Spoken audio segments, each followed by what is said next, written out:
You guys weren't dancing too?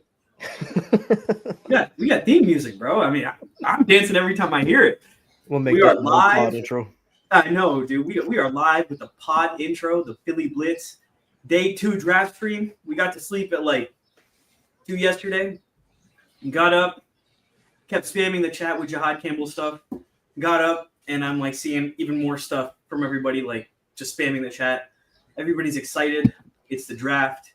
It's day 2. We are reinvigorated with our love for the game, with our excitement for the team. I'm Parth, here with Pierre and Quell. How you boys doing, man? Doing good, man. Excited for day 2. Jihaad Campbell, was first round pick last night. Excited to see what we do tonight. I know we're kind of a little bit late, but first pick in the second round, Cleveland took Carson Schweschinger, linebacker. Yeah, we just did it offline. That's a Namealytics good name right there. You know, that's a good linebacker name. Don't you think, Quell? Yeah. Definitely a good linebacker name. Sound like somebody from back in 2005. That's what I'm telling you. So, how you guys feeling today, man, as we get ready to get back into the action? Pumped up, man. I'm pumped up. I haven't had much time, like I told you all. Everybody knows, like with school and everything, it's just been super busy. Today was nice, bro. Work stopped at like 12, 1-ish, and I was like, oh, wait, I have time today? Listen to like 3 podcasts, watch Jihaad Campbell YouTube videos. I'm fired up, man. And I'm also excited for round 2. I wanna pose this question and just kind of get us started. And Quell, we were talking about this a little bit offline. What do you guys think about a potential move up here? Not necessarily at 34 or whatever pick we're at right now, but the way I see it is, it feels like there's a little bit of a drop off in talent in the second round, right? Where there's like a couple guys who were like top 25 potential prospects, guys who could have been in the first round. I think of like guys like Donovan Ezaraku, maybe Mason Taylor, who was on the edge of that. Nick Emmanuel-Wari, did I say right? Mm-hmm. Yeah. So some of those types of guys. Do you guys see the Eagles potentially moving up and trying to grab somebody here that they have conviction about? So it wouldn't surprise me if the Eagles moved up in the same breath as saying that they kind of threw me a curveball last night, kind of taking the swing at the edge position. But that's kind of something Pierre and I talked about a few podcasts ago, where if the right player is there at edge, do you take the player there and then see what basically best player available happens in the second round, which kind of is the position that they're posed in today. Now, it's interesting because they're deep in the heart of what I like to refer to as like I said on Twitter earlier, the meat and potatoes portion of this draft. The time we talk ample amount of times about how the Eagles who have been able to find constant contributors in the second round. The franchise quarterback that we love to support came from the second round. So Landon Dickerson, Cam Jurgens. Exactly. So the multitude of talent that they've been able to. Anyone hurts? Yeah. Sorry. No, you're fine. But the multitude of talent that they've been able to capture at this round, and just with this draft class specifically, I mean, you could say a lot of the quote-unquote high-end talent is gone, but this class was full of players and positions where it was never going to be pretty, but this is how we talked yesterday ample about how it feels like everybody was trying to build through the trenches and things of that nature. Today is the trench day. Remember, you talked a lot about in the lead up to this draft. You talked a lot about the potential run on edges that could go in the second round, and right now there's still a good bit of guys left. Right now we got on the screen, we got big board on the screen. It's Donovan Ezaraku, Nick Scorton. Give me 1 second. Let me pull up the rest of the board. And just so people know, I know Mike Green is right there at the top. We discussed this yesterday on the pod, where the Eagles just kind of have a policy now. How we got on. I forget what show it was, but we was just talking about how. Yeah. What's up? Woo! Call it a hit, boy. I'm around late, but it's a hit. What's the word? Seattle Seahawks are trading up to acquire Nicky Manwarier. Talk about a perfect fit into a scheme. I talked about this on Twitter earlier today, actually, where he's one of them players where he's fun to watch, fun to project to see what he is at the next level. He's probably very scheme specific. He's going to have to go somewhere that's going to put him in position to be successful. You can't just drop him in and say, go play ball. I don't think it will really work well like that. But here in Seattle, man, under Mike McDonald, buddy, the sky's the limit for exactly how he could be utilized. And they like those kind of height, weight, and speed defensive backs. Like he's like you said, I think he's a perfect fit in terms, especially with Mike McDonald as a guy. He comes from that kind of Baltimore Ravens kind of simulated pressure, kind of chaos defense, as I like to refer to it. The things that Warrior excels at. Yeah. Being able to keep the game in front of him, being able to, I just spoke about how I don't think I don't want to say not good. He's shown flashes there, but I don't think he would excel full time right now in just a pure safety level. Where you look at it in these schemes, like you mentioned in the simulated pressures, being able to put him in the box, being able to allow him to pressure the quarterback, which he was actually very improved at over the course of the season. It was very fun to see what they was able to do with him on the back end. But just in general, how Mike McDonald potentially could use this specific player. And when you think of the secondary in Seattle, they've always been very, what's the term I should use? Creative, for lack of a better term, with how they use these guys. You look at Devon Witherspoon, that was a guy that we thought could be a lockdown corner in this league. And they said, we're going to put you in the nickel. Tariq Woolen, like you just mentioned, Pierre, with the same height, weight, speed type of gamble, and what they were able to do with him.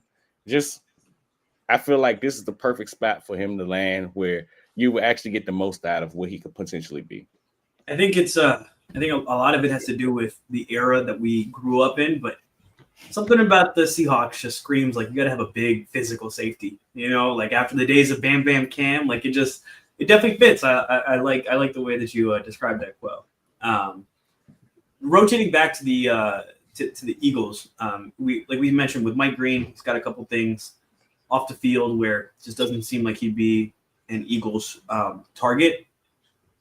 All right. Well, we have a new draft pick as well. Browns took Judkins over Henderson. How do you guys feel about that? Based on how they like to play, it's on brand. Based on the rankings and the big board, clearly I'm higher on Henderson than I was on Judkins. At the same time, when you look at the success they was able to have with a guy like Nick Chubb, and then you look at the things that Quinshon Judkins has been able to do, not just last year during the national championship one for Ohio State, but even dating back to his time at Ole Miss. As a freshman, he led the SEC in rushing yards. He's just always been a thumper. Always been the kind of guy that creates contact and creates extra yards for himself. Appreciate what he does between the tackles as a rusher. Offers a little bit of juice as a pass catcher. I'd probably prefer Henderson over him there, but it's something that he has in the bag, for lack of a better term. I wish he offered a little more in pass protection, but I don't think they'd be asking him to do a lot of that here in Cleveland. Wait, sorry, Pierre. Did we miss a pick? Because the Browns didn't pick until after the Titans, right? Browns picked after Seattle. Oh, sorry. Seattle traded up with the Titans. That's what it was, right? So who did Houston take? Jaden Higgins, receiver out of Iowa State. Oh, okay. Cool. Yeah. Sorry, Pierre. What were you saying? So with Cleveland taking Quinshon Judkins, I know that this was, this Cleveland was discussed as a potential Shador landing spot. And, looking at the next couple of teams that are picking outside of maybe Las Vegas, I don't foresee Saints are there. But I think they're waiting on Nussmeier next year. Yeah. I think now that we're in second round territory, I think teams might be a little bit more willing to take the chance, right? It is a quarterback hungry league, right? And that's the fact of the matter. Most of the league obviously just didn't see Shador as a first round quarterback, but I think in the second round, you're able to take some of those chances, and maybe, you know, people see what the Eagles did, right? I mean, the Eagles just took the Super Bowl MVP in the second round. So it's not about where you're drafted; it's about what you do with your opportunity, and that's what Saban said on you know, NFL Network earlier today as well. Yeah, I think Raiders would be a good spot, or the Saints. Otherwise, honestly, I think then maybe you see him in the third round, because I think there's just a lot of talent. You think Jerry would do it at 44? That's also a good question. I don't know, dude. But the Cowboys, do you know anything the Cowboys are ever gonna do? You know what I mean? Like, they're just so weird, bro. They never go with Quell. You're on mute, bro. But never. I'd love to trash talk about the team that just made their quarterback the highest paid quarterback in the league and going to take a quarterback in the second round, but like, sounds can't throw familiar. stones at a glass house. Yeah, dude, that's really funny. What team would be stupid enough to do that? Wait. No, I mean, I think that'd be a good spot as well. You know, and it's also very similar to what happened with Dak and Tony Romo, right? Where Tony Romo had been face of the Cowboys for our entire lives, at least, you know, and then all of a sudden you get a Dak Prescott, but he was fourth round, I think, right? Third or fourth round, I want to say. Third round. But regardless, it's definitely something that you could see happen. I will say, you know, what's his name again? The Cowboys pick. He had a good guard name. Tyler Booker. Tyler Booker. Yeah, like I know his measurables and everything are like pretty atrocious. His rack score came out. It was pretty bad. But brother, it's not even the measurable part about it. I mean, the measurable is ideas, especially for him to be a guard. It's just, buddy, my man moved like a snail. But I would hate to see him doing the cha-cha slide. They say slide to the left, bro. Take 2 years to get over there. Oh my god. Well, what I was gonna say before you just said I don't even want to see him do the cha-cha slide was his interview. Shit was tough, man. Shit was tough. He's like, people. Did you guys see it? He was talking about. I didn't. Football. I read the quote, but I didn't hear it, but I read it. Pierre, I'll tell you, one urologist to the other. You know, I was impressed. He delivered it. He delivered it correctly. Where I was like, oh damn, say no more. And like, the Cowboys are weird, man. Taking a guard in the first round at that spot, it's a little odd, but I mean they're convicted in what they do, and they've done stuff like that in the past, you know, where it has succeeded, and they've also failed. So honestly, with the Cowboys, I have absolutely no measuring stick. I have no idea what the hell's going on. It's just like how Jerry wakes up in the morning. So what about potentially Seattle at 50 again? Maybe. Yeah, maybe. Who's their quarterback? Drew Lock? They signed Darnold. They somebody say, didn't they? Oh, Sam Darnold. Oh, yeah. It was like a 3-year deal, but I mean, It's I don't know. I guess it depends on how you view that roster. If you're Seattle, it's. I don't know. At this point, we're kind of selling ourselves tough. It is getting to an interesting point. I mean, we've all seen the reports today. Raiders trade alert. Trade the pick to the Dolphins. For the Dolphins be moving up for? If I'm Miami, let's take a look at the board. Yeah, I'm trying to think. I would be moving up. In the first round, they took Kenneth Grant. That's a good start. You see Trey Amos? Will Johnson?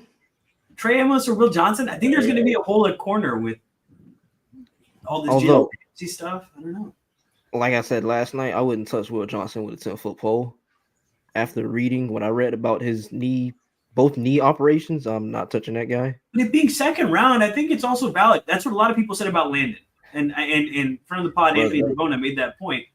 Landon had 2 or 3 ACL surgeries and 2 on the same knee. Yeah, but like Landon, that's a degenerative. He has a degenerative knee issue, look, cartilage and bone. No, you're totally right. But like the way he's just so damn talented, dude. And maybe it's the Sidney Jones like switch in my brain because I wanted Sidney Jones too. I was like, bro, take him, man. I was in the house. I wanted Sid to succeed so bad. Yeah, man. He blocked me on Twitter though. Hey. He blocked me on Twitter. I was in though, man. I was in on that, and that's why I feel like once you get into the second round, like I'm down for Oh, change. this is After I saw, this is Xavier Watts, I think. It should be. I was gonna assume that because they have holes at safety. They do. They have massive holes at safety. I thought this would be a perfect Nick and Man Warrior landing spot at the same time before Seattle. Him and Javon Holland could be a nice little combo. I think Javon Holland's gone. Yeah, he left. Yeah, I think he signed with the Giants. Oh, the Giants. Yeah. Who do they not have select safety? Then who is their? Oh, Jonas Okay. Savaiinaea. Shout out to the Dolphins and their general manager, avid listener to the podcast. I'm glad, dude. Get better in the trenches. Dolphins needed this shit, man. They've just like is he Samoan? Miserable? Huh? Yeah. Look at his name, brother. Tell me. You tell me.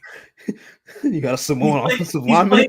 He's playing on the West Coast and he has multiple vowels in his name. I promise he's Samoan, dude. Like if he's in Mountain West or in what is it now? The Pac-10? Pac-8? I thought it doesn't exist anymore. It's nothing now. What are those other teams in? Rest in peace to a great.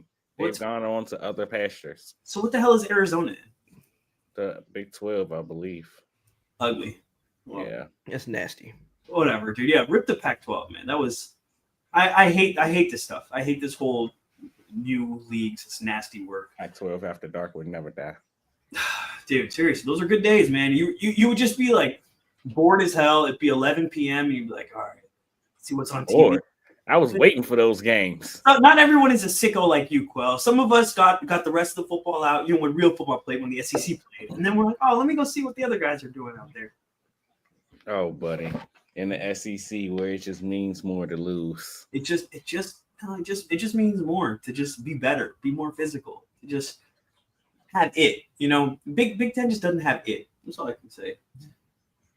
Speaking of the term physical, that's exactly what you can use to describe this pick for Miami. I mean, for Jonah, he a very physical player, a mauler at the tackle position.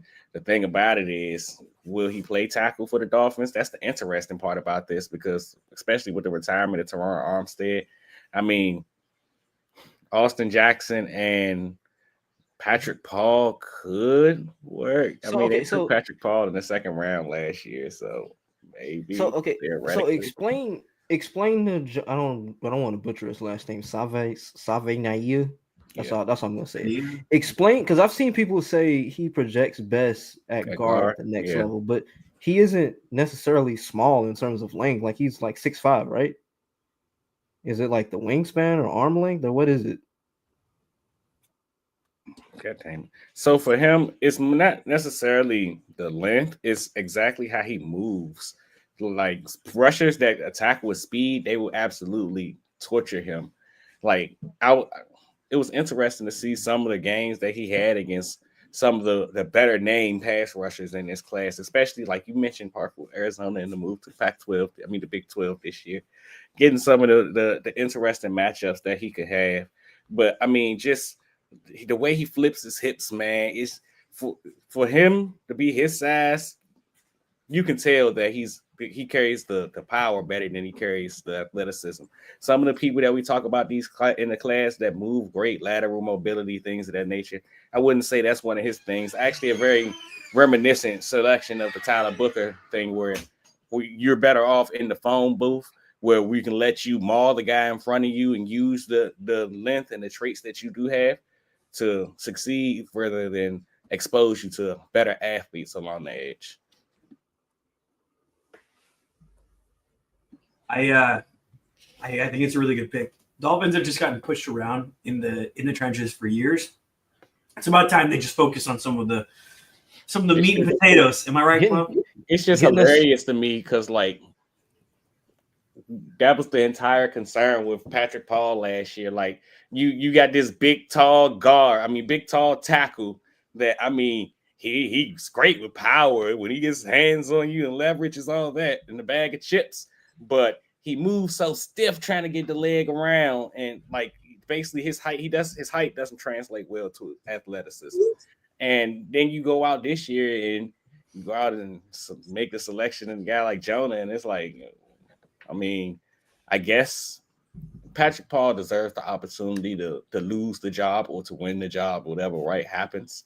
But in terms of what you already have in the building and what the position looks like so far, it's interesting to see exactly.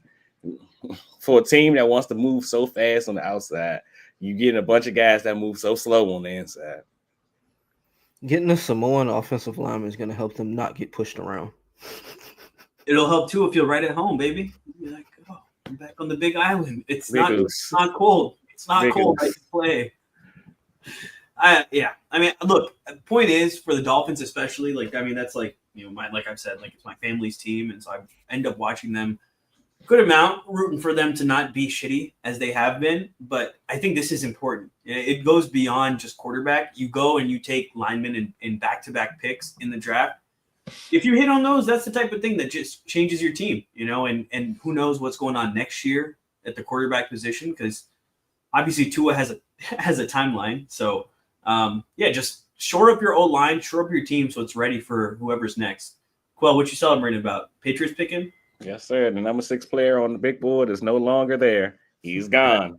He's a New England Patriot. And I like I'm ecstatic about the prospects of the offensive that they're building around Drake May, man. You guys know how I felt about Drake May last year. That's my quarterback 1.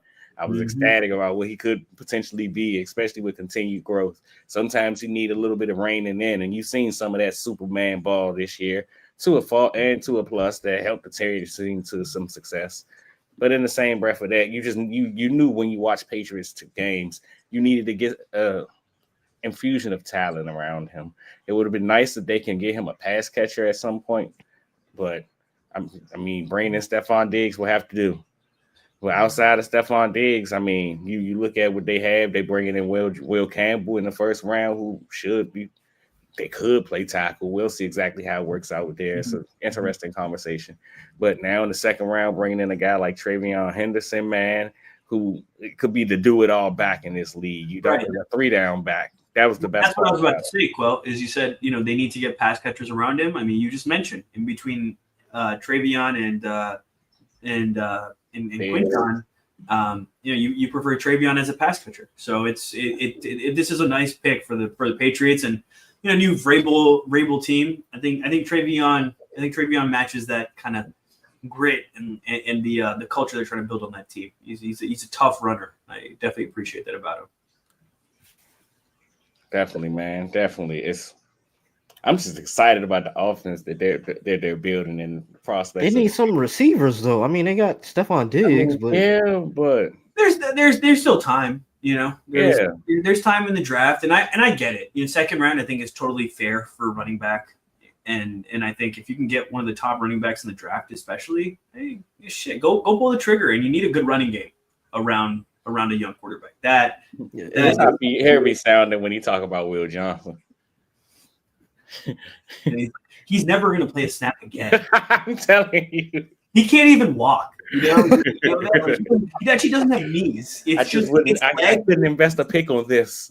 I couldn't, bro. Like, his bones just connect to the other bones. There's no knees, no joints. He just walks around like he's on stilts all the time. So this is what I read last. No, I read it too. I read it too, Pierre. I think it's totally valid. So for people who don't know, he basically had a meniscus and bone issue in one knee. They took healthy tissue and bone from the other one and did a bone graft and put it onto the other one. The intent behind it is to allow the body to heal itself, right? You're bringing in healthy tissue and putting it there and hoping that it recognizes it and kind of builds upon it.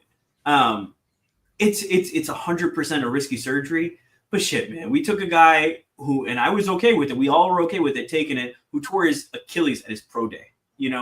That it's also tough to me. Second round, dude. Especially if you're a team like the Eagles, who we don't have a ton of holes, right? We're a pretty solid roster. Safety, corner. You have your questions right now, but I think you addressed edge at least to an extent. You addressed linebacker at least to an extent with Jihaad Campbell, and we'll see which way that goes. But man, I'm sitting here. If I'm in the second round and I'm the Eagles, I don't know why I wouldn't take a chance. Because hey, if Will Johnson doesn't work out, then let's see how, Keeley plays or Eli Ricks or whoever one of these guys are. They have so many young corners. I I just like the chance. Give me Trey Amos. So if we trading up for a corner, I can respect I that. don't disagree.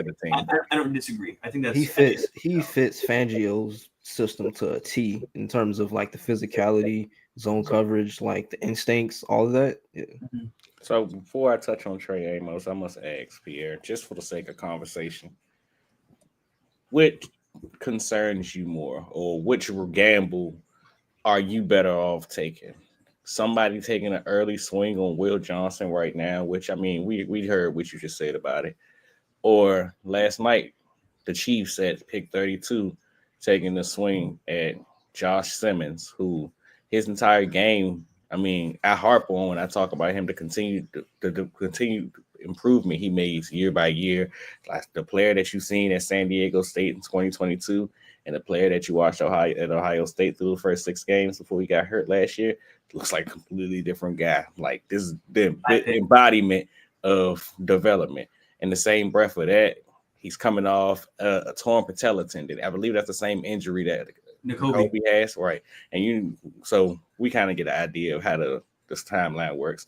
So an injury like that for a guy who his entire game was kind of predicated on his ability to be able to move and things of that nature. Which risk is more concerning for you? Can I answer real quick, Pierre? Yeah. Bad pick. I'm not taking a tackle with the septum piercing. Sorry. Piercing lytics, whatever you want to call it. Septum piercing, a tackle. No, sir. No, sir. Sorry, buddy. Sorry. We want Midwestern backwoods offensive lineman. I want Cam Jurgens. All right. That man grew Corn up. Huskers. Bro, I was looking at his draft video when they released it. They already had the jerky brand. That wasn't because he got famous. That man just like spends all his day just killing cows and shit, bro. Like that's O-line shit. That's coming from a pure vegetarian, man. That is what I want on my O-line. None of this like let me put it like a septum piercing. Some studs, totally understand it. But septum piercing, just can't do it, man. Can't do it. Call me old fashioned. I seen somebody tweet earlier today that after the What is it? Oh, Bears pick? What is it? What did they take? Luther Burden III. Ooh, I like that. DJ Moore, Roma Dunze, and Luther Burden. Colston Loveland. Cole Kmet. The offensive line. Is Swift still there? Can we? Yeah, he is. The offensive line that they were able to cultivate this offseason. Michaela Williams draft pick in Dynasty is looking good again. Let's go. I'm intrigued. I'm highly intrigued. I still have him and Jaden. I'm still holding both quarterbacks. I have him, Jaden, and Jalen. Perfect. Like every single conversation that I had about Luther Burden, you guys, I'm sure if you guys have listened to any episode of the Puma Bus podcast, you know the love-hate relationship I have with Luther Burden, man. I want to appreciate before you dive into the Luther Burden thing, I do want to answer your question about the Josh Simmons or the Will Johnson thing.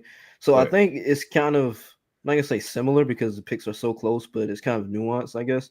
I think for me the risk is more of a risk with the tackle just because you're protecting the blind side of Patrick Mahomes, right? So like injury concern and everything like that. I think that weighs more. But at the same time, it's just the Will Johnson thing for me. I don't like the fact that they have to go into the healthy knee to fix the bad knee. So now it's kind of like you got 2 bad knees. But see, I don't have 2 bad knees. I have 2 mediocre knees. I don't want that at corner, bro. I understand what you're saying, Pierre, but what I would say is about a scope surgery like that, I think it's a stretch to say it immediately becomes a bad knee. Right, they took it out of there. It's not like they just like use the axe, chopped off part of his knee, and like it's not like the other one. It's not like the one we talked about. It's not like the one we talked about a couple pods ago. Yeah, no, exactly, exactly. So this one is like, it's. I get it. You don't want your corner to have knee issues. I think that's completely valid. Same thing with tackle, though, right? Like you said, but I think his other knee, I think you could still consider it healthy. I wouldn't say that messes up the other knee by bringing in healthy tissue. Usually, like, we're built with extra cartilage and things like that. Just like to an extent to help cushion falls and whatever it might be. Take a little bit of that extra and you put it in the other knee to help cultivate growth. I don't know. I get it. Maybe I have far too much trust in modern medicine, but I don't know. I just like I said, I think his talent is just it's your bias, Parth. It's in your blood. Why am I biased about him? No, I mean the modern medicine. Your opinion on modern medicine. No, 100%. It's definitely why my dad's like, no, yeah, he's definitely fine. I'll be like, okay, but he might not be. But when you just look at it, he's like on Fran Duffy's board. He's the number 10 overall player that he had. On Quell's, he was what, third? Quell? Yeah, I think so. Third. No, he's good. I'm not gonna sit up here and say he's a bad prospect. But that's my point. That's the only reason why I would take that chance. That's the only reason I was okay taking it on Sidney Jones, right? Sidney Jones was a generational corner prospect. That's what everybody was talking about him. Shit, if he's in the second round, man, why not take a chance? Because if he turns out, then like again, I go back to the Dickerson comp because he was coming off of multiple knee injuries, had just had surgery. Everybody's like, oh, who knows? It'll all depend on the knee's health. And now he's, second contract and arguably one of the best guards in the league, right? So that's where I just kind of take that chance. Switching gears back to the Bears. I cannot believe what's going on here. Wait, what happened? Did another pick come in, bro? Did they take what's Tyler's show? Oh, Jesus Christ. They took Tyler's show. Jesus Christ. That's crazy. See, listen, I'm a hater, but I'm not taking a 25-year-old quarterback, sir. A 25-year-old quarterback with atrocious knees. Yeah, you want to talk about knees. Oh, my goodness. I personally, I thought Milroe would be the first quarterback off the board on day 2, just because I thought people would just be like, oh, he's so athletic. But, yeah. I mean, arm talent is something to follow up with. Schefter said it earlier today. He was like, I wouldn't be surprised if Show is the first quarterback off the board on day 2. What? Okay. Why do people like him? Like, what's the selling point? If you watched him throw a football. Does he have a cannon? I watched the highlight in passing, just one. Tell me, because I did not think we'd be talking about him on day 2 of the draft. So. Yeah. I mean, I knew it would probably be a possibility. I didn't think it'd be this early in the day, but here we are. I can't. I'm an ageist, bro. Don't give me these old prospects. Go on, Quell. Sorry. Give me 1 second, putting up his scouting report. But just in general, for me, I mean, I was kind of in a similar boat as you guys. Between the injuries and the age, he's a 7th-year senior, man. Like, that's nasty. It's work. Okay. It's my age. But he's born 99. I'm 98. In general, if you take everything that we just talked about off the table, you just watching tape of a blind player, you had no idea what was going on. You'd fall in love with the player too. I mean, like I said, have you seen a guy throw a football? Ball just snaps out his hand, man. See natural velocity on the football. We talk about arm talent and things of that nature. Well, this guy has lots of it. He can fit footballs into windows that probably have no business doing. I mean, I talked yesterday about Cam Ward and the term gunslinger. You can probably say a lot of the same thing about Tyler's show, man. And just watching him throw a football it's a thing of beauty. It's just sometimes you one of them guys that you kind of reel in a little bit. Like, all right, you're watching him for 20 minutes, and you like he's the epitome of that meme where you like, ooh, the Vince McMahon meme where he starts out like this, then he kick his feet up, then by the end he's like that's watching Tyler's show. Like you like, okay. Then by the end you're like, what the hell did you just do? So it's a fun experience. I can understand why a team will fall in love with it, but I mean, I feel like it's more to meet the guy. Bills just moved up. Bills are on the clock. I just watching his highlights on NFL Network up here. Is this Luther Burden for the Bills here? Luther Burden got taken, brother. We did. Like, the Bills. Oh, Bears took him. Oh. Keep up, dude. Come on. Like we're worried. And I got it right. I got it right here on my screen too. No, I'm just playing. The show pick is interesting. I mean, if that's the guy Kellen wants, maybe it's what Kellen's seeing. He's I'm a not placeholder till next year. It's 100% a placeholder till next year. I seen somebody's draft comp for him was Josh McCown, dog. Like, but why not? But why not just roll with Spencer Rattler for a year? I don't know, man. I liked Rattler. Like, I thought he had some flashes. It's too much promise. You don't want that much. You want just enough, especially with a guy like Show. Get another quarterback. Yeah, you'll be able to really go get your guy. A guy like Show, he's older. He shouldn't take long to learn the offense. A veteran rookie. That's crazy to talk about, but he's gonna be as old as like some of the vets, bro. Like, my man on his second contract is gonna be 30, man. Like, what that's why I'm ageist. About? That's why I'm ageist. I don't want older prospects to have their second contract when they're 30. How old was Carson when we drafted him? Was he 24? 24, I think. 23 or 24. I think he was 24. He was 23. It depends on when his birthday is, because by his rookie year, he was 24. His birthday is December 30th, if I remember correctly. That's insane, dude. Holy shit. Let me see if I'm right. I think I'm right. Get help. The Michael Jordan. Yep, December 30th. Get him, LeBron James, all them in the same. That's how I remember, because LeBron's birthday's the 30th. Oh my god, these bronzexuals, man. Can't do it, man. I gotta leave this podcast.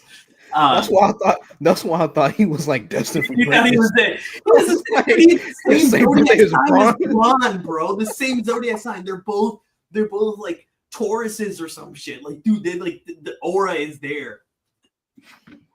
I think I gotta say though, man. I think my favorite pick of the day so far is Burden to the Bears. I really like that, dude. And Quell, I want to hear what you have to say about Burden, but I know his 2024 film left a lot to be desired.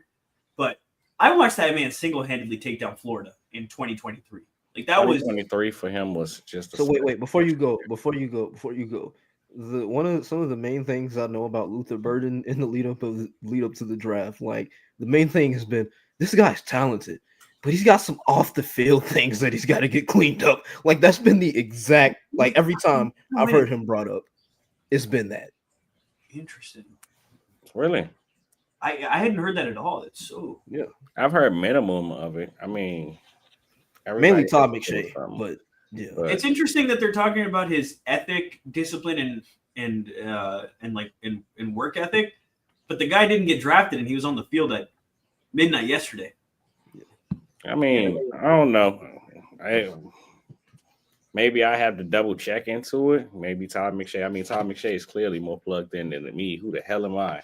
But in the same breath of saying that, from all of the things I found out on my time looking into Luther.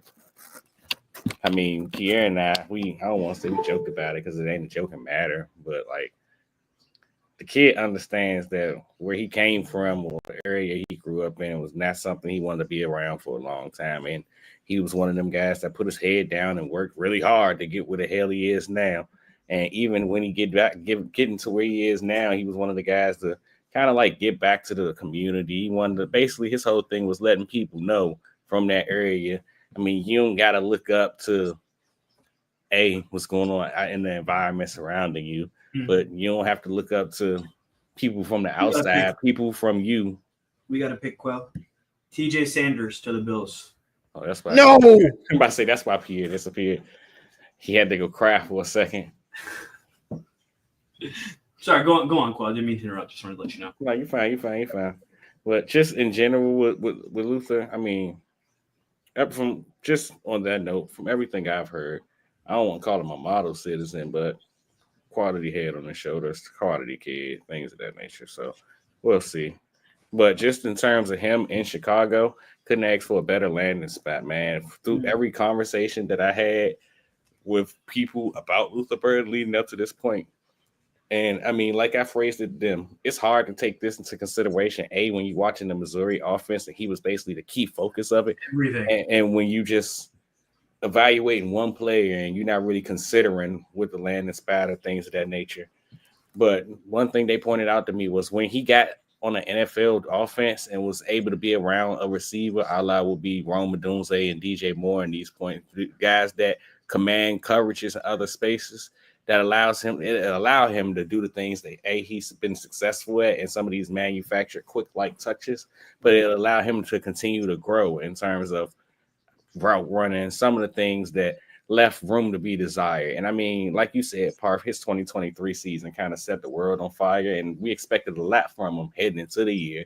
It's just when you are a key cog to an offense that doesn't have much going on outside of you, it's tough. It's kind of like get the ball in his hands as quickly as possible and let him work. And it kind of startles the development in other areas because which you have to be responsible. Want to get the ball in his hand, and then he's not running routes, and then tanking his stock because like, oh, this guy can't run routes, and then they're releasing his practice footage like, no way, he can run routes, and it's like, well, he ran really good routes in 2023. So I was high on Burden.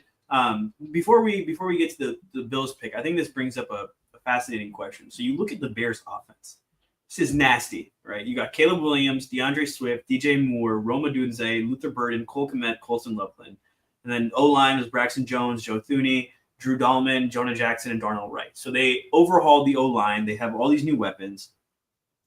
I know we discussed yesterday about, hey, maybe the Bears start running some more 12 personnel. Ben Johnson was known for that in Detroit as well. Do we see that? Saw some rumors today about Kmet or Michael Mayer being potential targets for the Eagles. What kind of draft ammunition do you guys see the Eagles giving up for those guys, or do you guys just see them not giving up for them? Or are those not the guys? I have nothing but one of these extra 5th round picks for you. You take it and you like it. I agree. But and then the second part of the question. Sorry, Pierre. Let me just ask the second part so you can answer that as well. Would you rather take a tight end at 64 or maybe move up a Mason Taylor? What's the guy from Bowling Green? Harold Fannin Jr. Would you rather take one of those? Mason Taylor? Dog, I know you seen a report that the Jets love Mason Taylor, and if he made it there, but they don't think he's gonna make it there, he'll be the pick. Well, the Jets are on the clock. Oh, the Jets are on the clock now. The pick is in. The pick is in. He dropped. Okay, well, there's no Mason Taylor in the conversation then. And there it is, Chris, Mason Taylor to the Jets. Well, they got what they wanted. They released it, and they actually got what they wanted. That's pretty funny, man. Good for them. I think that's a good pick for them too. They're really just doubling down on this like physical brand of football, and I really like that, man. Let's go, Justin. Lock in, baby. But no, to answer your question, in terms of compensation, like you said, I agree with y'all in terms of the day 3 5th rounder, 161, 165, and I think 168. One of those. But I also wouldn't be shocked if they're open to moving one of their thirds next year, because I think they have 3, or they're slated to have 3 with comp picks included. But I'd much rather draft a tight end at 64, either trade up for one. You still got the kid out of Miami. Like you said, you got Harold Fannin Jr. Guy who got to stay on the field, though, man. Yeah. But his tape is freaking amazing. Yeah. And then you got Terrence Ferguson, Philly Blitz favorite, Terrence Ferguson. Namalytics champion. And also, I didn't mention, potentially early tomorrow, Gunnar Helm out of Texas. Mm-hmm. You want to talk about a Dallas Goedert replacement? He offers some of that yards after the catch ability, some of the acceleration and route running and everything like that. And I think, kind of what we used Dallas Goedert on a lot last year in terms of the crossing routes, play action passing game, everything like that. Gunnar Helm kind of offers some of that usage. Also, Namalytics. That's a damn good tight end name. Gunnar Helm. Sign me up. Yeah. Sign me up. All right. Who is on the clock now? So we got, after the Jets, they're going to take Taylor, San Francisco. Who do you guys think San Francisco could be taking? This is Mike Green landing spot. Didn't they just took? Did they just go edge first round? Yeah, I know they took Michael Williams in the first round, but I feel like Mike Green dropped a lot, bro. The allegations just followed him, bro. Everywhere he went, he just could not be nasty. A nasty man. Yeah, just not be nasty, bro. So yeah, I don't know, man. It's odd because the talent is there, but like it's hard to choose a guy like that. Darius Alexander, D tackle for them, I think, maybe. Is that possible? Possibly, potentially. It depends on how they feel. I mean, that's another one of them guys that's a bit older in age. So he's off Parth's draft board. Yeah, you heard the Chiefs suck. Like, God damn it, they're everywhere. Not these old guys, dude. If you're my age, I don't want to see you on a draft board. I'm I sorry. think for San Fran, they just need to continue to revamp their defense. They lost a lot of pieces. And Did then Funga leave? went to Denver. This might be the Xavier Watts landing spot.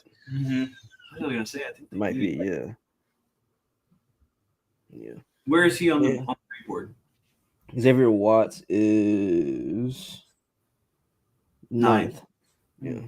Yeah. And a lot of options. I mean, you could. What do you think about a Donovan Ezeraku here? I mean, again, like I said, I think the defense needs a facelift. They need to revamp that defense. So I wouldn't be shocked if they double dip at edge. Yeah. And then after them, you got Dallas at 44. Kind of pivoting back to the Shador conversation. Just to answer. They have some guy they wanted them. Oh yeah, we can talk about this. Yeah. Well, Dallas. Remember the tweet from a couple of days ago? They were targeting Darius Alexander, D tackle. Remember the dude was like, Jerry made me mad. So that's what I'm saying. That's like I thought it came out that they were targeting somebody at that pick, and he hasn't been taken yet, has he? Nope, he's still on the board. Yeah, on the show over Shador pick, it's just what we kind of came down to conclusion wise is that Doug Nussmeier is the owner there, and his son is the starting quarterback at LSU. And he's going to be draft eligible next year. Feels like those things are lining up too nicely. And Show is 25 years old, has injury issues. He can come in and maybe just be a stopgap type of guy. Quell put it best. He's a rookie vet, and you just kind of have that guy, and then you have the ability to pivot. Because he's not 25-year-old's not getting a second contract, not unless he turns out to be the second coming of Tom Brady or something. It's just not likely to happen. So it's probably just you take Show here so that you can take Nussmeier next year. Yeah, agreed. But so far, with how the second round has gone so far, what do you think the Eagles are targeting? Do you think it's a trade up, or even if they do trade up, what position would you think it would be for? I think they trade up. I think and this is going to be cheating because I'm going to give a couple. I think it's tight end or it's tight end or tackle. Yeah. I said tight end. Sorry, corner or tackle. Maybe depending on if Fannin is there at tight end. I think he'll be there. He'll be there. Yeah, and I think you could even sit at 64 for Fannin. Yeah. But now, if they're trading up for tackle, one guy I have my eyes on, he's been one of my favorite players and throughout this entire process, Ozzie Trapilo, offensive tackle. Are you trying to show what you're scrolling on? Oh, I can, yeah. Oh, sorry, I didn't know if you were. I saw like in the add to stage. I was like, oh, he's scrolling. Let me see what he's looking at. BC guy, right? Yeah. Mm-hmm. And he has NFL bloodlines. I think his father played in the league for about the decade, I think, if I'm not mistaken. Okay. Really good size at 6'8", 316 pounds. He started at left tackle and right tackle, so he has some of that positional versatility. And I know the Eagles, they did have him in on a 30 visit, so there's some connection there. Absolutely, dude. I think, like we've talked about, I think in the second round you can take some chances. 49ers. They did pick a D tackle, but it's Alfred not Collins. Darius Alexander. Alfred Collins, yeah. All right. Interesting. Texas guy. Yeah. Yeah. I mean, San Francisco values the trench as much as the Eagles do. I mean, there's two of the best defensive lines in the league for better half of the decade, right? All right. So who's next up? We got the Cowboys. Yeah. So that's what we said. We were talking about. Yeah. They went guard in the first round. Guard in the first round. They're not playing around at all, even a little bit. Who? The 49ers. Oh, you like that pick? Enough of this. We was just talking about it. Like, it was like they took a D tackle. It wasn't Darius Alexander, but yeah, they need to revamp their front, man. They need to revamp their front. And like we talked about, we couldn't stop the run, like we said yesterday. Well, they went and got the best run stopping edge player in the class, and they got one of the best run stopping defensive tackles in this class. Robert Saleh is back. I like Saleh. Yeah. He got done dirty by the Jets, man. That was nasty. Yeah. Oh, no. What's the word? Cowboys straight out or something? Did they take Shador? No, they took Ezraku. No, dude, don't put a Philly guy on the damn Cowboys, bro. Now they're two defensive ends are Eagles fans. The Giants drafted two Eagles fans. NFC East is in the shitter because everybody's Eagles fans, man. For those of you who don't know, there's a picture of Jackson Dart wearing an Eagles hat, and then Abdul Carter has been more than clear about who his favorite team growing up. I don't understand how you so open about taking a guy at number 3, and 2 weeks ago he over there posing with the Lombardi. Brother, with the Eagles Lombardi, like it's so, and the jokes just write themselves, dude, because they were all like, look at how miserable Devontae Smith is to be an Eagle. Remember that? And then like KT is smiling. KT's not on the team, and all their best players are all Eagles fans. So KT's not on the he's team. a rapper. The other KT might not be Young on Joker. the team. Young Joker, baby, Young Joker. And the other thing is New York changed his name to Young Drop. Relax. He was cold in 2020 in Florida, all right, or 2019. The gridiron. That's the what gridiron. The gridiron to the Booth pipeline is crazy. It's always been there, dude. It's always been there. What was that? Well, oh yeah, and the other thing is New York. Who's probably like the most iconic athlete in New York right now? Jalen Brunson. Juan Barkley. What's his favorite team? Philadelphia Eagles. Philadelphia Eagles. Cat's an Eagles fan too, isn't he? Cat, yeah, he is. Cat is also an Eagles fan. Devontae is unfortunately a Celtics fan, and Tyrese is a Cowboys fan. So that's nasty work by them. Nasty work. Hey, Karl Anthony Towns is like the most hilarious NBA player. I like Cat. He gets clowned. He's a good dude, and he's good. You know the way like the growth we've seen from Cat over his career. I just appreciate seeing that. Like he was so soft before, and then that whole Jimmy thing just changed him. It was pretty funny. Wish we saw some of that same growth out of our center, but relax. Shut the hell up, Pierre.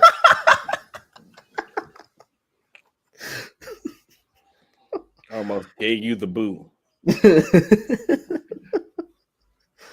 But all right. Indianapolis picking here at 45. What do we think they go after taking Tyler Warren in the first round? You think it's defense? Potentially. I mean, they have a solid defense right now. They could also look to go offensive line here. I mean, defensive tackle could be an interesting spot for them here. So far with the way the board has fallen, what are you thinking as far as potential Eagles targets, like, or not even just targets by name, but position wise?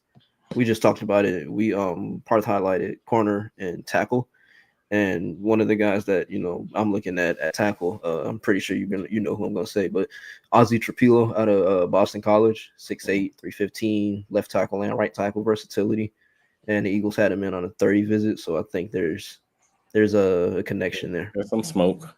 Yeah. Little smoke. So that'll be something interesting to look into. I think me personally, I kind of like you outlined, offensive line would have to be where we start the conversation at. Safety could be interesting, depends on how the board continues to fall. Andrew McCool. Oh, I think it might be a little too early for McCool, which is slightly. Think about Kevin Winston. Kevin Winston is a very interesting player. Is he the guy that y'all said plays like Jeff Hardy? Yeah. Yeah. Oh, buddy. That is hilarious. Oh. Man, I cannot believe they took Ezraku. Yeah. It's kind of I'm not gonna say it's textbook Cowboys, but you can kind of see it a little bit in terms of the way that Micah plays. Ezraku kind of is similar in terms of the whole move out of my way pass rusher type of thing. Yeah, man. I think for Ezraku, for him to be able to add an element to that physicality to his game would be one thing, but like we outlined, he has all the pass rushing moves in the book. It's very much needed. Add some much needed pass rush to this Dallas team. Who, I mean, when you look at last year, it was kind of just Micah and nothing. Yeah, because they lost. What's his name? Lawrence. Yeah. Yeah. He said he knew he wasn't going to never win a Super Bowl in Dallas. Just to talk a little bit about some of the stuff we're seeing in the chat, Azov Shador dropping to round 3. I think it's likely, honestly. Like, if you look at the teams that are slated to pick here throughout the rest of the second round, I mean, maybe possibly you could see Las Vegas, potentially Detroit. I mean, Jared Goff, I know he just signed an extension, but he isn't getting any younger. And then, Pittsburgh at 83. That was where Adam Schefter pre-draft on ESPN, he outlined that's as far as he can kind of see Shador dropping. So it would definitely make some sense there. It's shocking to me that we haven't seen him get selected yet. I would have thought Cleveland at the top of the second round, they would have used at least one of their early second round picks on him. It's interesting though. The Colts pick is in. Yeah, Jonathan Taylor announcing it.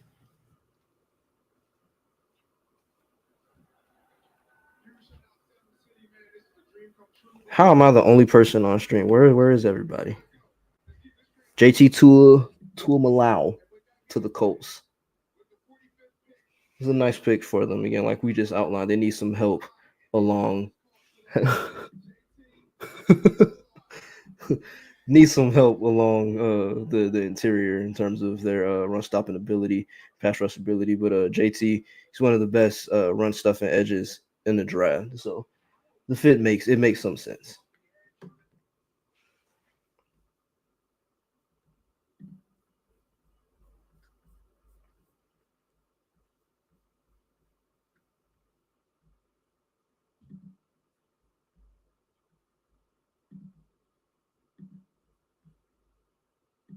Right.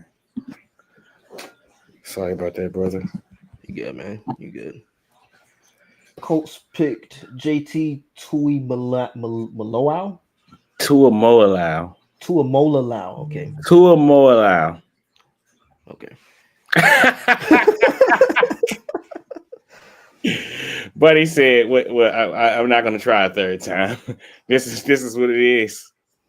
But he's one of the best, run stuffing edges in the class. And like we just talked about, they need help along their D line. So the pick kind of tracks. Yeah, man, a guy who it's been a pleasure to watch him over the last few years. He's had a bittersweet relationship with Ohio State fans. They, based on what he was coming in, they thought that he would be a little more as a pass rusher. But like you kind of outlined, he's been everything you would have asked for and more in terms of stopping the run. Kind of grown as a pass rusher throughout the years. I mean, everybody remembers the Penn State game from a few years ago where he showcased him basically jumping out the air, snatching the interception and taking it home and finishing the game. He had a couple of one of those just in general. Just came to say that. Sorry. Philly Blitz favorite, Terrence Ferguson, has been drafted by the Rams. The Eagles' dream has died. Sorry, Quell. Oh, don't worry. He'll still be at the cookout. We'll see him there. Like, hey, T, what's up, bro? How you feeling, man? How's life over in LA? But that's pretty on brand for them in terms of they kind of needed help in the middle of the field, and they're kind of, I don't want to use the term revamping, but revamping for lack of a better term, the pass catching unit. I mean, out goes Cooper Kupp, in goes Devontae Adams. I mean, of course, we continue to expect the growth of Puka Nacua, but just it should be a completely different Rams offense than what we've become accustomed to for about the last decade or so. How do you think it'll look? What do you think is going to be changing? Obviously, besides the players, but do you think schematically, like anything's going to be looking different? Kind of like I just outlined it in terms of getting back to approaching the ability to attack the middle of the field and being able to add a semblance of a big play threat. I mean, last year we talked about it when we played the Rams, but this offense, they had almost no element of a big play in their bag. It was always slow, methodical, death by 1,000 paper cuts. And I don't want to say you can't win like this at the league in the next level, but it's going to be difficult, man. You're going to have to add an element of the big play at some point. So getting guys that can kind of create for themselves, that can win down the field in their own right. I mean, Puka Nakua, you talked about it when we played in Parth about how strong he is down the field catching the football. Devontae Adams and his acumen is well known. But in terms of Terrence Ferguson, man, we talk about just a guy who his agility is the one, his athleticism, all of these things are the things that come to mind when you look at Terrence Ferguson. So this is an insane stat, bro. You see this, Pierre? Shout out to Chris, man. What a pull. With Juwan Johnson at Oregon 6 years ago. Juwan Johnson plays for the Saints, doesn't he? Mm-hmm. Yeah. He's been in the league for quite some time. That's insane. That's why they picked him. They had chemistry from 6 years ago. Like, hey, it all makes sense. You know him, right? Did y'all play together? All right. So next up, we got the worst team in the league, the team that deserves nothing but pain and horror, the Arizona Cardinals. What do you guys think? Wide receiver is a sneaky selection here, but I mean, this is talking about Trey Harris. Maybe. Who did they pick in round 1? Walter Nolan. Yeah. They probably could also use somebody on the offensive line. Getting somebody to play next to Paris Johnson would be ideal. What about edge? Is edge a need for them? I mean, I know they signed Sweat, but I mean, I don't want to call it not a need, but adding Sweat gave them some much needed. Oh my gosh, Nick Scorton. They did it. Talk about a Jonathan Gannon cornerback. Give the damn bird. Oh, Mike Green, buddy. Will Johnson, is a Arizona Cardinal. That's very intriguing. I said earlier today, whoever took the risk, it was going to be well worth the opportunity. I mean, of course, assuming to see how the knee turns out, but just player scheme fit, I don't think it's going to be hard to find a better one outside of Nicky Manwari to Seattle so far for the day. My goodness, man. I thought Will Johnson showcased some good things in man coverage, but I was very excited about what I seen from him in zone coverage. Like I said yesterday, well, go ahead, Pierre. No, you go ahead because I was about to post something, but go ahead. So, like I said yesterday, it's a very few times that I pulled this out, but players that I feel very strongly about that quote unquote play the game like they playing chess. They're trying to outsmart. They're 3 steps ahead of all the opponents, things of that nature. And that's how it feels like he plays the cornerback position. He's best when he can keep the game in front of him. He's going to bait quarterbacks into making throws that they probably shouldn't. Either that or you're going to take this underneath throw that's there and I'm going to make a tackle in 2 steps. Kind of the Jonathan Gannon special. I'm not going to let you get anything behind me. You're going to throw the underneath stuff. We're going to make tackles. So just in terms of a scheme fit, pretty beautiful if you ask me. I'm glad his slide stopped. Yeah, so for on the Will Johnson conversation, internally for the Arizona Cardinals organization, how do you guys think like the conversations with the injury concerns and the medicals and everything like that, like in terms of like the risk versus the reward, like where do you think how do you think they looked at it? I think it came down to the conversation that I was having with you, where it's like, look, this guy is top 10 to a top 3 player in the draft.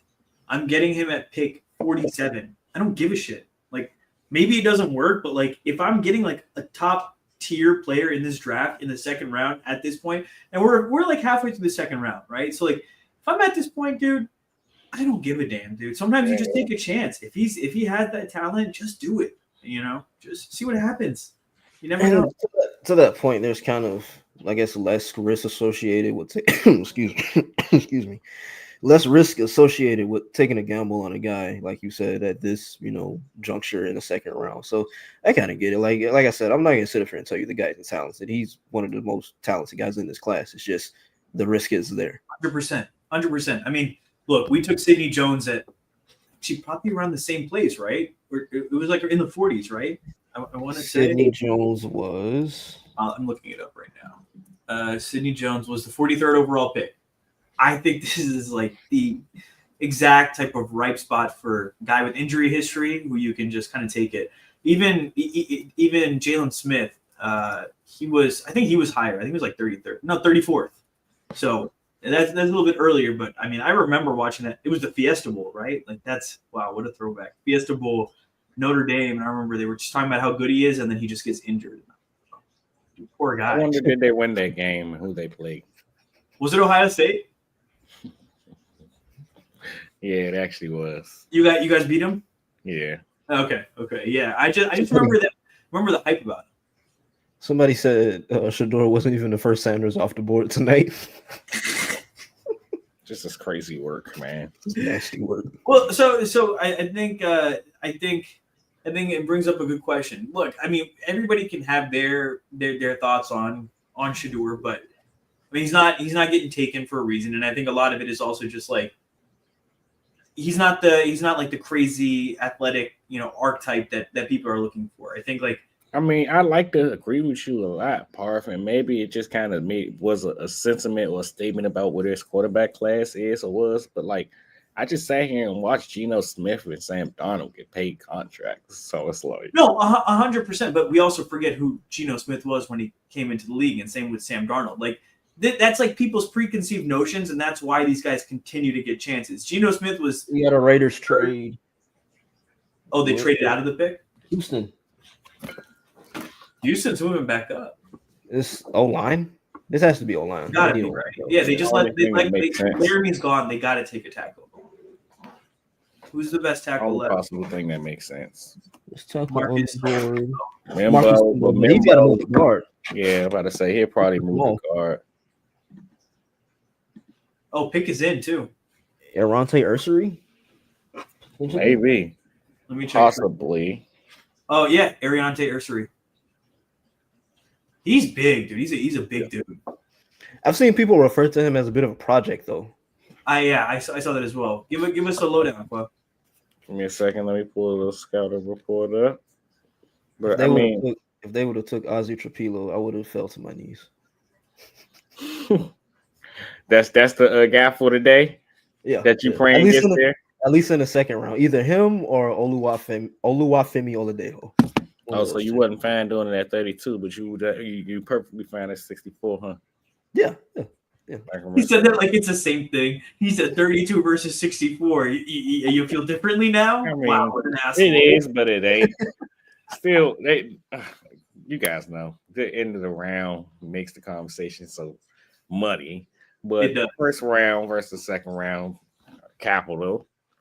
But in terms of Ariante, man, first thing that jumps off the screen when you watch him play is his athletic profile. 3-year starter. I mean, I really appreciate what he offers in the run game, man. He plays with a pop. You appreciate what he wants to do in terms of the violence that he plays the game. Now, him in pass protection, that's kind of where you say the project thing comes into play.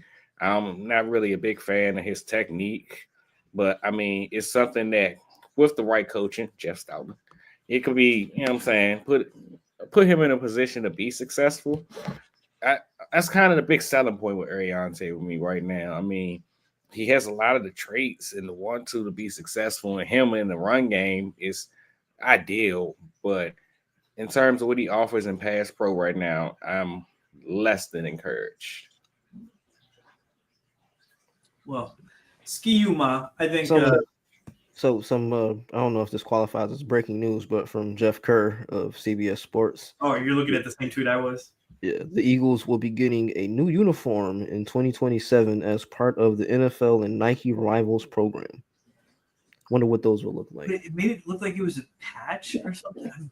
Yeah, I was confused at what it was, but maybe it's something like the each participating team will wear unique rivalries uniforms with designs rooted extensively in local community insights during a single home game against a division rival. I think it works with basketball. I think basketball jerseys, you have some more flexibility, but football jerseys, like the simpler the better. You know what I mean? Like doing too much on football jerseys doesn't look good. Shit, even baseball. Baseball, you can get away with doing some like cool City Connect type shit. Even with the Phillies, with the light blue. That's what I'm saying, like the baby blue and like all that, or like when they write like the different script for Philadelphia and stuff. But for football jerseys, like to me, see, y'all sound like fans of teams who do too much. I like my jersey. Get the hell out of here! Oh, we keep the pinstripes. We love the pinstripes, dude. Oh god, our players can't have beards. They can now. No, they can. Wow, that's stupid, bro. That's stupid. Why'd y'all have to? But if Devin Williams keep playing the way he's playing, I don't want to hear back tomorrow. And I don't ever want to know who Devin Williams is. To be honest with you, all right. How about that? 2 thumbs down for Devin Williams. All right. Golly. All I was trying to talk about was jerseys, and Quell's got me fired up about the Yankees now. Los Yankees. Like, come on, man. Oh. Okay. Well, the last thing I was going to say is, like, football, like, all we want is just, like, Kelly Green. You know what I mean? And maybe do the all. You think there's a chance they ever, like, go full-time Kelly Green? You ask every year, bro, and it's not going to happen, dog. I know we all want it to, but it's not going to happen. We have to just accept it. And you know what I knew was for sure? When they changed the script to that bullshit new one, like it just I'm not gonna lie, it's kind of growing on me. I don't like it, right? Just they all look the same. The reason they did it is because it makes it easier for fanatics, right? It makes it easier for all these companies who are making jerseys. I think that's stupid. I like the individuality of it. I like what like the Eagles, like with the John coming off of it, it looked cool, bro. Like I don't know, I'll miss that. Let's get back to this question though, because I think we got some time. We know who the Texans select, and then it's Cincinnati up next, with Jalen Milroe versus Shador, because I think it is an interesting conversation, because you talk about who they were last year, and it's like no, like Shador is a better quarterback, like he just played better, he looked better. Let's go, shout out 14th and Market, appreciate y'all. 14th and Market, the guys. You know it. But what I was gonna say is like with Jalen, you have those athletic intangibles. Like he's an athletic freak, and I feel like every year we see these teams convince themselves to just take a chance on a guy like that. As a Gator fan, Anthony Richardson is like the epitome of that. You know, like I even said it, guys. Like you guys remember on the pod, I was like, AR could be great, but what I saw at Florida, like it wasn't enough for me. And now, we're seeing how it's working out for the Colts. But hey, man, I think we need to tap that conversation. Pause it.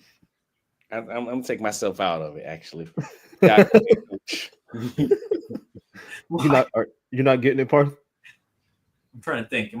You remember last year, Anthony Richardson tapped out of the game? Oh my god. That was so embarrassing, bro. That was so embarrassing. I was secondhand embarrassed for him, dude. I was like, dude, and like all the fans like, dude, it's fine. Like Anthony Richardson can do that, and every former player is like, bro, like you cannot do that, dog. You can't do it. And it's so hilarious because it's such a bad. You watch every other player on the team be able to be like, I need a breather, and you sitting there like, can I get one? Nugget. Yeah, it's unfair, man. Listen, like the two toughest guys on a field are the quarterback and the running back. Like they have the most respect on the field for me. Even linemen, you guys are both big running into each other. Like you guys can figure it out. But quarterbacks and running backs, the hits I've seen those guys take and pop up every single time, like your respect level just grows. And then when that guy just like taps himself out, especially a quarterback where the ball goes in your hands every play, bro. Like we need you on the field. It's not like we want you on the field. We need you on the field. Just can't do that. But the Bengals, is this Mike Green? Is it Mike Green? Oh, that would be trying to figure it out now. He's older. He's an older linebacker prospect. Who? Demetrius Knight? Yeah. He's pretty fun. But he's like 25, isn't he?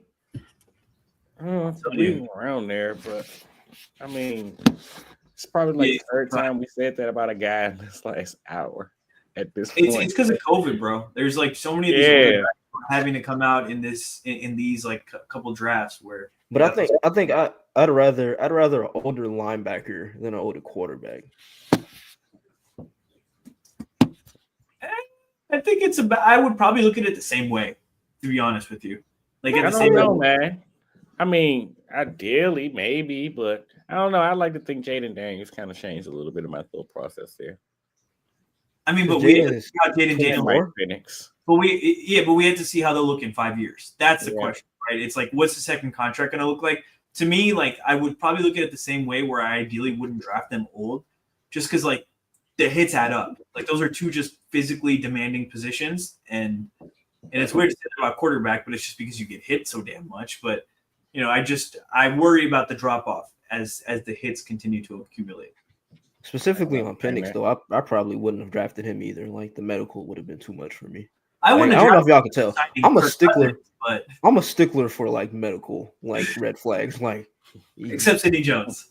yeah, except Sidney Jones. Except That's Sidney probably Sidney that Jones was is the one that hurt. broke it. I'm about to say that was the one that hurt the most. Yeah, It was like, I It ain't never was. doing this again. that was a hard lesson to learn, bro. I was like, oh, dude, he's gonna be fine. I remember my first Eagles game I came to. I think that was 2019. We were playing the Cowboys, and he had the pass breakup. I think it was Michael I Gallup. do remember that. Yeah. We're like, oh, it's the beginning, bro. He's finally Yeah. figuring it out. Let's go. Like, he had just gotten benched and gotten back, and he like, dude, we were in the trench for corner play, man. People forget that's Y'all remember Michael Jaquette? of course the straight jacket, bro. Yeah, he That's was a straight fire. jacket, all right. He Listen, had do me in not a straight jacket. Not bring I up, was going not bring mad up the watching him DeAndre play. Hopkins game. Don't bring up the DeAndre Hopkins game. I don't want to hear about it. He had some good moments. All right, Man, forget Let the him have it. DeAndre Hopkins game. the DK Metcalf game. Forget the DK Metcalf game. The Amari Cooper game. I thought he had a pick in that game though, didn't he? It all got erased. It didn't matter what you did. They put Amari Cooper on you. You were on Amari Cooper, and he roasted you so bad that they literally switched you to the other receiver. They was like, it's not gonna work. And then you proceeded to get cooked by him too. Chill out, like, chill are you out, bro. We're not serious? taking any jacket. We're not taking any straight jacket slander, bro. If Straight jacket. It's been the best name possible for a corner, dog. No, I'm not taking any slander, man. I can't take it. Genuinely cannot. It'll hurt. It hurts He too was much. one of the ones that hurt most. Dog, we've had some cornerbacks on this team, bro. Ron Brooks, Leotis McKelvin, Ron Brooks, Nolan Carroll. Wow. We hear about Leotis, but Ron Brooks, I haven't heard that name in a long time. Shout out I to remember- Will Parks, I remember- man. Will Parks, yeah. Will Philly Parks, legend. Yeah, Philly legend for sure. But Twitter legend Philly too. Willie. All Twitter, along with Sean Bradley. Mhm. 100%. Sean He's not Bradley on the team. didn't he? No, he's not on the team anymore. Yeah, he's on another team. Yeah. Oh, he's on the Chiefs. Interesting. Nasty work. Nasty work by him. It's like ATN level. All right, so we're about 14 picks out from the Eagles selection. Seattle's on the clock right now. With the way the board has fallen, I mean, you still got, Trey Amos is there, Xavier Watts, Nick Scorton, who they had in on a visit. Pull up the rest of the board here. Oh, Broncos moved back, and the Panthers are coming up to 51. Darian Porter, Landon Jackson. So I think they could gotta look to ask go you receiver guys- here because they declined Jahan's fifth-year option. Oh, they did? Mm-hmm. Oh, man. He didn't You change. guys see the report for about no reason. JD's fifth year? What was? Oh yeah, they're trying to see if when they His report, I conditioning. think next week his Yeah. conditioning. Yeah. Okay. I think it's gonna be something where it's like a 3-year deal, kind of at a I'm not gonna say discounted price, but at a lower cap figure than the 13 million it would be if they exercise. If he's back, it would definitely be on a. Can I interest you guys in Benjamin Morrison if he's there at 64? I don't know. He's a bit of the same conversation as The injury. man. I was even outside of the injury, just like how I feel. Even then, like similar conversation is Parrish, where I mean, we know the Eagles had Parrish in for a visit. They could play zone, but I think their strengths are man cover corners, man. And in terms of Morrison, him and his strengths being man coverage, that's when the injury comes into play, man. I have questions. I don't want to call them concerns yet. They won't be an issue until it becomes an issue. But I have questions about how his hip flexibility continues to look. I mean, that was one of the things that stood out the most about it when you watch him have his ability to sink, get low, flip his hips when he's in coverage. So does the injury that he suffered basically take a toll on that? Does it change anything about that? It'd be interesting to see that out. But Seahawks took Elijah. It's like they don't Arroyo. take anything but traits. I mean, it makes sense. John Schneider. If you got traits, you're gonna be a Seahawk. John Schneider doing his thing. They're having a damn good draft between them and the Browns. I mean, I'm pretty excited about what they're doing. All right, so Carolina is up next year. They took Tutorial. Hey Mo, somebody McMillan. said Tyler Show is 3 years younger than I was just about to bring that one up. He's in the league 8 years. I think like you said, Parth, it comes down to them needing to not necessarily be that good for this year so they can still be bad enough to get Garrett Nussmeier. But I guess they don't want someone with too much promise, like you said, Q. Man, I cannot believe the league let Will Johnson fall this far. I think we're gonna look back. Yeah, I'm saying I can't believe they let him fall that far. I agree. I think it's gonna be a conversation that we look back on in a couple years, and it's like, man, league's so stupid. How do you overthink these kind of things? Look at this player. To Carolina. Yeah. That's interesting. They need help at edge. Yeah. They lost Brian Burns a year ago. He kind of fits the. Yeah. I mean, depends on which Nick Gordon they get, the bigger body guy or the weight loss, pass rushing, enthusiastic from Purdue. But I mean, they've made an emphasis on improving the defensive line, man. They tried to sign Milton. Brown. Yeah. They thought they had Milton for a second, but I mean, pivoted to Bobby Brown soon afterwards. Pair him with Derek Brown coming back from injury, and you added a guy like Nick Gordon to the group. I mean, it's all kind of coming together. They re-signed what's the corner? JC Horn. Mm-hmm. Yeah, and then they got who's their number? Is he their number 2? No, he's their number 1. Okay, yeah. I'm trying to remember my other. They got my other guy on the opposite side. Carolina got Walter Nolan and Will Johnson. Just to see that together. I'm just looking at all the draft picks. That's not CJ Henderson. They also bought in Tershawn Wharton. Oh, that's what I was thinking about in free agency. CJ is on another team now. I want to say. Yeah, I think that's right. I think he's still on. No, he's still on the Panthers. Yeah. No, he's a free agent. A free agent? Yeah. Their second corner is Mike Jackson. Mike Jackson is all reliable. Why not? Just see what's get the tires around at CJ Henderson. No. Let Christian Parker work his magic. Don't know me. No. But we're in the offseason. We can do whatever the hell we want. All right. Bring him in. Hell, bring in Kyer Elam while we're at it. Why not? Bring in Matt Elam. We're talking about smacking dudes. At some point, one man gonna end up at Marco Wilson and turn the page. No, fuck. No, sorry. Try not to say the F word, but hell no. Good Lord. Marco Wilson. Never say that name to me again. Well, Tennessee's pick is in. Cam Ward. Then who did they pick at the top of the second round? Or no, they traded. That moment with Warren Moon was cool. Yeah, that was awesome. That was cool. That was pretty awesome to see, actually. Oh my goodness, all our guys are going. Ooh. Feel me? They take That's honestly why I thought they'd move up. I just think there's like those top end guys are just kind of getting off the board now. But I think at this point they stick. That's a great risk at this point in time, especially for Denard Wilson out there in Tennessee. And of course, them letting go Harold Landry, who's now in New England. They have a need at edge.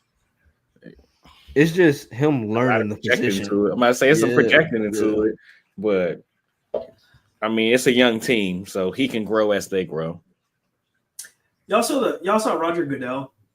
What a clown. Talking about the tush push. It's not a football play, it's a rugby play. Bro, get the hell out of here. You are the worst commissioner the sport has ever seen. It's crazy to me that the league is openly like conspiring to just ban the move. It's extremely soft. Soft, dude. Soft is baby shit, dude. I can't stand it. Like, what are we? Why? Because the funny thing is, they can just run a regular QB sneak and they're still going to be elite at it. 100%. And then what are they going to do? Ban QB sneak? Sick of it, bro. Like, just Can we just play football, man? Like it makes me so mad. Like, what the hell is a rugby play? Do they even run plays in rugby? And apparently, like according to Jordan Mailata, it's not even a rugby play. So like people saying it's not. It's not an actual scrum. An actual scrum is different. Like I played rugby. There's rugby plays. Rugby plays are only in the back line, which is like the fast guys. It's not. It's like routes in the back where they're just like crisscrossing and stuff. It's not usually. The scrum is not a play. It's like an action. It's stupid. So that's why you want to ban it? What? So that's why you were banning it? No, what? Why would you ban? Get out of here. Don't put words in my mouth, Quell. It's not a scrum. It's stupid. It should be banned. It's stupid. They're going to use that quote of Parth right there. But like, it's not a scrum. That's why Blitz hates the push. That's what people say. Oh, scrums are illegal and all that, but it's not a scrum. It just blows my mind how the commissioner is just context. What are the issues with Mike Green? Nasty man. Yeah, he went to multiple schools and got accused of sexual assault at like every school. At Virginia, he was on like a list where like you got to be on good behavior. Like we're taking a risk on you, and he got kicked out from there. Then he had allegations at Marshall as well, and I'm pretty sure he had allegations in high school. So, not great. Right. Florio mentioned it, but the actual proposal was to ban the initial push and the tush push. What does initial push mean? I guess when they snap it and they're all automatically pushing, not necessarily like when. So then, how the hell are you supposed to run block? That it doesn't make sense. That's the thing. It makes no sense. It's so stupid. Like that's what you do when you run block. You get off the ball and you explode. You don't want to give them. And the thing that's so frustrating is like if it's such again, like I've said numerous times, if it's such an unstoppable play, why doesn't every team do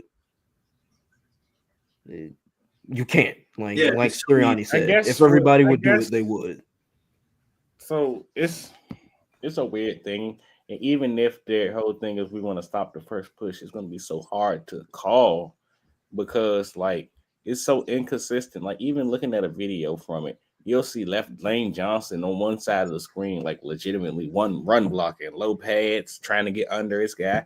And then you look over towards the other side, and I would be lying if I told you they're trying to run block. They're just getting lower than you and letting their legs do the push. Low man wins. Hey, right. Y'all think they could move up for Amos here? I would. I would too. Bro, a secondary duo of Quinyon and Trey Amos for the next 5 years. The only problem with this and what you guys are saying is it sounds like they really like Keeley. Now, does Keeley, a 4th round pick, stop you from taking a cornerback if he falls to you? I don't know, but I mean, they don't think they'll go out their way to go get one because of how they feel about him. My thing is though, like I wrote in the article a couple of weeks ago, they've looked into corners pre-draft for a reason. Like Keely's talented, no doubt, and he's been here for what 3 years, 4 years. And so while he does, he does. Like I say, he deserves. Well, I'll say it, he deserves the right to compete for the job. Like you said, I don't think the presence of Keely Ringo would stop them from trading up for a guy like a Trey Amos or even selecting a Jacob Parrish. Typical Benjamin Morrison selection spot in Tampa Bay. I can just man, I got like I outlined, man cover guy. Let's they take him? Blitz, yeah. Let's go blitz the hell out of everybody, and you go stand out there and cover your man 1-on-1. Bucks have had a pretty good draft too. I feel like there's who they pick round 1. I just knew it. I just Emeka. Yeah. Ibuka. You know, like it's kind of anti-Bucks though. Yeah, but I mean, like just kind of where they are right now. I think I don't know. I think they played pretty well last year. At the like throughout the year, they dealt with a ton of injuries. I like Baker's fit there, but he's I'm cheering for Baker after the way the freaking Browns just did him so dirty, dude. That was nasty work by them to go get nasty man. Gets them their first playoff win, and they're like, "Yo, let's go get that nasty dude from Houston." But I lost my train of thought. What was I saying?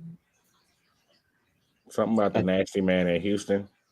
No. Before that, that was the tangent I went on. Let's talk about Bucks draft. Yeah, I think I like their draft. I think they've just taken good players at the spots that they've been in. Amike could have been a reach, maybe, but when you look at the bigger picture, especially with the guys coming off of injury, I don't know. I like it. What do you guys think? Oh, I mean, I wouldn't necessarily call it a reach. I mean, it's just them planning for the future. How I see it, you got Mike. What You Mike had Evans? Amike. You had Amike as like 100% round one guy because I saw like some places mixed up like late round. Yeah, he was by wide and far my wide receiver too. Okay, cool. But I mean, I think it was for them. It's preparing for the future. You understand? Yeah, you got Chris Godwin back on that 3-year deal, team friendly deal at that. But Mhm. you also need to figure out what he'd look like post injury, and even then, Mike Evans is heading into the final year of his deal. We'll know what the future holds for him. Got a little nugget real quick about the Benjamin Morris pick. His dad played with Todd Bowles in Washington. Hmm. That's cool. That's That is cool. awesome. That's That's cool. pretty. That's stuff like that. That's what the little nuggets that excite me about the NFL. That's what I love about football, bro. It's like the little stories in there and like how everything is so interconnected. That's cool, bro. Like his dad's just gonna be like, oh shit, yeah, I know your coach. Like, oh Todd, you know what I mean? That's crazy. Sorry, Quad, I interrupted you on that. You were talking about the Bucks draft and Mike. Oh, just in general about how the wide receiver room might look a lot different for start next year as it does right now. So I mean, and like they say, that it's better to get ahead of the issues before they become issues, and then you sitting there and you drafting for need. So you looking at a Bucks team that a year from now you could be looking at a wide receiver room of Mecca Ibuka, Jalen McMillan, and you kind of got your guys in place, and then you look at how they want to play. I mean, the emphasis they place on run blocking and things of that nature, the little things that Ibuka excels at. So I wouldn't necessarily call it a reach by any metric. It was a surprise by the team that took him, but I can understand why they did it. Fair. All right. So Packers pick us in. All right, so we are officially 10 picks out from 64 with the Eagles pick. What are we thinking here? I have no idea. I think it all just depends on how the board falls. Like if they move up, I think they move up for Amos. If they stick, I think they take Fannin or a tackle. I think they What might about- get Fannin what at the about- start of maybe later tonight or at the start of tomorrow. We might have to move up for him tomorrow, but What about some Xavier Watts action? I was just about to mention Xavier Watts. That's the one that has caught my eye. I'm very intrigued by the only pushback. I wouldn't even call it pushback, but the only thing Tackling? not even just the tackling. The homework that they've done on other players at the position. And I mean, yeah, sure, they didn't have Jihaad in for a visit, but they met with him and things of that nature. So they've shown an ability to pivot, but I don't know how they view him in the building. I'm intrigued as to how they view him in the building. Personally, I think they go corner earlier than they go safety because I think Justin Simmons is just waiting to sign until after the draft, so there's no comp picks that we have to give up. I think it's like damn near set in stone. I think Simmons just wants to play with Fangio again. I think Fangio would want to play with Simmons. I think you can get a corner at some other point, or sorry, a safety at some other point, but I just think Jonas Sinker at 134 is looking pretty nice. Another one of my guys. # my guys. So yeah, I think I'd rather go get a top tier corner prospect here. But yeah, I think it just depends on how the board falls, dude. 10 picks is a long time. Packers made a move. Anthony Belton. I'm trying to figure out their offensive line situation. It blows my mind, to say the least. Do they still have what's his name? John Running Jr.?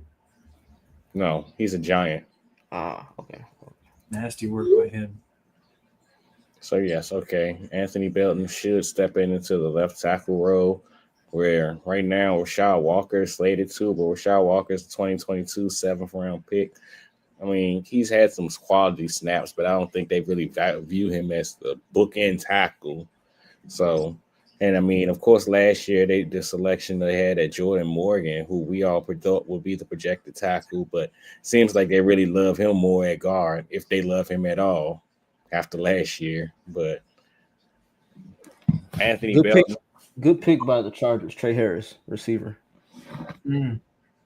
oh yes, really good pick. Give Justin Herbert some playmakers. A big physical receiver at that. He should pair really well with Lad McConkey. So that Lad McConkey. I'm trying to find Anthony Belton on the best available list. Right there, 55. Oh, okay. This is a bit of a reach. Sorry, County, do you think, in terms of like the talent at offensive tackle that's still on the board?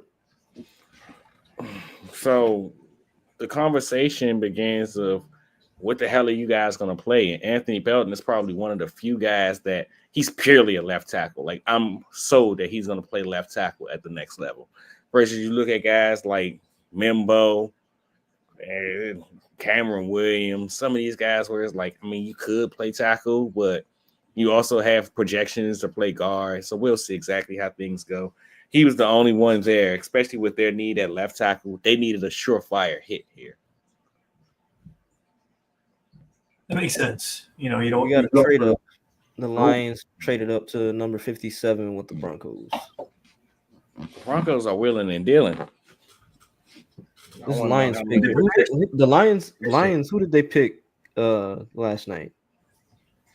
Tyleek Williams. Okay. I think they go edge rusher here. They need somebody the Bears pick yet, but the trade already happened for 57. And they moved up over the Ravens and the Raiders. I think this is for an edge. Yeah, I was about to say, you would have think they would have took a pass rusher last night, but here we are. And I mean, I'm surprised the run hasn't started yet. But Nick Scortington is now off the board. It's Donovan Ezaraku off the board. So I mean, I guess you can't say it hasn't started, but it hasn't been as heavy as I thought it would be. Landon Jackson feels like a Dan Campbell guy. Yes, he does. I can see why you say that. And I mean, how I see it is they need a guy who's going to bring in some immediate production next to Aiden Hutchinson. Yeah, excuse me. Next to Aiden Hutchinson. He's coming off of injury too, isn't he? Yeah. All right. I mean, I just hate when they do the trade before they announce the pick before. It's always so confusing. All right. I really feel like the draft wouldn't take so long if they didn't like have commercials in between picks at times. I mean, I don't think commercials really matter because we still got to go through the clock. Yeah. But you saw Goodell wants to shorten the clock? Yeah, 7 minutes. And then you get an extra 2 minutes. Man wants to ban the tush push. He wants to shorten the draft clock. He hates everything that I enjoy about football. I hate him. I agree. I mean, what is it in the second round? It's 8 minutes or something? I think so, yeah. Because the first round is 10 minutes, right? Yeah. Yeah. Make it 5 minutes. Second on day 2. I agree. I think day 1, I get it. There's those are significant trades that have to happen. But after day 1, oh yeah, that a little bit. Oh my goodness, their offensive line is absolutely disgusting. Did they take Ozzy? They took Ozzy. Their offensive line is absolutely disgusting. I forget the draft. I love this offseason for the Bears. Talk about a home run. And I mean, you know what I say on a daily basis, Parth. I'd rather be the one that win the season than the offseason. But just talk about a great start for Chicago, man. I mean, hell, you talk about revamping the entire squad. You started last year acquiring your pass catchers. They got the pass catchers in. You finalized them, bringing in another tight end and another receiver. Then you finish off the offensive line that you already perked up through free agency in the trade market. Ben Johnson is ready to rock and roll early. I like it, dude. I like it. I like the way you put it. It's not just the draft; it's the whole offseason. They revamped everything, and Poles is cooking, dude. Eagles guy, so definitely cheering for Poles. All right, so Ozzy is off the board, and now the Lions are up. We're thinking Lions took Tate Ratledge. Yeah. Oh, they did. So some of these interior offensive linemen, coming off. Another Dan Campbell ass player, dude, with that hair. Hell yeah, brother. That's a mullet, right? Oh, yeah, brother. And a mustache, brother. He looks just like what you think Tate Ratledge looks like, brother. Tell you that much. I cannot believe Shedeur Sanders is still on the board. Yeah. I mean, looking at the next couple of teams, the Raiders is the only spot that I could see that potentially makes sense. If he didn't, let me ask you guys. If he didn't have, like I said, the aura, right? And we're looking at just purely resume. We talk about he turned around Colorado and everything, but the bar in Colorado was like the gutter, and he comes in with the Heisman Trophy winner. But hold on. Let me lay it out, and then let me know, right? When you see all of that, when you see his overall record, when you see his record against winning teams, how are you supposed to be like, oh, this guy's like a first or second round pick? I just think it's a stretch. I mean, I can understand your argument if the bar wasn't low in general. Like when you're a first or second overall pick, 9 times out of 10, you're going to a bad team. Mm-hmm. So you improving their record, you going to a team that won 2 games last year and now they won 4. I mean, you improved the record, but did you really improve the team? The bar is always going to be low. So to say that him going from Colorado, and yeah, I get it, they won 1 game, but did they turn it around though, dude? It's like now it's like fine. It's like they people talk about Colorado, but it's not like they won bowl games. It's not like they changed. But they're making bowl games now, which is something they weren't doing in the first place. They made 1 bowl game, right? And then last year he's only been there 2 years. They didn't win either of them. It's just like you go there, and he never won the highest bowl in the HBCU either. Like I'm like in the HBCU level, like there's the highest bowl games. He never won those either. So it's just like I get it, but you're playing with the Heisman Trophy winner. Like, yeah, you're gonna win some more games, and you're not playing high level. How many? I guess when they played high level competition, he didn't succeed. The problem with you in this whole winning thing is, so every single quarterback that we seen here, we talking about is a winner. That was my whole push for JJ McCarthy last year, is because the kid was a damn winner, and you looked at me like I was crazy because you see what he was doing. No, totally. But honestly, to be honest with you, this whole Jalen Hurts experience has been what has kind of changed my mind. Is because that guy just won at every level that he went to, and he made and like didn't matter the school, didn't matter what he brought. He came with that same consistent attitude, and he kept those programs relevant in the way that he did. And honestly, he did it at higher levels too. Shedeur does it in the what is Colorado in now? Now that I don't know any of the leagues. It's Big 12, right? Yeah. Yeah, like they're in the Big 12. They're not playing high level competition, and when they do, it's not like yeah, he makes some like nice plays, and he has talent. Like I'm not trying to make it seem like I'm saying he's talentless, but to me, I didn't see him have his like as remarkable a career as Jalen Hurts, a second round quarterback pick, or some of these other guys. But I mean, outside of the whole winning the national championship, which I mean, one of which he got benched for. Jalen made the playoffs, and he was a Heisman runner-up. I mean, that's more than you can say for Shedeur. And the whole Shedeur Heisman Trophy talk was all pushed exclusively by Colorado. Everybody knew that it was Travis who deserved the Heisman in Colorado. Like, I mean, I don't want to say it was quote. Everybody knew it was Travis who deserved the Heisman. I think the importance of the team between there's a reason Shedeur didn't get invited to let me finish. Hold on. I think it's the importance of the team is fairly equal. I also think that one was playing both sides of the ball, and it was a cooler story to talk about. So if you had to pick one, I think it's hard to believe that Shedeur Sanders was an actual Heisman candidate. I think that was all just like stuff coming out of the school, trying to support their guy, just like they retired his jersey, but I don't think he was a serious Heisman candidate. Jalen Hurts was a legitimate Heisman candidate. He tore it up in that Lincoln Riley offense, and then they didn't have a good, what was it, Peach Bowl that they played in, that last game that Jalen lost? Against LSU. Against LSU, the team that went on to win the national championship. The way Jalen played in 2019 was overshadowed by how good Joe Burrow was. There were a lot of good teams in the SEC that year. Shit, that was Florida's best year in years. That was the Kyle Pitts, Kyle Trask, and Kadarius Toney team. Like, they were winning games too. LSU was a buzzsaw. You know, they went through everybody. But I don't know. To me, when I look at like some of the other guys who've been taken in the second round, Shedeur has toughness, he has grit, but when I'm asking about his superpower, I'm not necessarily seeing one, right? It's like his superpower is his accuracy. How many quarterbacks do you see come out right now that have the ability to throw across the middle like Shedeur Sanders does? I don't know if it's going to continue at the next level because he didn't have as much success throwing over the middle of the field against the better teams. If you look at what is your consideration of quote unquote the better teams? The teams that with winning records. He had a 1-8 record against ranked teams. He had a 1-8 record against ranked teams. But then that poses the question: Are wins actually a QB? Again, but we've landed all over on that, especially in the Jalen Hurts conversation. So that does bring up an intriguing conversation. It's somewhere in the middle, and that's going to be the answer that nobody likes, but it's probably the truth. Where it's like, hey, some guys like. And this I'll say about Shedeur, when it comes down to crunch time, he does make plays, and that is one thing that's his big positive for me in my head. Like when it comes down to it, you can put it on his shoulders, and he's shown that he can do that.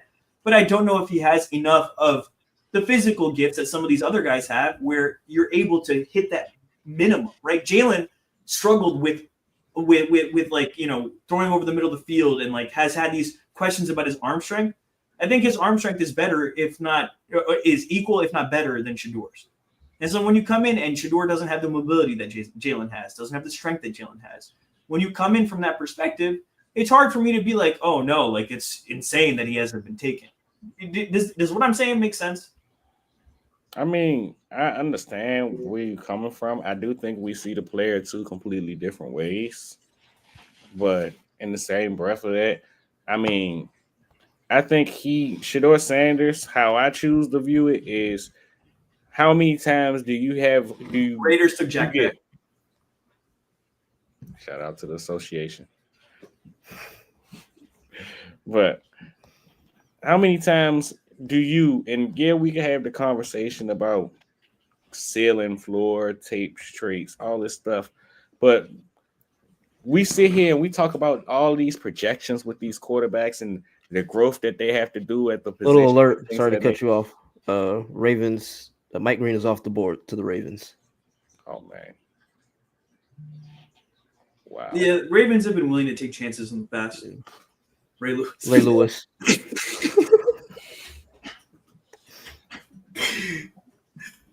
Lewis was already on the team when that happened, man. Yeah, he was already on the team. But he was definitely on that booger sugar in Miami. I don't. That whole team was on the booger sugar in the 90s. What was it? The 99 team, right? Yeah. What was that legendary team? 98, 99, I believe it was. Something like that. That team was nuts, dude. But just in general, my whole how I choose to view perception is if you strip Shedeur Sanders from the name Sanders, let's just look at it as his name is 100%.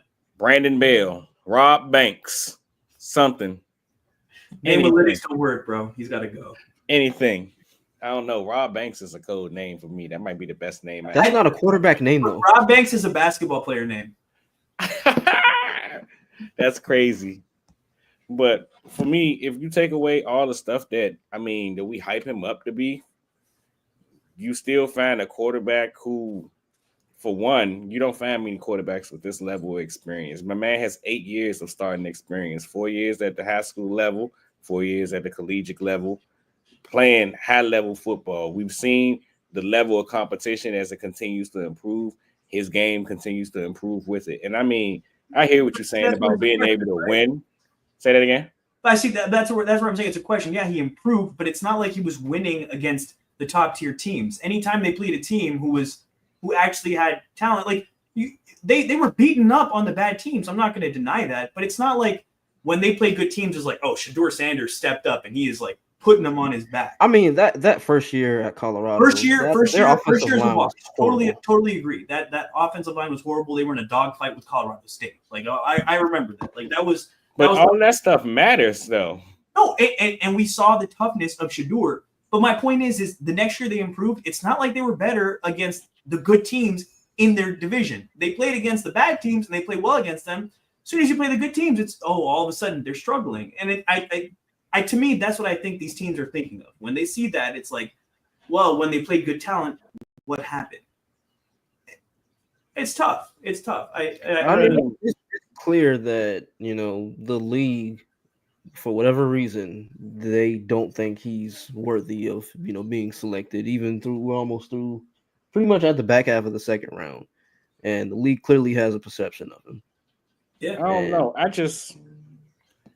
The statistics may say one thing, but I just implore you to go cut on that BYU game and see some of the little things that he was able to do as a quarterback that may not translate to the stat sheet. Stuff where ball bouncing off receivers' hands and things of that nature.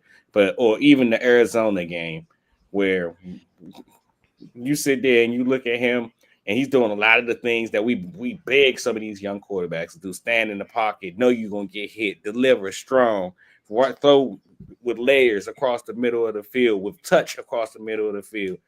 Stuff that these are the things that you get from veteran quarterbacks, not a guy that where he is in his development. I mean, I could understand he isn't, quote unquote, the modern day quarterback. And even then, the mobility, I think the mobility is something that's overblown of a conversation. I really look at it as a similar light as the CJ Stroud is. I think he has underrated mobility, but he's not a mobile quarterback. Would you consider CJ Stroud to be mobile? No. I think he's I think he has mobility. A mobile quarterback to me is Jalen Hurts, right? Like that's your actual dual threat quarterback. Lamar Jackson is obviously that whole other being a non-mobile quarterback a negative in today's stage. No, I think in today's game you want a mobile quarterback personally, unless at least a guy who has the threat of mobility of moving. Yeah, to me, if you don't have that mobility that we're talking about, like the leg mobility, like Jalen Hurts level, Kyler, Lamar, those types of guys, then I want you to have like pocket maneuverability, but it can't. Like it's got to be one or the other. You either got to have the legs or the arm. To me, in today's league, and that's why when you see the guys with the combo, they go so high. Anthony Richardson had that combo. That's why he got drafted so high. But what does Joe Burrow have? Mobility.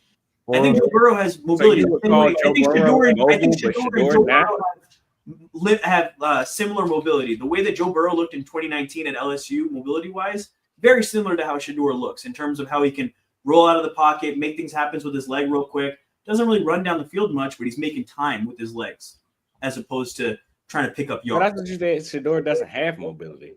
No. Sorry. What I'm saying is, mobility versus mobile quarterback. Let's put it that way, right? Okay, I think he has mobility in terms of like pocket navigation, pocket, making guys miss in the pocket. But I'm never trusting Shedeur to run the ball, right? Run the ball down. I mean, I think I wouldn't expect Joe Burrow to. From watching Shedeur over his 2 years at Colorado, from what I've seen, he can move if he needs to, but it's not something that he utilizes at a high.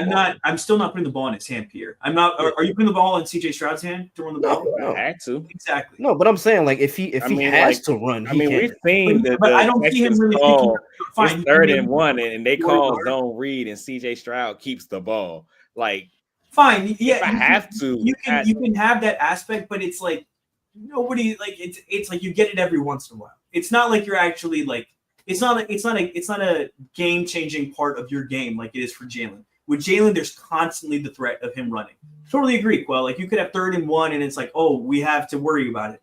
But 3rd and 4, all of a sudden that's not really in your playbook. You're trying to figure something else out. So how far do you guys think he slides? Like, where does he? I think he gets taken in the 3rd round at this point because there's no quarterback hungry teams left unless it's the Raiders here. No, the Raiders just took that. So Raiders pick again at 68 though. But that's 3rd round. Yeah. Yeah, that's my point. I think it'll be 3rd Cleveland. round. But Milroe hasn't been Pittsburgh. taken either. So Yeah. I honestly I wouldn't be surprised if Milroe gets taken first too. Yeah, I think the Milroe was league, first quarterback the off. league. I think Milroe's skill set in terms of the arm talent or whatever. I think the league would like that more. athleticism. Yeah. That's why I think it's the same kind of the same vein as Anthony Richardson, where it's like, oh my God, what can this guy be? It's the Josh Allen conversation, right? And that's what the Giants messaging has been about Jackson Dart, is that size and arm strength wise, they think he's similar to Josh Allen, and Dab will work with Josh Allen. Now, it's teams messaging and everything like that, but you know, that's just that's what they were valuing in that time. All right, Ravens pick is in. Is this Mike Green or? Yeah, this is Mike Green. Oh, it is Mike Green. Yeah, you're right. Yeah. Oh, so the Broncos took R.J. Harvey. Yeah. Well, can you give us a little lowdown on R.J. Harvey? I don't really know about it. Shout out to JP Acosta. That's a firm JP, my guy. All right. But RJ Harvey, man, we want to talk about a fun player. His time at UCF, a big play waiting to happen, for lack of a better term. I would love to use the term scat back, but I don't think they use that anymore to explain these guys. But I seen somebody explain like basically a little jitterbug. If I had to give him a player comp, I don't want to necessarily say that this is him, but just to give you guys an idea about how he runs the football. It's very Darren Sproles-esque.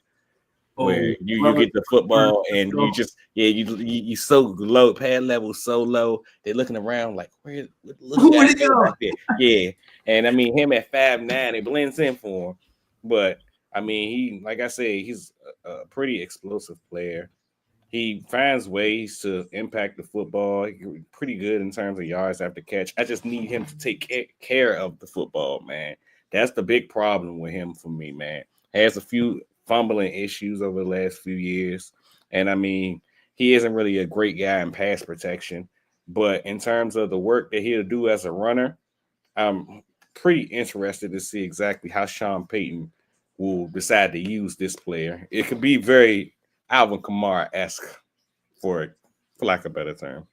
To back up what Quell just said, he said he's a big play waiting to happen. At UCF just this season, 232 carries, 1,577 yards, and 22 touchdowns. And he had never played running back prior to going to UCF. Sheesh. That is nuts, dude. Holy hell. Yeah, when he was recruited as a quarterback. He was a 3-star dual threat quarterback. And I mean, he's a big dude. I'm looking at the picture they posted. Like, his arms are massive. So how tall is he, Quell? 5'9".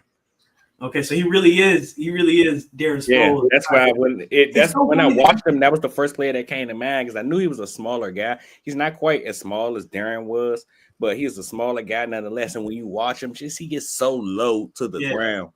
I'm looking at a picture. I'm looking at a picture of him. He looks small, like he looks miniature. I just sent it in the chat.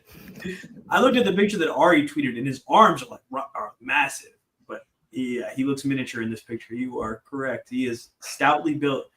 Bro's built like what's his name? What's the guy who was his face? Damn it, man! Ashton Hall. Almost said the F word. I already dropped one. We're all good today. The Commanders just drafted Trey Amos. No, dude. That's a great pick for them. Yeah, really good. That's insane value. Trey Amos, Mikey Stanger still. That secondary gonna be real tough over the next few years, man. That sucks, dude. Oh my god. They got him at 61, bro. We should have got him at 64. Oh. I mean, at the point, the way the board is looking, oh my goodness. Nah, I don't think they would do it, but oh my goodness. Nah. We just sat here and had the conversation about Sidney Jones. But it's a big difference between injury pre Siobhan Revel. Yeah, injury during the season and the injury during the pre-draft process. But tell us about that'll be fun. That'll be fun. Siobhan, Savone's a fun player, man. I mean, of course, first thing to notice, he's coming off an ACL tear. Suffered early. I believe it was in October, Off my board. September. Off the Damn. board. It was in like September, October, man. From all accounts that I've heard, because that was the big thing that I've had with people, was I mean, from according to the tape, I loved him. Like I loved him enough that if he didn't get injured, he probably would have been in line to be cornerback one for me. And that's ahead of Will Johnson. That's talking about right next to Travis Hunter. Like I liked him that much in terms of the abilities as a corner. How I see it is if you were a fan of Caleb Farley a few years back. That's a I Virginia was. Tech guy, right? If you were a fan of Caleb Farley, if you were a fan of Christian Gonzalez, guys like that, guys that they're stupid athletes. You can tell their athleticism is the way that they excel at the position. This is one of the guys that you would fall in love with when you watch him because he's silly athlete, crazy athlete. We'll see how he's able to return to form from this ACL tear. But assuming he's able to get back to his regular form, man, that's just the first thing that pops off the screen with Simone, the athleticism, man. Now he showcased some quiet ball skills this year. He didn't really have many takeaways throughout the course of his career prior to this year, but I believe he had 3 interceptions in 2 games played. So it kind of gives you an idea how good he was taking the ball away at that point. Now, he's very fun for me and cornerback specifically. If you ain't willing to get your nose dirty and run support, I don't want to say I'm turned off by you, but Yeah, no, I agree. and he's one of them guys where he's more than a willing tackler. He's willing to play at the catch point.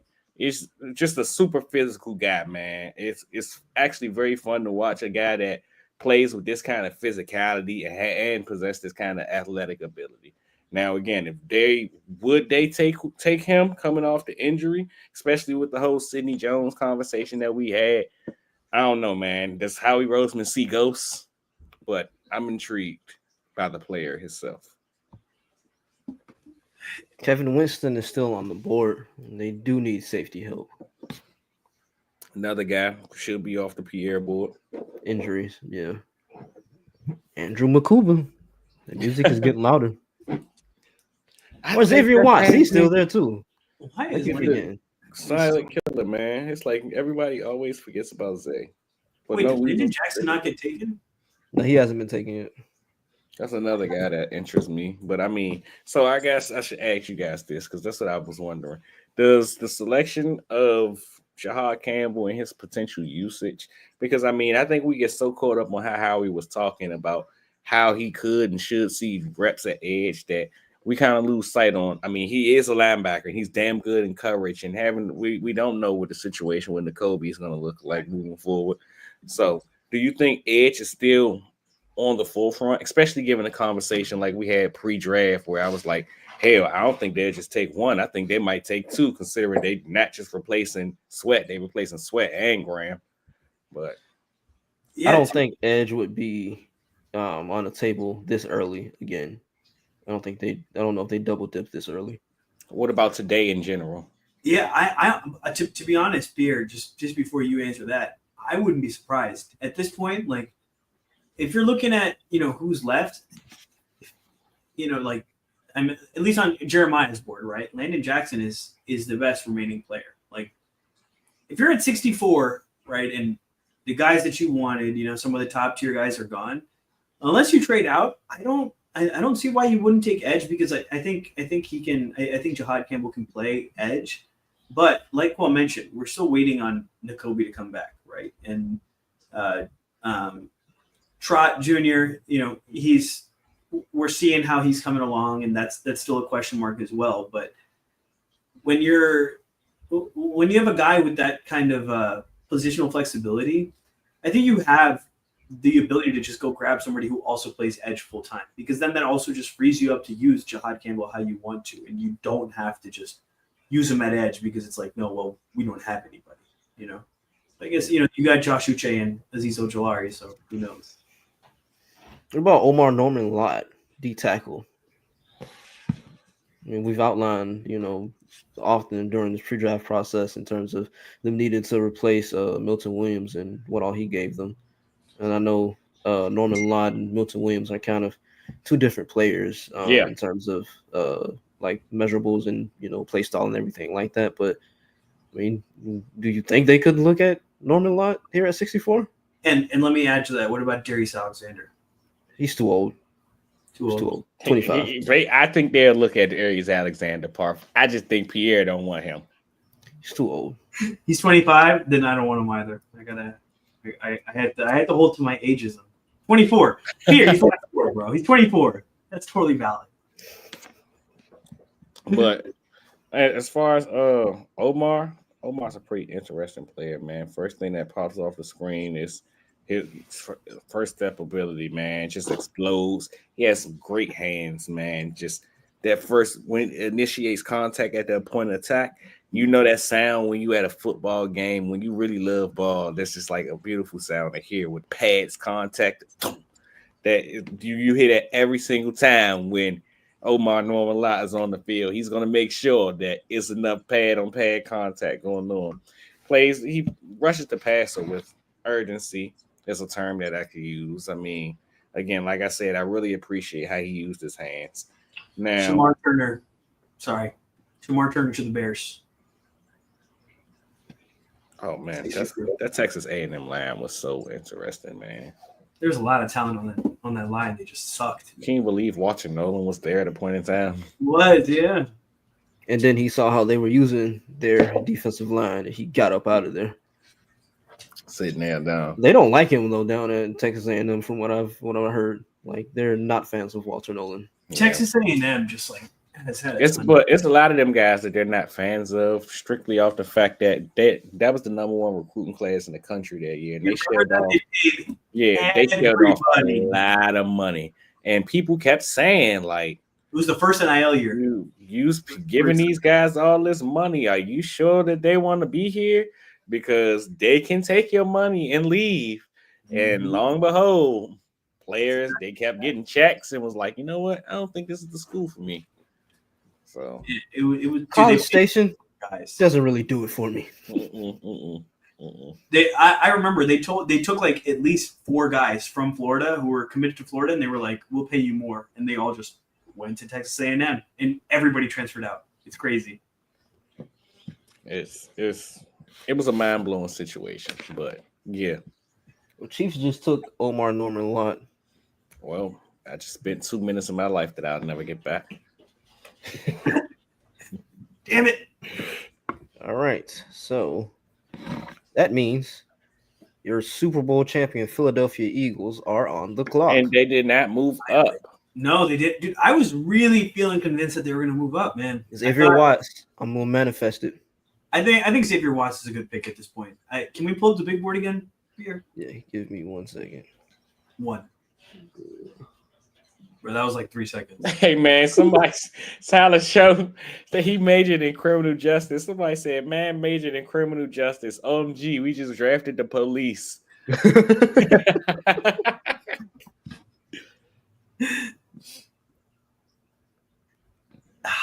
Yeah, I guess that's the most beautiful thing about draft night is people finding all these receipts. John Harbaugh says he's glad Ravens have zero tolerance policy when asked about Deshaun Watson. Dude, I wonder who did they just pick? They've retweeted that multiple times this year because of the whole Justin Tucker thing too. Unfortunate, man. All right. Don't just. Who are we picking here, guys? Draft those guys. If I had to give us can we go to the next page, please? If I had to give us a guess, something that will pique their interest. Putting my feather. Did y'all see this? It's after Tom Brady saw on a 5th time. It's from The Incredibles. Hey, speaking of which, quality movie, bro. Quality movie. I saw this thing, like they were comparing, like, yeah. Wait, let me find the picture. This will be good after we pick, and then we're waiting another 2 hours for the Eagles to draft again. God damn it, dude! Being a champion is so tough. It's so hard. Watts or Kevin Winston. Those are my two. You're going to Watts. I think a sneaky selection here depends on how and where he is on their board.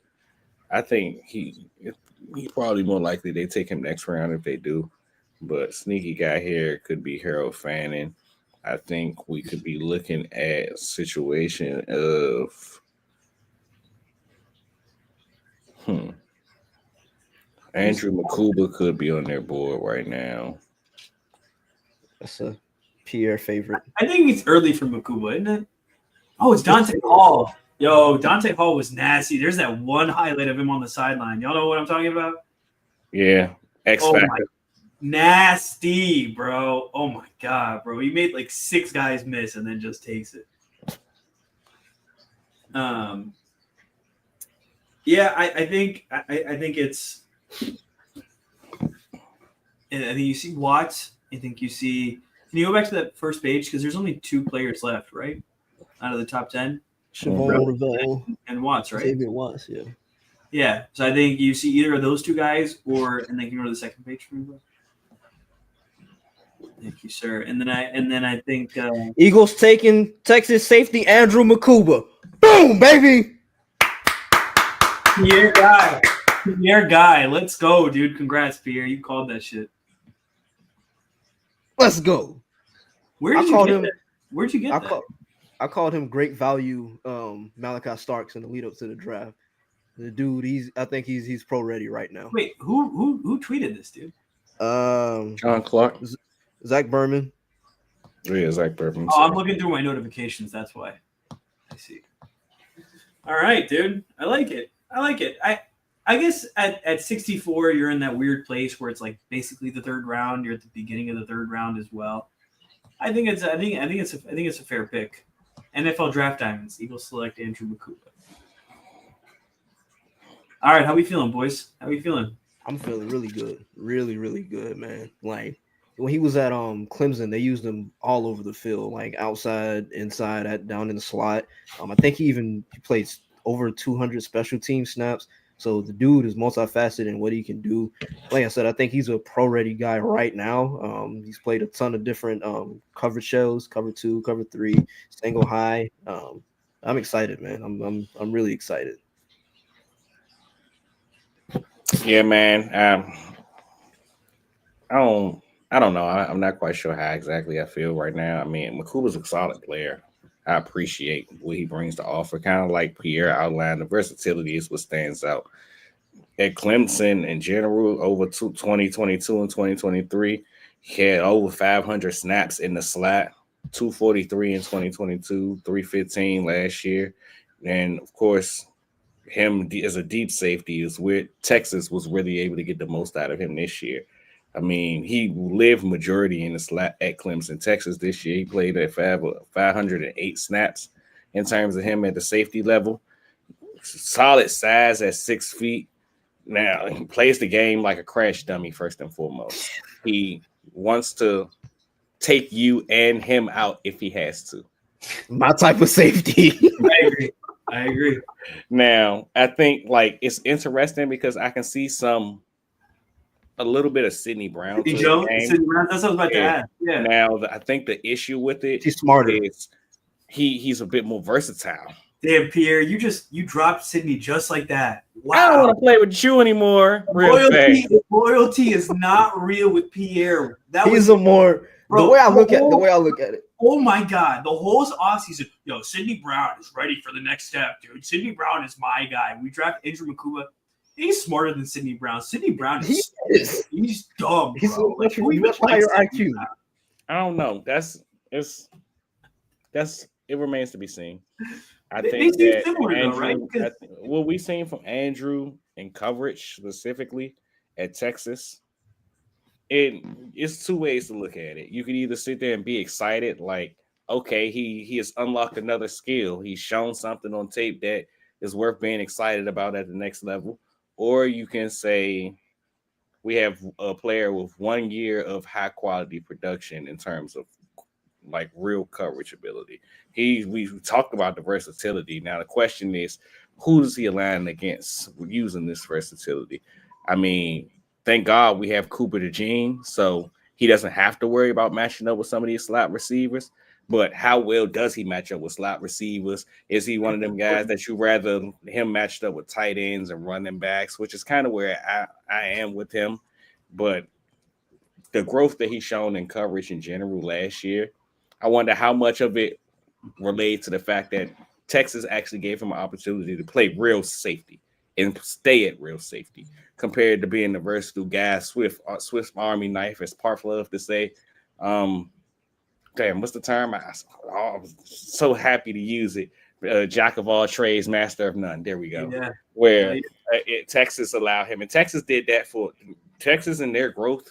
That they allowed a lot of prospects, because this is how I feel about Makuba and the growth he was allowed to take this year is a lot how I felt about Marcus Golden or Matthew Golden at the receiver position. Where I mean, he showed flashes at Houston, but the things that Texas allowed him to do as a route runner, they opened up another element of his game, which is what you can say about Makuba over in coverage and things of that nature. Like last year, because of what he showed at Clemson over the last few years, he could have left last year and actually been a day 2 or 3 pick. And I mean, still in the similar range, but what he was able to put on tape heading into this year kind of makes me a little bit more excited about the player that we're getting.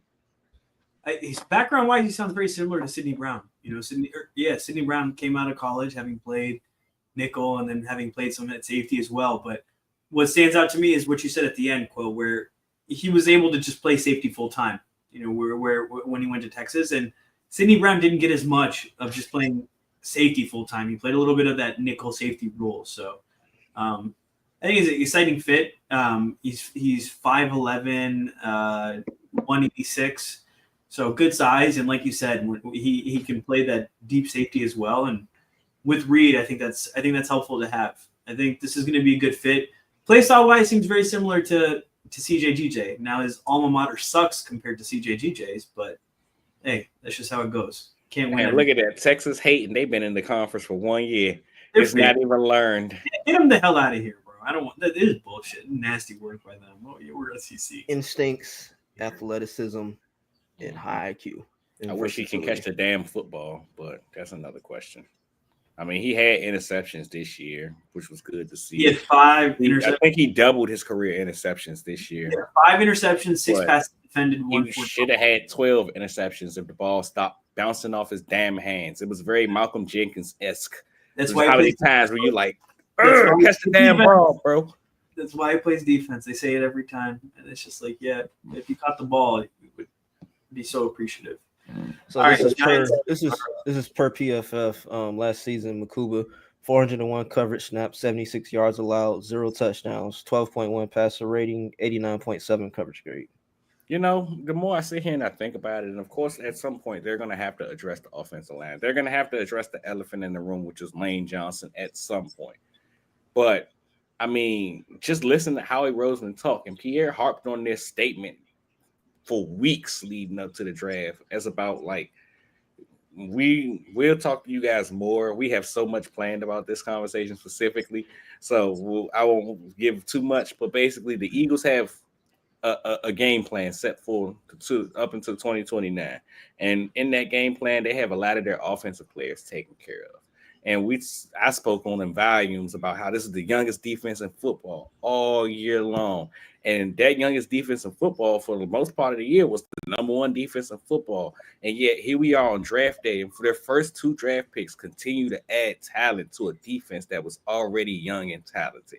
It kind of shows you where the franchise is in terms of team building at this point in time. And it's lion season during the off season, sometimes you just got to listen to what these guys say, because they're going to tell you exactly what's going to happen. 100%. That's a really good point, because we always assume, they're just putting smoke out there, but where there's smoke, there's fire, right? Unless your name is Dave Canales. I'd never forgive Dave Canales for lying to Kay Adams. Nobody lies to Kay Adams. Yeah, I think we're going to take a defensive player, drafts a wide receiver. Shut the hell up, Dave. He just probably forgot what he was saying. He's like, we'll take a defensive player. So, I mean, Giants are up in round 3, first pick of round 3. How How do you guys feel about the Eagles draft overall? I'm feeling pretty good, man. I think you got good value at both picks. You were able to stick at 64. You only gave up the 5th that you got in the Kenny Pickett trade from the Browns for moving up to 31 with the Chiefs to get Jihaad. I think it's a pretty successful draft so far. Well, to your point about tackle, if we don't see it in round 3 or 4, maybe they'll take like a swing in the later rounds. But then I think it's just like next year, 1st or 2nd round, we're taking a tackle. I think it's, and I know I said that this year as well, but I mean, I feel like they're going to want at least 1 year with. I feel like it comes down to, at least for me, it comes down to the level of commitment they were getting from the player. Like, it makes sense that they drafted Jurgens when they did, or even Andre Dillard dating back then, because you had no idea what it was. I will retire, I won't retire. When you're talking about Peters and Kelsey, Lane has flat out said, I think I could play another 2 or 3 years. Yeah, you're right. So it kind of gives you room for error. But I mean, at some point, you do want to get somebody in there to play next to him. I would take him at least next year. I get it, not taking this year. It's probably early. We all said it ourselves. That's why I said 1st round, because you wanted the 5th-year option. Next year, take a tackle, let him learn under Lane. I think that's your ideal situation. Okay, let me ask you guys an off-topic, because this is what I was getting at earlier. You have to delete one franchise forever. Shrek, Kung Fu Panda, Madagascar, or You better not say Cars. Cars. Kung Fu Panda. Wow. Oh, getting cut like that? I was going to say the same thing. I kind of want to start with Kung Fu Panda because, I mean, it's cool and all, but I ain't really – we were a little old the Kung Fu Panda. Because this is an Eagles podcast, I'm going to cut Madagascar because how dare you say all hail the New York Giants? It's go Birds in this city, man. It is go Birds. That is great memory by Quell, dude. What a pull. Let's go, dude. Also, just realized Alex the Lion it was Ben Stiller. Like that was a stacked cast for that movie. But yeah, the original one was Shrek, How to Train Your Dragon, Kung Fu Panda, and Madagascar. To me, it's pretty hands down. How to Train Your Dragon. Darius Alexander off the board to the New York Giants. Ooh. Darius Alexander and Dexter Lawrence. That's fun. That's a playing alongside Abdul Carter and Brian Burns. They said, "Look, we're gonna get this defensive line situated." That's a hell of a way to revamp your O line or D line in one offseason. Wow, that's a lot of meat. A lot of meat up front. Yeah. What are you looking at, Pierre? No, I'm posting my write-up of Makuba because I mocked him to the Eagles in one of my mock drafts. Bro's like, let me take my victory lap, yo. Yeah, man, you couldn't wait till the night was over. He couldn't wait. He like, yeah, it's time to pop my stuff. If there's anything Pierre likes, it's getting some Twitter clout. He's like, yeah, let me write something up. Like me or Quell will have a totally independent thought, like in the group chat, and all of a sudden I'll see it on Twitter. I'm telling you. What the hell? You've been horror farmed. We got horror farmed. That's really what it is. We'll be like talking about something, like, yeah, I was just talking to my boys. Scrolling on Twitter, and all of a sudden, Pierre BO3. Oh yeah, this is what I'm thinking about the Eagles. It got to a point where nowadays I see some of his points like, at least I know that I'm just making some good points, so it's stuck. We'll take that. To me, I'm like, dude, I got like barely like 400 followers or some shit. Like, you know what, Pierre, you might as well do it. Get my ideas out there. I'm telling you, like, yeah. Give him credit. You know, I think Pierre is just my karma in life. Because Shannon say all the time, she be pissed off. She'll say something funny, and I'll be the one in the room who hear it and chuckle and say it out loud. And people laugh at me, and she like, you just stole my joke. And I'm like, look, man, somebody had to do it. The one who said it louder and got the laughs. It was like the worst thing in class. You know, I make like some smart ass comment, make it under my breath. Someone next to me say it louder. Oh my God, he's so funny. Parth, you're not funny at all. Why don't you think of stuff like this? I'm like, I did. Oh man, dude. Story of my life. Thanks. Another tweet from Jeff Kerr. Andrew Makuba had 18 passes defended and 0 penalties over his final 26 games in college. Smart guy. Beautiful. Interesting guy. Smarter than Sidney Brown. Oh my God. Holy shit. Stray Sidney is catching, and this is coming from a guy who did not believe in Sidney Brown. Pierre, I will say the big difference. You gaslit me about Sidney Brown and CJGJ, and you just gaslit me for an entire podcast. You are so full of shit, buddy. My man said he had to promo the pod. He had to do a promo. I've never seen a 180 like this. Oh shit! In one podcast, just a complete 180. He just said it was 2 safeties. It was 2 safeties in this class that I'm capping for like this. Makuba was one, and Jonas Sanker was the other one. He said, "You know what, Sidney Brown? I never even liked you. What kind of name is Sydney? That's a city in Australia, bro. Like, why is that your name? God." Oh, shout out to Zimbabwe. That's why shout out because that's when Makuba. Oh, that's where he's from. Oh, that's cool. Yeah. That's cool. I feel like you see a lot of like Nigerians, but you don't see a lot of Zimbabwe players in the NFL. That's cool. Zimbabwe is a good flag. I have this game, like my dad has this like old like flag matching game from when he was a kid. I know the flags. I'm a big flag guy. So, learn something about me right there. All right, guys, get off your phones. Come on. We're on stream. Let's go. I'm reading my scouting report, man. You read that. Pierre's aura farming. So I need him to talk to me here, bro. I'm talking to myself, just like going off, and Pierre's like, yeah, like let me get these likes on Twitter real quick, bro. What am I supposed to do here, man? But since they have addressed the need at safety, what is the one position that you guys think that what's left for the team to address heading into tackle or tight end? Yeah, I think the next. Oh my gosh, he's gone! No, I knew it. Did they just take Fannin? Yes. No, bro. I knew it. That's why I wanted to take him at 64, bro. Oh. Gunnar Helm at 96, man. Yeah, grab him. Damn, I really want to use him correctly.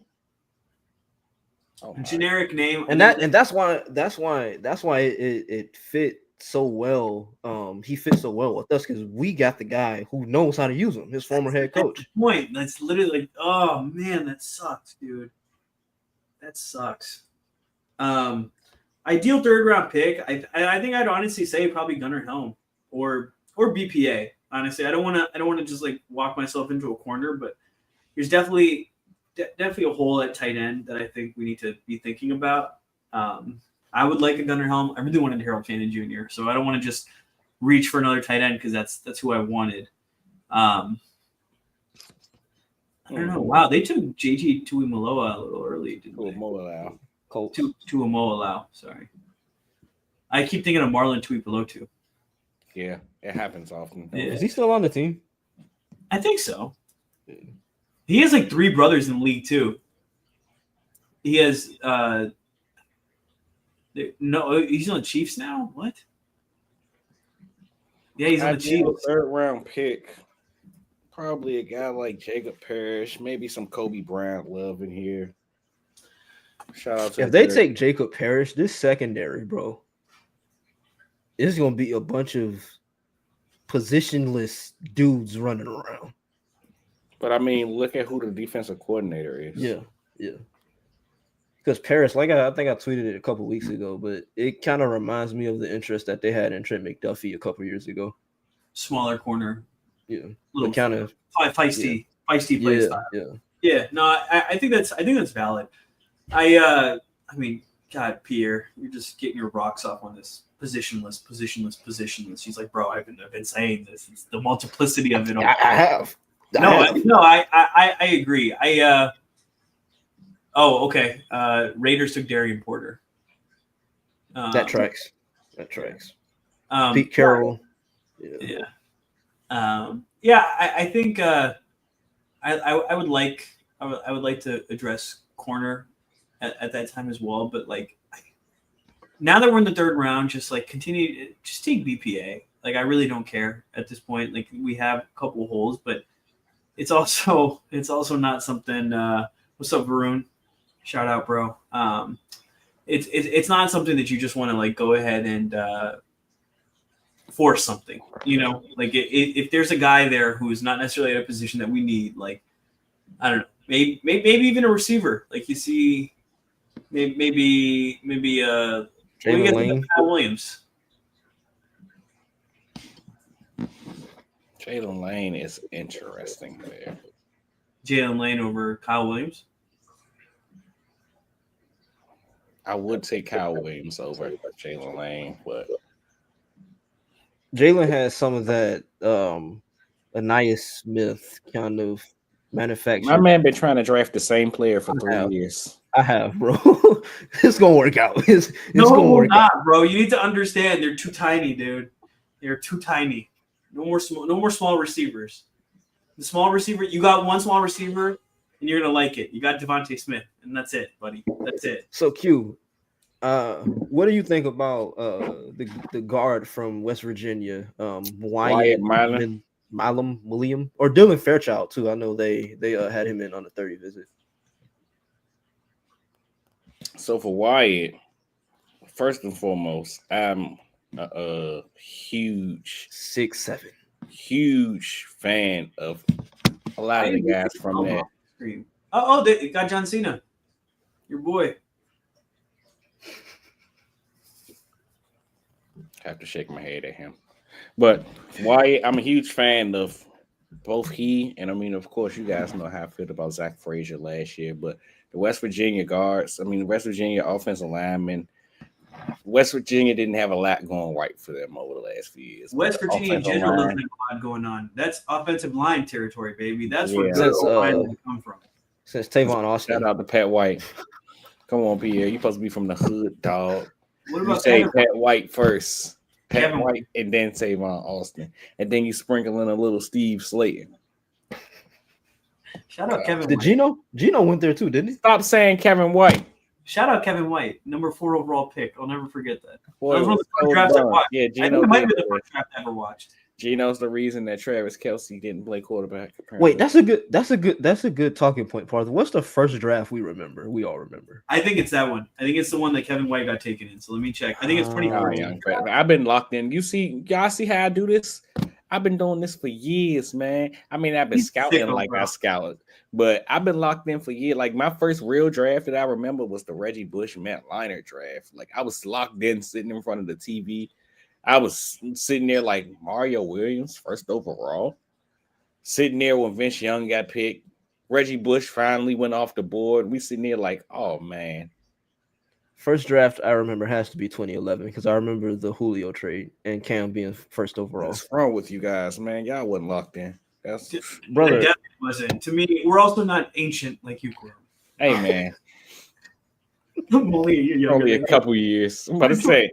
Yeah, no, I'm fully like in the middle. No, first one I remember is 2013 because I remember Lane getting drafted. That's the one I first remember. But the Kevin White one just stood out to me because I remember seeing his highlights and I was like, oh, he's kind of cold, and then he just sucked. He was basically Quentin Johnston.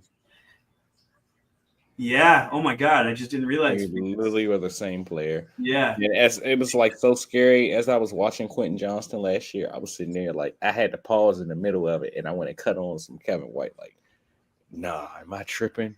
Down to the dreads. Literally the same player. Down to the not even just the dreads, bro. How they caught the play style and everything, bro. They're big receivers who cannot catch. Man said, I'm gonna let the ball fall into. They said let the ball fall in the bread basket. He took it serious.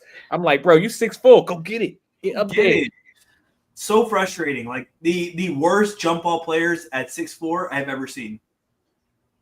That's a really good point, Quell. That's funny. Oh, today Isaac Tesla. He was now on the board. In fact, I don't even think I watched him. Where did he come from? Arkansas. No, I know where he came from. I'm saying, like, where did he come from? Like, oh, and the Patriots took Kyle Williams. Oh, and just a load of buckets. Got Drake. Hey, they got your boy some weapons. I mean, yeah, but like, dang. I mean, I just talked about Stephon Diggs being the only one being the only weapon there. So I guess it tracks out, but dang. I'm officially placing the feather in the hat for the pick at 96 for Wyatt Millam. Oh my goodness. You're gonna be fighting that name all night. But I really am. thanks for saying that. I forgot I was talking about Wyatt. Wyatt is actually a fine blend of size and speed, man. Quality, versatility, and at the offensive along the offensive line.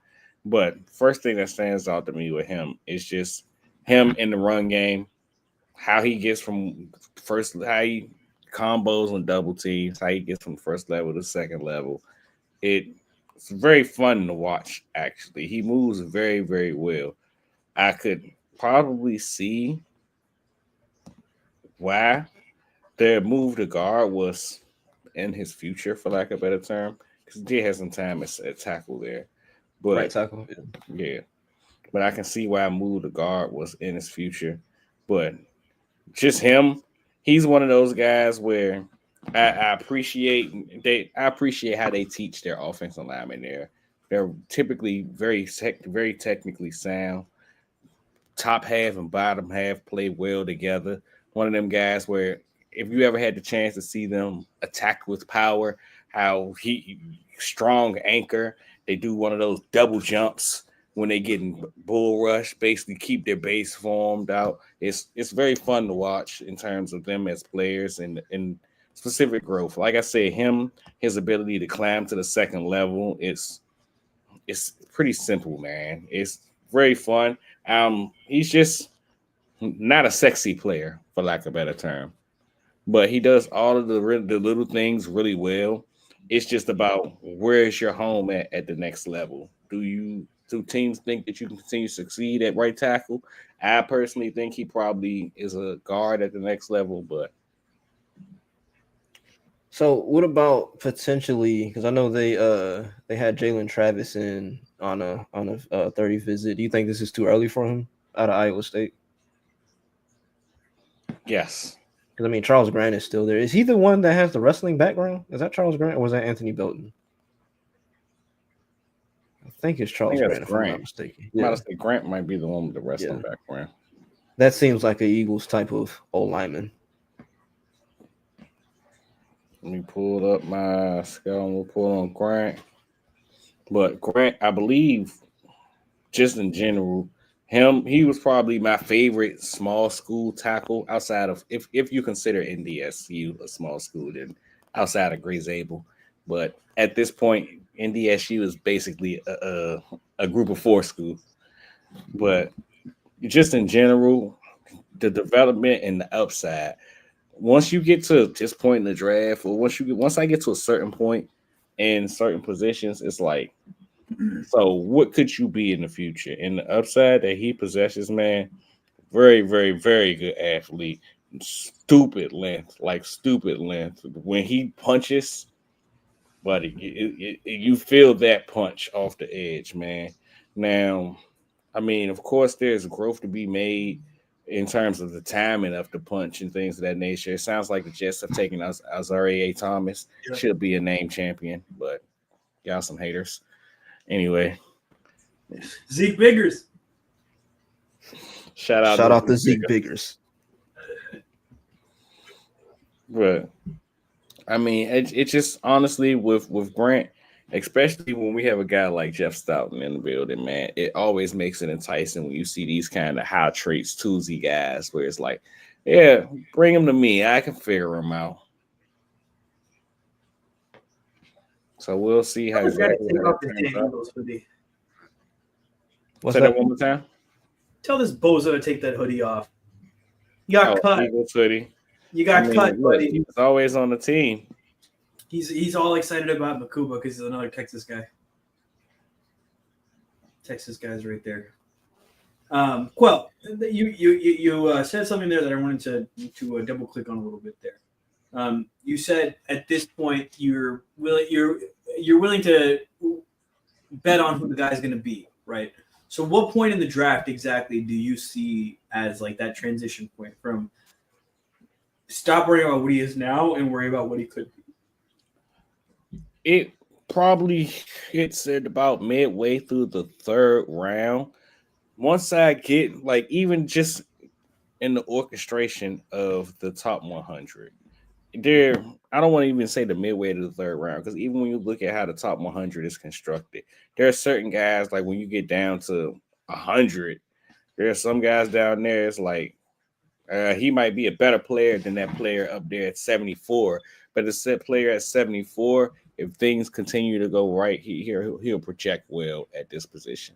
I know for me, and I mean it's backwards to an extent. I understand that, but for me, early on in the process is why I end up with things like Shadur over Cam or things of that nature, or Chris Olave or Emeka Ibuka over players like Matthew Golden, where for me, if players are close in the evaluation in the early portions, I typically go with the higher ceiling, the higher floor than the higher ceiling, because I know who you're going to be. And that's where this. And then once we start getting to later in the draft, it's like I'll take a chance on the floor, the ceiling than the floor, because if this goes right, then you end up with a situation like Jalix Hunt in last year. Yeah. It's like, oh man, if all this goes right with Jalix, bless you, Pierre, then it's like, man, this could be really freaking good. But it's a slow burn up there. Bills took Landon Jackson. Okay. Oh, good. That's a quick.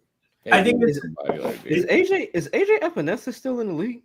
Yeah, I think he still plays for them. Yeah, he plays well. I think that's really he plays well. That's funny. He does play well. That was just a funny sentence. It was fun. Well. I'm just trying to think. Like he was saying, he's like out of the league. I'm like, no, I'm pretty sure he's like not bad right now. He's pretty good. Yeah.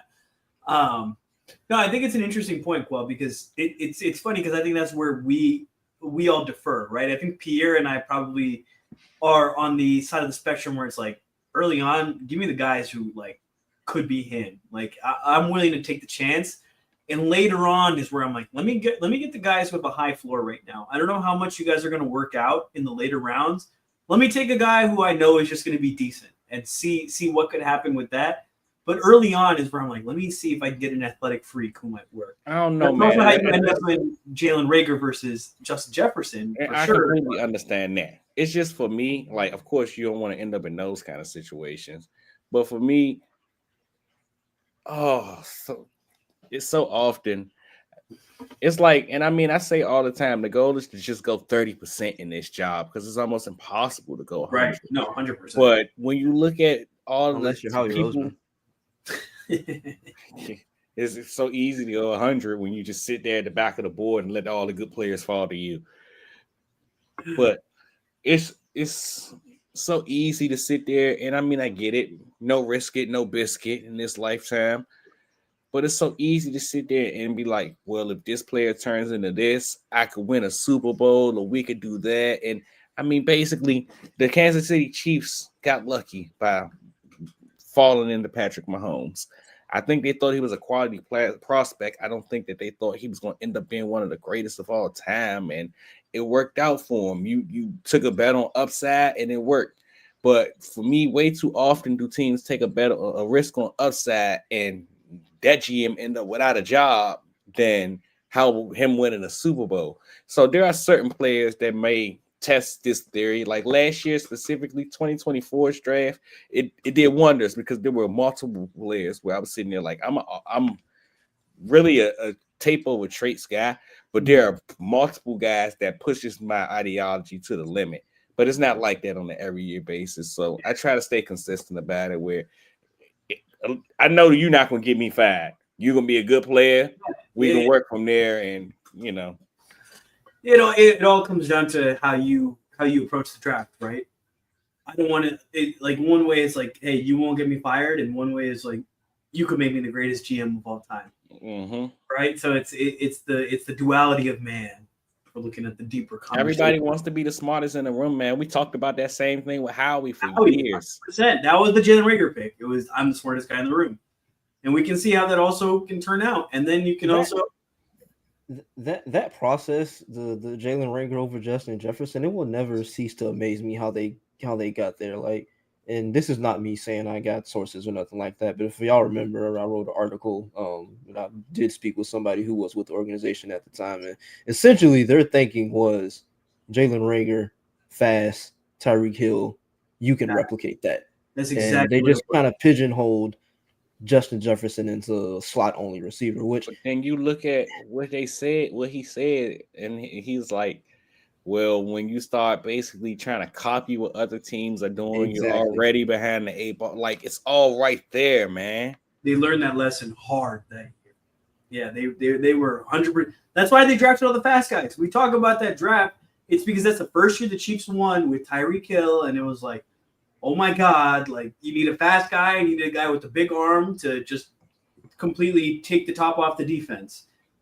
They went to the extreme, and now it's like, hey, let's just take the guys who are actually good at football. It's usually good. It's just so simple, and it's like we laugh and we joke about it and stuff like that, but like I truly think, and that's why conversations like the whole JJ McCarthy thing are important. And that's why I was listening to what you were saying earlier when we were talking about Shedeur Parth, because I mean, that's why I said we just got two different views of the player. Yeah. I view him as a winner. You view him as, well, when you played in some of these games where I think you should win, you didn't win. So I can respect that thought process. But I do think that it gets lost into some of these. Like I can remember growing up when I was falling in love with the draft process, and you hear them talk about some of these guys. I mean, the best memory to come to mind is, it sucks, it has to be him, but Nasty Man. And it's like, that was literally the whole push for him. He didn't have the strongest arm. He was a quality athlete. I mean, it was good, but he was a winner. You could rely on him late in the games to help you win these games. And I feel like a lot of that stuff gets lost when you talk about some of these prospects nowadays. Like, look, man, he may not be able to do this, that, and the third, but when it's time to load it up, it's go time. And I think a lot of that stuff, it really matters. I was It 100% matters. And I don't want to take away from that in what I've been saying as well. Because I think that's, like I said, like I don't think Shedeur's superpower personally is accuracy. I think he has good accuracy. I think he struggled with that against some other competition. I think his superpower was toughness and just being able to I want you to do. I'm sorry, I didn't mean to cut you off.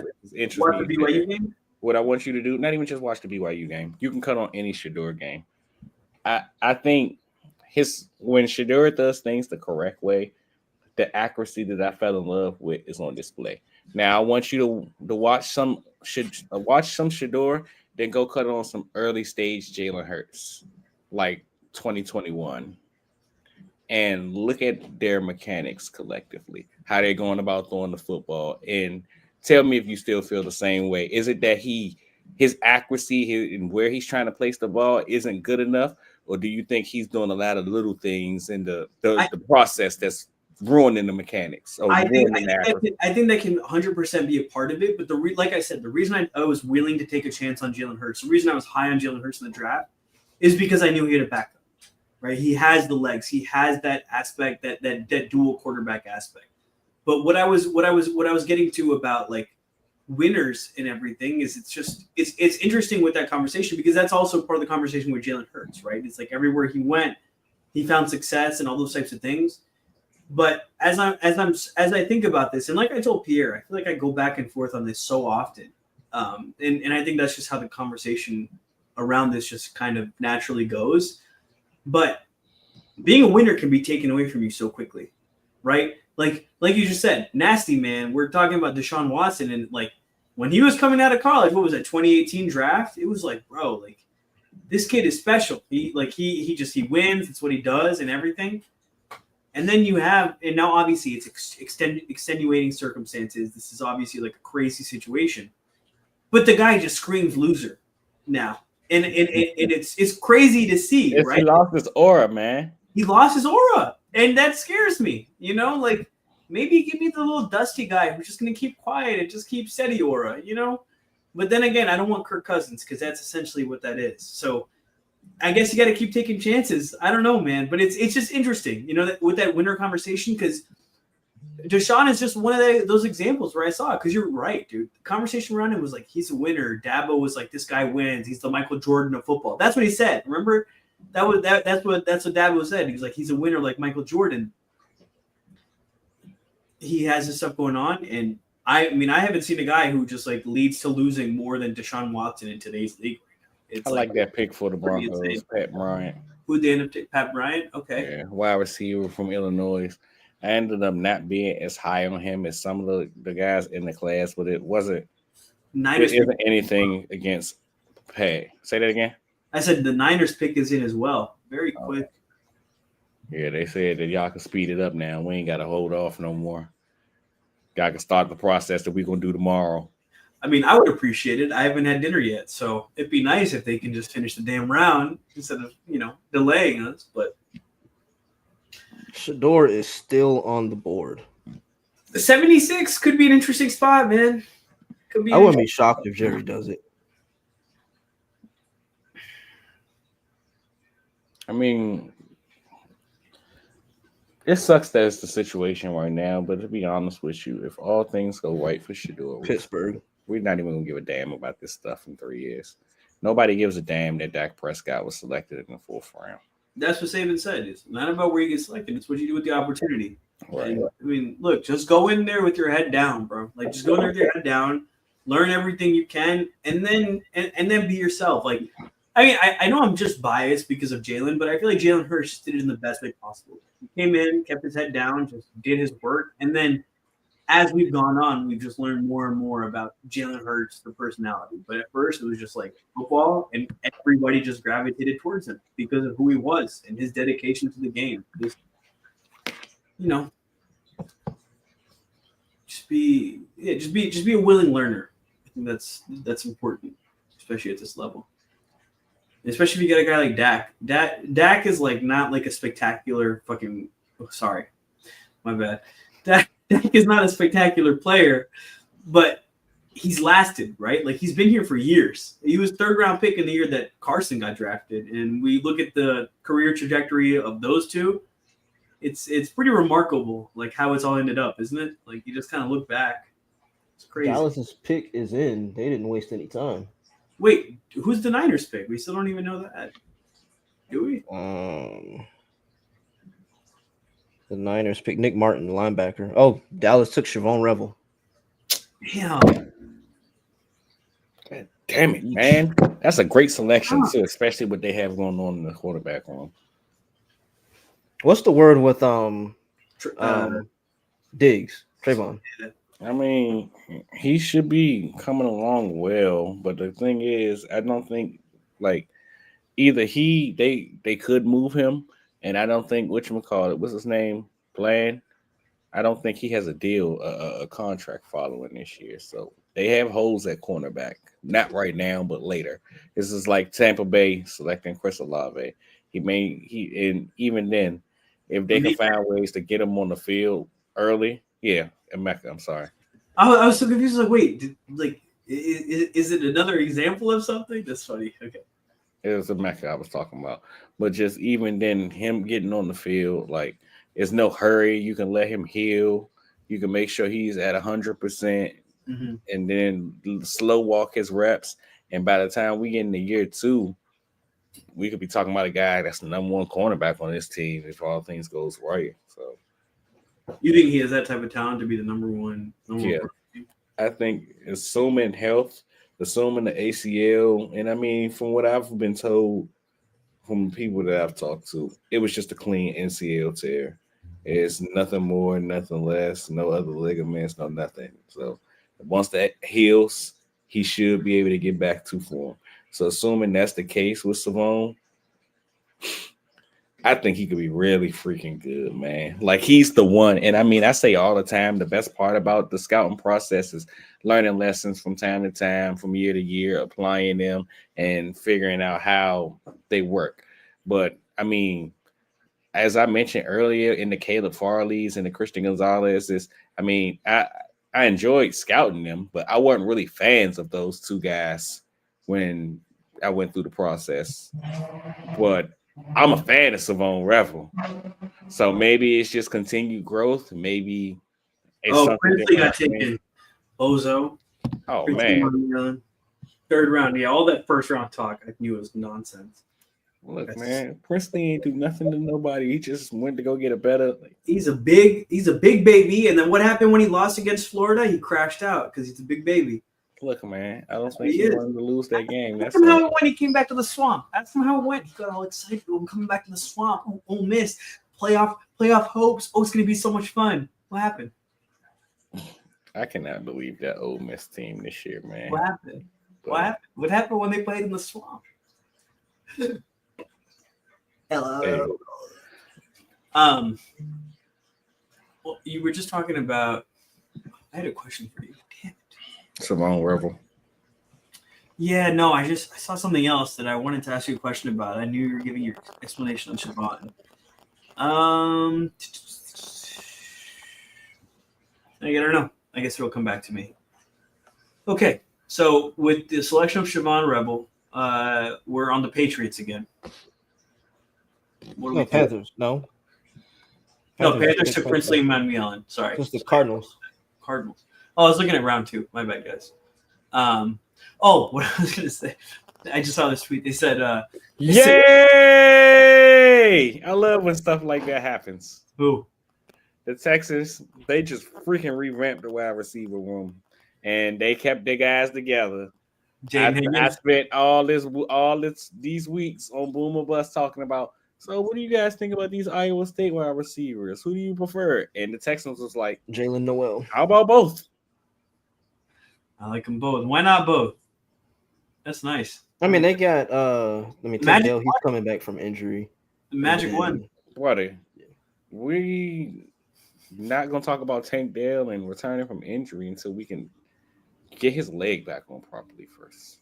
Yeah. Let's worry about that, and then we'll worry about him returning to a football field. They got to revamp the wide receiver room. They lost Stephon Diggs too. And I mean, we saw what it looked like with a Nico Collins only room. I mean, Nico, talented as they come, but he only do so much. Yeah. They said Bronny got drafted before Shador. Damn. Christ. He has to go here at 83 coming up, right, to Pittsburgh. I feel like it. I don't know. If he doesn't, then that says something, because I feel like he's such a perfect fit for Pittsburgh. Y'all hear me though? The Magic won. They got one on the Celtics. Yeah, that's not surprising. Gentleman sweep coming. Yeah, unfortunately, I feel like the Magic have just been like the team who, like, every year we're just kind of like, oh, they're young, but like, you know what I mean? You're not getting any younger. They never like break through the glass ceiling. Yeah, it's a little unfortunate because they're so talented, bro. I think Paulo's a baller, but it's just not clicking. And they have a good roster. It's just interesting. Sometimes it just Elijah Moore is still a free agent. That could be an interesting little. No. Why? That's AJ Brown's best friend, bro. I don't care. Why you hating, bro? I'm all for the cohabitation matrix and all that cool stuff, but like at some point we gotta draw the line, man. I'm for cohabitation. The power of friendship. Exactly, buddy. My man is trying to turn my Super Bowl champions into the New York Knicks. The Super Bowl champion was built on friendship, bro. Get the hell out of here. I mean, a little bit, but friendship and love, bro. That's what the hell it was. Don't tell me a little bit. It was the Super Bowl champions were built because the roster just means more. Yeah, you know why? It's mostly players from a league where it needs more. It just because that league has all the great players, but not the great teams. Well, it's just because it means more. You know, it just means more. It means more down there. Wouldn't expect y'all to understand. It's okay, man. It's okay. Y'all got your snow. You worry about that. All we worry about is the heat and football, baby. That's all. It just means more. It just means more. Let me ask y'all this: Braden Swinson, if he's there at 96, would y'all do it? Or you mean? I mean, like, you can never have too many defensive linemen. At the same time, I do feel like we're getting to a point where they have to address too many defensive linemen. There's too many defensive linemen. No, I'm just playing. I'm just playing. No, they have to address O-line at some point. I don't think they will. No funny. I mean, because they brought back Pryor, what's his name? Matt Pryor. They added Kendall Lamb. Yeah. Like, And Kenyon Green. Yeah. Who is Zion Green? Why do I keep thinking of Zion Green? Never heard of him. So I think they think one of those three. Oh, he's Well, I think Lamb will probably be the swing tackle, but one of Kenyon Green, Wait, Matt who do you think is Pryor, tackle? Kendall Lamb. Oh, yeah. But one of Matt Pryor, Tyler Steen, or Kenyon Green has to win the right guard battle. Braden. I don't think Matt Pryor wins the battle. I think Matt Pryor ends up being one of the swings as well, like guard tackle swing. Because I mean, even when he was here the first time, he showed some promise. Yeah, but he's just like 6 years older now. Yeah. Now he's a little old. Texan selection is in. Let's see. This is Jalen Noel, the receiver. Iowa State. That's right. God, dude, I think Braden Swinson Yeah, needs to hit the gym. He's no funny. I mean, it's cool. He has some fun things in terms of him as a pass rusher. He's actually a really good pass rusher, really deep bag as a pass rusher. There's a few guys in this class that has that. But then outside of him as a pass rusher, first and foremost, he has a tough time trying to garner leverage and run support. Maybe it's just his frame. Maybe, again, like I said, he just needs to hit the gym. But, I mean, at 6'4", 250, I would expect you to hold your own a little better, specifically as linemen try to attack you with power. Wish you did a quality job, a better job deconstructing Brock's. His hand usage isn't really the greatest, but he's one of those guys that's much better before you can get it. If you can get a hand on him, the rep is probably over for him. But before you can get a hand on him, he's going to give you everything he got, and sometimes all of that includes hell. So that's something interesting to see. Colts pick is in. Is this who did the Colts take last round? Did they not have a pick last round? The Colts took. Give me 1 second. JT Tuimoloau. Oh my goodness. Tuimoloau. Tuimoloau. Acting like it's the simplest name in the world. He's like, bro, it's John Smith. How are you getting this? Exactly. It basically is. It's Polynesian John Smith, yeah, but like it's hard, bro. There's a lot of vowels. It's difficult to read, and I like Lowy, like it's Justin Wally, cornerback out of Minnesota. Oh, that's an interesting pick. I'd be sitting here listening to some of these podcasts say his name. Yeah, it's a corner. Corner. I was like, quarterback from Minnesota. Who the hell? That makes more sense. Nah, the Minnesota quarterback. I think he's still in school. That's what I thought. I thought he was like a younger guy because he was nice his freshman year, and then it was just like, all right, well. Does this is a question probably for day 3, but do you guys think DG Uiagalelei? Do you think he gets picked at all? I don't think so. Uiagalelei. I don't think there's any chance. I doubt it. Yeah, he had a catastrophically bad season, bro. Like, it's pretty crazy to fall off. But like, it'd probably be UDFA somewhere, but yeah, that was like potentially one of the worst. Like, I mean, everybody has to do jury duty at some point, right?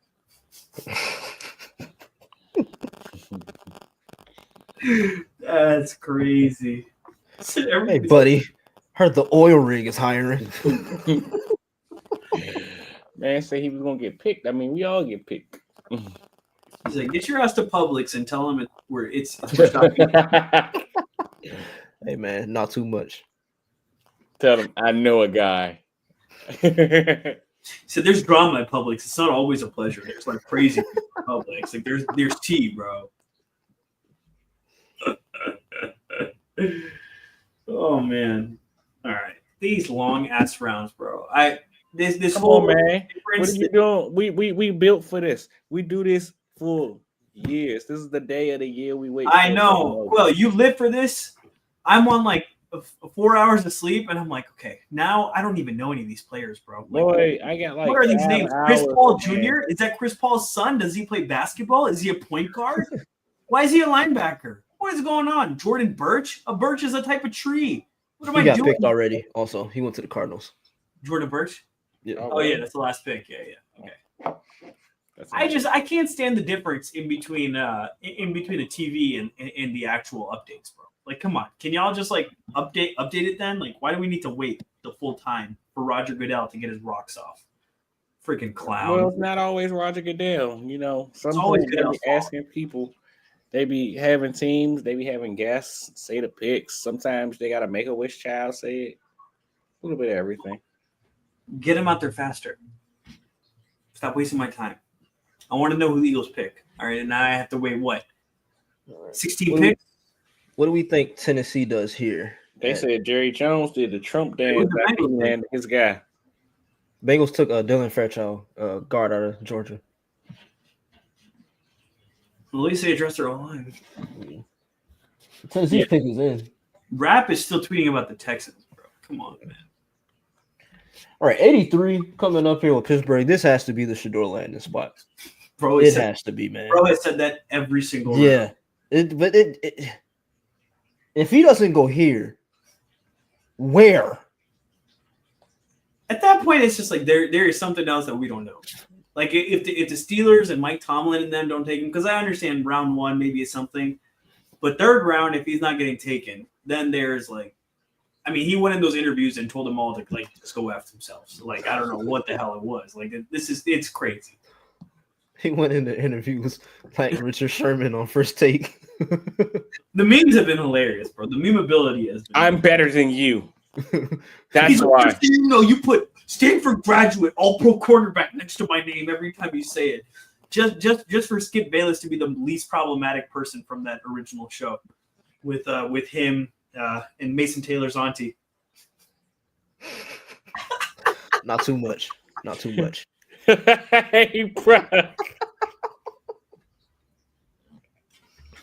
Bro, they didn't pick him.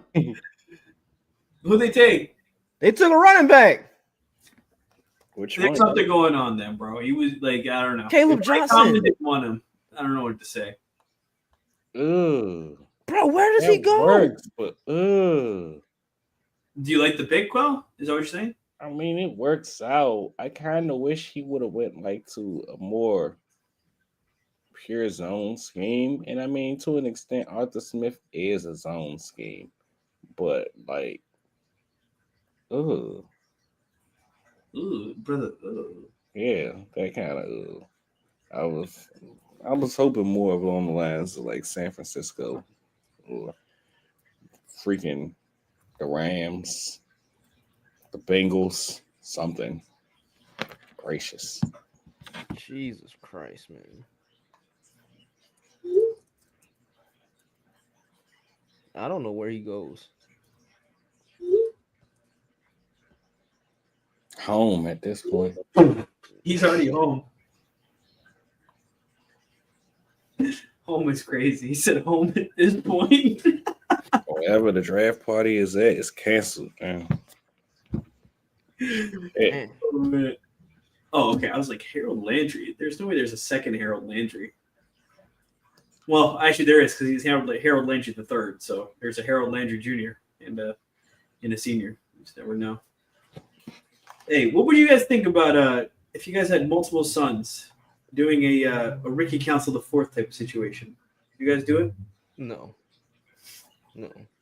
Wait. Did he? Is bro, his brothers are all Ricky Council. He's the fourth. He's the third brother. They're all Ricky Council. It's Ricky, and their dad's Ricky too. Damn, that's like what's my man name that just passed away? George Foreman. The Grillmeister. Mm-hmm. He named all his sons George Foreman. Yeah. Jeez. And the daughters. He named his daughters George Foreman too? What? Everybody's named George Foreman. I'm Googling this. Yeah. I'm about to say, no. Her name is Georgetta Foreman. Georgetta is crazy. Duh. He said, how do I make George female? Natalie, Leola, Georgetta, Frida, and Makai. The other ones were totally Micha. valid names, but Michi. Georgetta is what sent me, bro. He said, "Let me make my name female." Cam Ward, Oluwafu Fodejo, and Kevin Winston Jr. It's a solid little haul by the Titans today. Titans, yeah, That is nice little, especially for Winston. That's good value at 82. That's great value. We're talking about a player who could have been one of the better safeties in the class if he wasn't coming off that ACL tier. I mean, I guess the Saints pick again, and I know they took show. Never mind. Raiders at 98 or 99. 94, you got the Browns again, but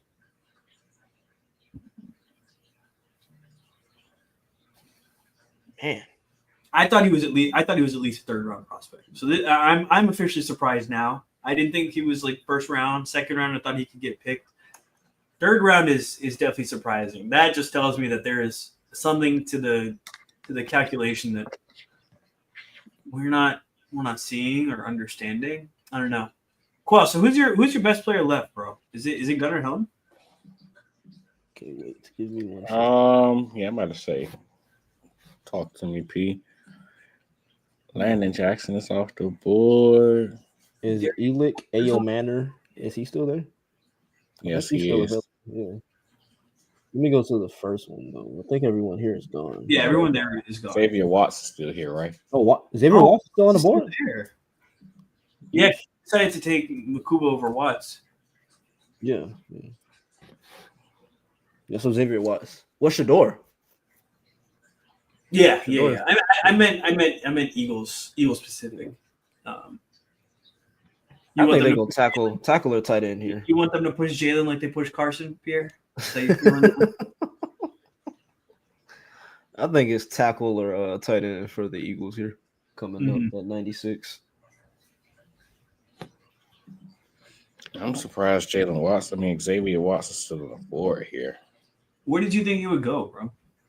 I mean, I think he was a firm second round pick, if you ask me. But I mean, that's the hardest part about all this is like, can we sitting here and you got 35 second round grades and there's 32 second round picks. Somebody's not a second round pick. 100%, bro. Wait, WWE hired Joe Tessitore? Yeah, he's been freaking awesome. That's a pickup. That's a free agency pickup right there. I'll tell you that much. Get Joe Tessitore. What happened to the dude they had a couple years ago? Moro Ronaldo, I think that was his name. He wasn't that good. He sucked. From what I heard of him, I thought he was pretty good. I mean, yeah, don't get me wrong. Some of these guys, like I hear some of these people call it, like I think Wade Barrett pretty good. Buccaneers took Jacob Parrish. Yeah, that sucks. They just took Jacob Parrish and Benjamin Morrison. Boy, when I tell you they're gonna play so much man coverage. They're both undersized, right? Isn't Morrison undersized? Morrison isn't. He's just skinny. He just looked tiny. Yeah, he needs to hit a gym. Yeah. Let's see. Man, that is intriguing. They're gonna play so much man coverage. He is not one. How they can use him? How they can use him just from a multitude of alignments. I'm intrigued by the selection. The Buccaneers are having a damn good day. There hasn't been a draft so far where I'm looking like Patriots the hell did you just do? The Patriots are trading with the Chiefs. To get? We do not know. They're on the clock. Oh, they took Ashton Gillott, Louisville edge. He was somebody I thought the Eagles could target tomorrow. Shout out to Matthew McConaughey. He approves the pick for the Eagles. Oh, yeah. Texas boy himself. Yeah. I was just watching. Hey, Q, what you think about Tyler Barron out of Miami, the edge rusher? Tyler Barron. Give me 1 second. I feel like I saw everywhere that he was like a third round guy, right? Or am I tripping? Kind of late round 3, early good round size 4. Good size to produce as much as you would have wanted. I think he has a solid athletic profile. There are some things he has to get cleaned up as a pass rusher. Noel Williams taken by the Chiefs. Sorry. Oh, I I want to say it's early, but it's not really that early. Here we are in the third round. That's about There's what I expected from Noel. little corner run right now too. Yeah. Shout out to Noel. Between he and Teddy Buchanan, it was pretty fun to watch that Cal defense this year. But So at cornerback, we're talking about a little bit of a corner run here. The Eagles, they currently have Keely Rango and nothing. who's the corner they signed? Eli Ricks is still veteran. there, believe, right? No, the veteran. Adoree his Jackson. name is Adoree Jackson. Yeah, I do think they're gonna add a corner at some point during the draft, but with Parrish going, I mean, you still got who's on the board still? I don't know if Quincy there's Riley, a corner at 96. Kobe Bryant. Kobe Bryant's still on the board. You take Kobe Bryant at 96, or is that a little bit later? I would. That's why I wore the jersey so he could be out was manifesting today. Is somebody wearing like a Kobe jersey or something? Is there something going on? Like, am I missing something? So give us a little rundown on Kobe, Quell. Oh, buddy, Kobe is so fun to watch. If you guys listen to the My Guy episode of Boomer Bust, you know that, like I said, there's no peanut butter without jelly. There's no chicken nuggets without honey mustard. And there's no Kansas football without Mello Dotson and Kobe Bryant. Talk about a duo. Man, how I basically put it was I haven't had this fun watching a group of cornerbacks collectively as a whole since I had the opportunity to watch Kyler Gordon and Trent McDuffie during their time at Washington collective together. These two guys are just demons now. Just Kobe is his own right. How it feels like they kind of thrive off each other's energy, man. One of them makes a play, it kind of makes the other one want to one up them, kind of thing. He plays the game with, you know how I say all the time, some cornerbacks, they have to play the game with a specific attitude, with the way the position is meant to be played. Basically, Kobe Bryant's one of those guys, man. He gonna hold himself to a specific standard. He has great ball production, man. Great ball production. High level instincts, man. He might be one of the on a bit on the smaller side, but I mean the name speaks for itself. Kobe Bryant. He plays with that back mamba mentality where he really doesn't give a damn about how small he is or how big you are. He's going to compete until the whistle is blown in pass coverage. He's really good at the catch point, man. Again, he's just a bit undersized occasionally. So, I mean, it's not about the dog in the fight, but, you know, how the conversation goes there. Mm-hmm. Really moves, really good feet, smooth hips, can change direction really well. I think despite him being undersized, like from a height weight standpoint, he has really good arm length and a wingspan for the cornerback position. So just Kobe as a whole, Kobe was really fun watch for me, man. Just one of those guys that they're going to make you earn every rep. That's what you want from a corner. Make life difficult on the other side. Now, I like that description. And I also like that he has long arms because Makuba, as mentioned in Pierre's article, has 30-inch arms, but I think it's safety. I think it's safety of a little bit more room to mess around with that. All right, so the Patriots pick. Okay, wait. The Chargers are up. Wait, who'd the Patriots draft? Do you miss it? Patriot. What? Okay. So the Chargers traded up to 86, and they took Jamari Caldwell. That's a D tackle, right? Yeah. From Oregon. Now the Packers are up. Wow. Nose tackle. They needed that. I mean, they just couldn't stop the run for the last however many years. So. But that's because they played a position, especially last year with the amount of cover 3 they played and what Jeff Hafley wanted to do from a defensive standpoint. They got the bodies down there to stop the run. Now it's kind of the personnel getting in place to stop. Absolutely, dude.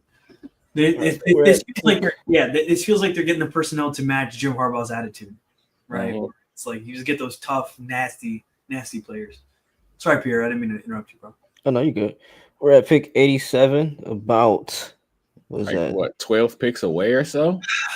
15? Just under 9 9. picks. Nah. Yeah. With I who's think we're still about on the 15 away board? from the end. That's what I was thinking Yeah. about. Well, I think it's like 102 picks today. Yeah. Well, 70 picks as a whole, but leading up to like pick 102. You're right. It's 102 picks. 102. Potential targets. 96 was the last one because that's where the scroll was at. Potential targets. I'm thinking Gunnar Helm, Wyatt Millum, Charles Grant, tackle, Kobe Bryant, like we just outlined. Maybe if they double dip at edge, Josiah Stewart out of Michigan, he piqued my interest. Miles Frazier, guard out of LSU. It's just depending on where they want to go, because I think at least one of those guys will be there. Yeah, I think it comes down to best available player. I think that's what they've been rocking with so far, and I think you should get off that. It looks like this is about where we are in terms of what the list is. I didn't check 51 through 60, so we could be there, but yeah, Josiah Stewart still on the board, Dylan Sampson, Kobe Bryant. The only one from this list who is gone is Anthony Belton. So and Olufemi. So it's about what we are here on the board. Cameron Williams. I don't think they'd make the Cameron Williams pick. I doubt Cameron Williams is a guy who I really wish he just would have went back to school for one more year. If he would have went back to school for another year, we're talking about a guy who's possibly a top 5 pick in this draft. But wow, Cam Williams. Yeah, what makes you say that? It's just continued growth. He has the reps, the playing time, and it's a lot to appreciate about his game. I mean, outside of the fact that if you want to have the conversation, is he tackle, is he guard, blah, blah, blah, this, that. I feel like him being able to, especially in a year where you look at all of the things that you excel at, you have like 4 or 5 guards. I mean, 4 or 5 linemen in this class alone that do the same things that you excel at that are basically the same thing as you. We don't know if you guard or tackle. It's just, I think things would have felt better for him if he went next year instead of this year. Probably could have made him some more money. Savion Williams, the Packers, it wouldn't surprise me if he ended up being the best receiver from this draft class for them. Who else did they take? Matthew Golden. Oh, that's right. Interesting. He's a little gadget guy though, isn't he? Or is it? Yeah. He looks like. Sorry, Pierre, you answered too, but my bad. Oh no, he looks a little bit like Sammy Watkins here, but he does have some gadgetness to him. I see the little manufactured touches out of the backfield and everything like that. Yes. Savion is basically Cordero Patterson. Okay, so yeah, a little gadgety. He's a bigger body receiver. I mean, stupid athleticism. Just trying to figure out exactly how to get him the ball and let him produce. Me and him, Anthony, friend of the pod, Anthony DeBona, and I had a very interesting conversation about him, where it's like, how does your game continue to translate to the next level? How exactly do teams utilize you? I wouldn't necessarily call him scheme specific, but another guy that you kind of have to have a plan. You can't just pick him and say, you're going to be my wide receiver 2 or 3. You kind of got to have a plan, kind of like Pierre's outlined, get him some manufactured touches, things to warm him up, just allow him to get him the ball and let him do what he does best. His best traits is what he does in space. So however you can get him in position to operate like that is the goal. Mm-hmm. No, I feel you, bro. It'll be interesting to see. This is the point where, like you said, you just start seeing some guys who, could have been really high talent, had some questions around themselves, and we're kind of seeing where they are. All right, Jags took Caleb Ransaw. That's a fun Corner pick. It's Tulane, right? Yep. It's a fun pick. I mean, lined up at 5'11". He mostly did some of his work from the nickel.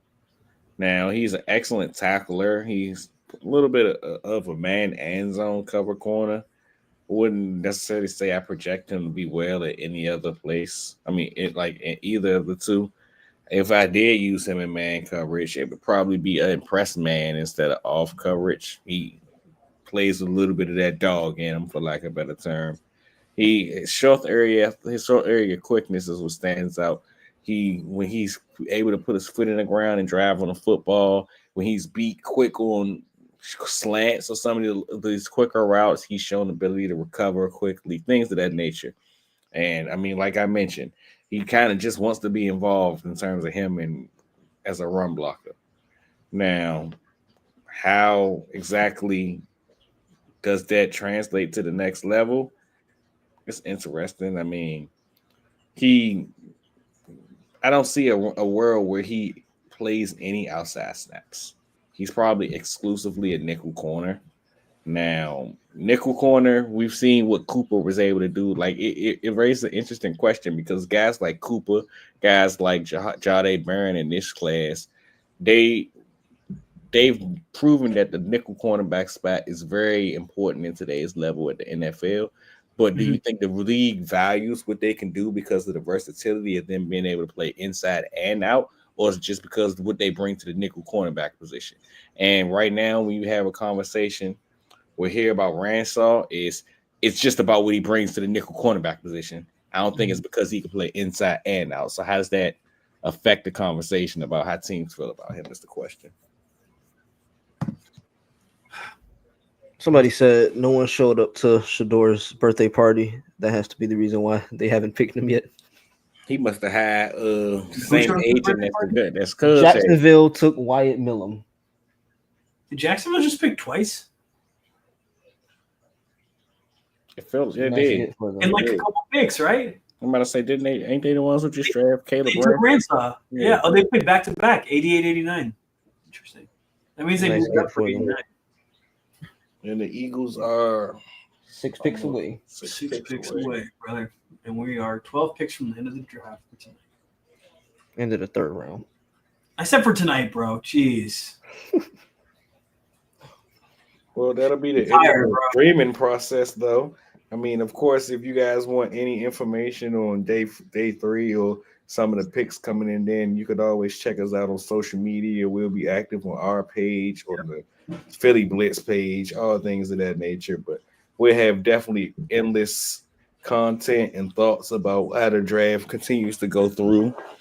And tomorrow, sorry, Quell, just interrupt. But tomorrow during the draft, I mean, we all have some stuff going on during the day. But if some of us have time, might try to just hop on for a pick here and there. No promises, but just look out.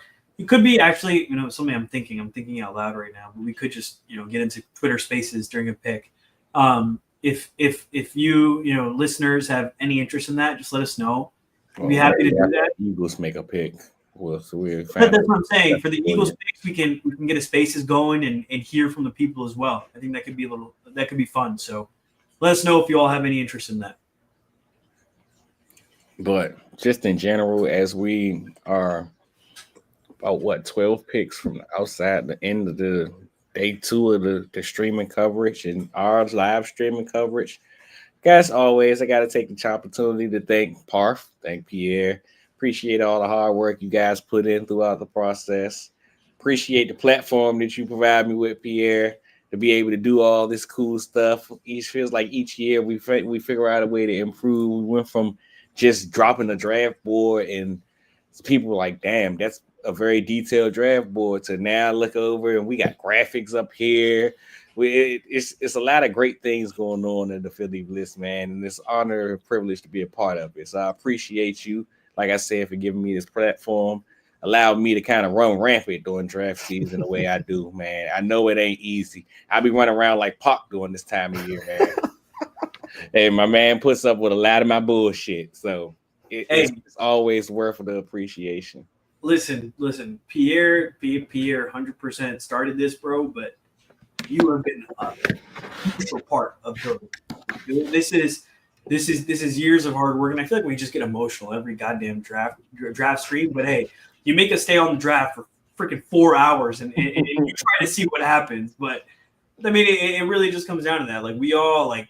I mean, Pierre started posting, and then Quell and I just kind of got interested, and that was what 4 years ago. 4 years ago.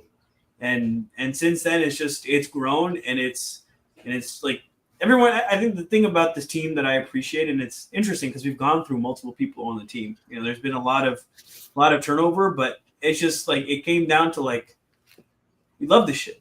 You know, I might not necessarily have all the time in the world for it all the time, but we love it. We care about it. We enjoy it. We like talking to each other. You know, we like hearing ourselves talk. That's part of wanting to be on a podcast. You better be a little egotistical. You want to hear yourself talk. Look at yourself. Oh, just a little bit. Just a little bit. Look a little good today. Let me just get on the camera real quick. Made a good point in that part right there. That's what I'm saying. But absolutely, like it's enjoyable, and that's why this team is special. That's why we're still around. You know, one of the guys who was in the Philly Blitz early on. I mean, he sent us this post about like most people stop podcasting after like eight or 9 episodes or something. We were at 10 at that point. Actually, I don't even know if it was 8 or 9. I think it was like 2. And we were at 8 or 9, somewhere around 10. And I was like, okay, like, hey, you know, we're beating convention already. We're bucking convention already. Let's just keep it going and continue to do that. Next pod is episode 100, man. I'm glad 100 episodes. That's nice. That's nice. We'll be able to get on and do the CN century episode. How do you say 100 in French? I do not know, brother. And the CN is Spanish. Let's see. But no, why you look that up? Like I always Cent. tell you guys. Oh, cent? Cent, yeah. Well, no, like I always tell you guys, man, like, you know, like you said, Parth, I started this in 2020. But, you know, just to see where it's grown to, you know, for us to, like I said, be almost at 100 episodes, like even with the streams, you know, like you talked about Quell, us improving on a yearly basis from just dropping the board to now we have graphics and all the content and reels and stuff that we make, man. I really do appreciate you guys for all the work you guys put in. Also, you know, being there and helping me build this thing. Because, you know, like you said, Parth, like we, you know, truly love this. You know, that's why, you know, we're consistent with it. That's why, you know, we continue to, you know, pump out content and, you know, do the thing. So appreciate you guys, man. Definitely, Appreciate man. the Eagles winning the Super Bowl. How about that? I appreciate that. I'll tell you that Your much. favorite off the board, Josiah Stewart. Rams. Ah, In other news, while we're still here, Cocaine Cowboy Lawrence Taylor has said that he will not allow Abdul Carter to wear the number 56. You know, Abdul Carter said he would love to. yeah, Abdul. See, Warren Moon was like a, you know, classy, nice quarterback. Lawrence Taylor is a crackhead. That wasn't going to work out. He was on crack. He is on crack. Yeah, that was funny. He said, "Yeah, I already need 11. I got my eye on another number." I was like, "Brother, that's not happening. He's a crazy man. He's not giving you his number. That's like the Mike Tyson of football players, bro. Like he's the type of guy who's gonna bite your ear off." That's a really great comp. That's a really great comp. My man is in full draft mode right now with the comps. Is that more is with the Mike Tyson of football? Would that be more than Ndamukong too? Yeah, you got that. But see, Ndamukong had like, see with Mike, it was like Ndamukong is more like the Debo of football. He just wanted to bully. He wants to hurt people. Ndamukong wants to hurt people with what's his name? Lawrence Taylor. Lawrence Taylor. He's just, you know, he's a little coked out. He's a little crazy. He's just a little bit nuts. It wasn't like, and that's why with Mike just wanted to win. Mike was he's a little crazy. He's got the lift. He just wants to win. You know, you got to win. You got to win. So it wasn't malice behind it. Jalen Hurts. Ndamukong had malintent. Ndamukong was like, "Yeah, I'm gonna stomp on this guy's ankle and just like see what happens." Bro, he sacked Matthew Stafford and choked him out on the ground like this, bro. Like that was crazy, bro. And the picture of Matt just being held up. Then the offensive lineman get up and push him, and he's sitting there like, "What I do? What I do?" Like, bro, he was the king of the. What I do? And it's like, brother, you just assaulted a guy on the field, dog. Like, if we weren't playing football, you'd be arrested right now. Classic, like, poke the guys in the eyeballs type of guy. Let's go, dude. That was a good Emory Jones. Emory Jones feels like a Ravens offensive lineman. But that definitely does feel like Ravens O-line. talk about a fall from grace. A guy who we expected to be the number one tackle off the board early through the process. What happened? I mean, it just didn't work. Was he that bad? There was a bunch of stuff that went into the process. So it's usually when you. That's why I don't want to say I don't like doing it, because it makes for good content and it gives us and the people that are in the chat something great to talk about, especially after we just finished the itch of the NFL draft. But that's why I kind of choose to stay away from like way too early products or that. I mean, I may give you guys names that I'm watching, but I'm not sitting here saying this guy's going to be a first round pick or this, that, and the third, because way too often have I seen, well, yeah, I'm watching this guy and he's projected to be a first round pick because of what he did last year right now. And then we get to Seattle took Jalen Milroe. Yeah. Bittersweet. I said this, I tweeted this early in the process, actually. This was the perfect landing spot for Jalen Milroe. The only problem is Ryan Grubbs isn't there anymore. So, I mean, hell, with the way, I'm glad Ryan Grubbs isn't there anymore with the way that he performed under Kalen DeBoer. With who? With what? With the way that he performed under Kalen DeBoer, Jalen Milroe, I'm kind of glad that Ryan Grubbs isn't there. Oh, I see what you're saying. Yeah. I like the fit. You know, you have the ability to just sit underneath Darnold for a couple of years. Nobody's expecting anything out of the Seahawks, really. Like, I don't want to say they ain't expecting anything. I mean, much. If they're being realistic with themselves, maybe not, but probably expecting a playoff appearance.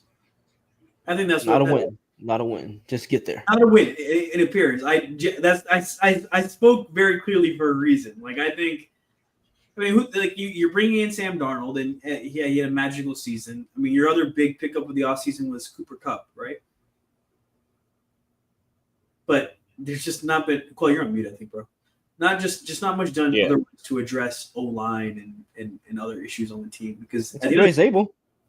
Yeah, I guess they took Zabel. You're right. I don't know. I like it. Good for him. Kind of a crazy quarterback room. Darnold, Jalen Milroe, Locke, and Howell. Sam Howell is still there. Yeah. Stands no chance. His days are done. Finished. Remember when he just tore up the Eagles? Good Lord. We won, but that Sam Howell and Drew Lock did. Yeah. That game was just the Howell game was painful, bro.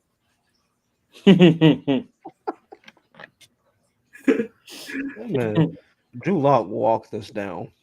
That was nasty. In the last second, boy. I'm sitting there. I was so happy. I'm sitting next to my wife, like, I mean, it's not a pretty win, but a win nonetheless. And they just keep moving up the field. And once he threw that throw and they passed midfield, I looked at her and I looked at the screen like, they about to find a way to piss me off. First time in my life, I was actively rooting on our downfall. It's like, you fire Sean for this bozo Pierre sending me pictures of himself with a pencil behind his ear. I genuinely was losing my mind. I was like, I might quit the podcast. I'm not doing this, bro. He's like, dude, got the pencil behind my ear, got the visor on, and I was like, it was the visor with the pencil. With the pen. I was like, I can't do this, bro. They did my man Sean dirty for this? For this? Oh my God. I'll never forget that game. That was Mel Kiper's on ESPN spazzing about Shador not being picked yet. Brother, again, maybe the same thing yesterday. He did Cam dirty, bro. I like, now that I'm seeing like the pictures and videos of Cam Ward, like, He should have just stopped talking about him. Give Cam his moment, bro. Like he was really like emotional in that moment, and they're like, "Well, Mel Kiper, this is why Shedeur Sanders is my number one quarterback on the board and not Cam Ward." I'm like, brother, can we give Cam his moment? I feel him. I agree with you. But I mean, as some people would say, and I'm surprised I haven't posted this yet. I posted this once every year, but I mean, I guess I'll take the time to say it on podcast. I agree with you, Mel. I feel the same way. I think Shedeur should be long off the goddamn board right now. But apparently, as the rest of the world would say, who gives a damn what Mel Kiper thinks right now anyway? Who the hell is a Mel Kiper? Mel Kiper guy has no more requisites to be doing this than my neighbor, and my neighbor is a mail truck driver. I agree.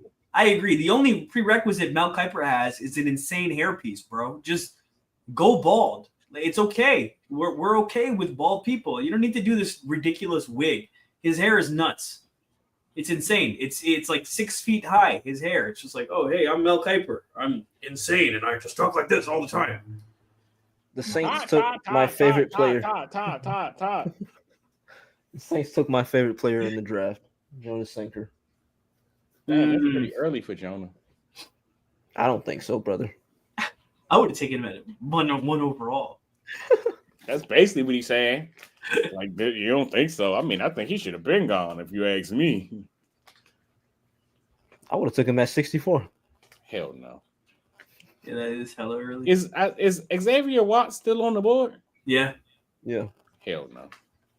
They said they're going to draft Bernie Sanders before Shedeur Sanders.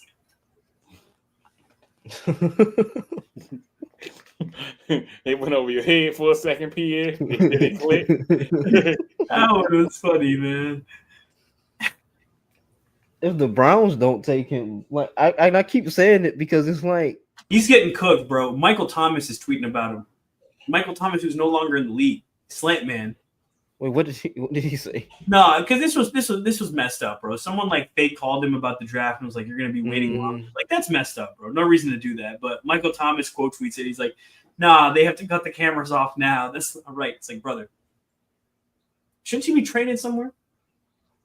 Do you guys think Michael Thomas is just done forever? Just never back in the league? He's never back in the league. That's crazy. It's just so crazy to me, bro. Like I get it was like slant man and everything, but he was so dominant. Didn't CJ like smack him or he smacked CJ or something like that, right? Yeah, CJ got in his head, made him smack him, and then he lost it.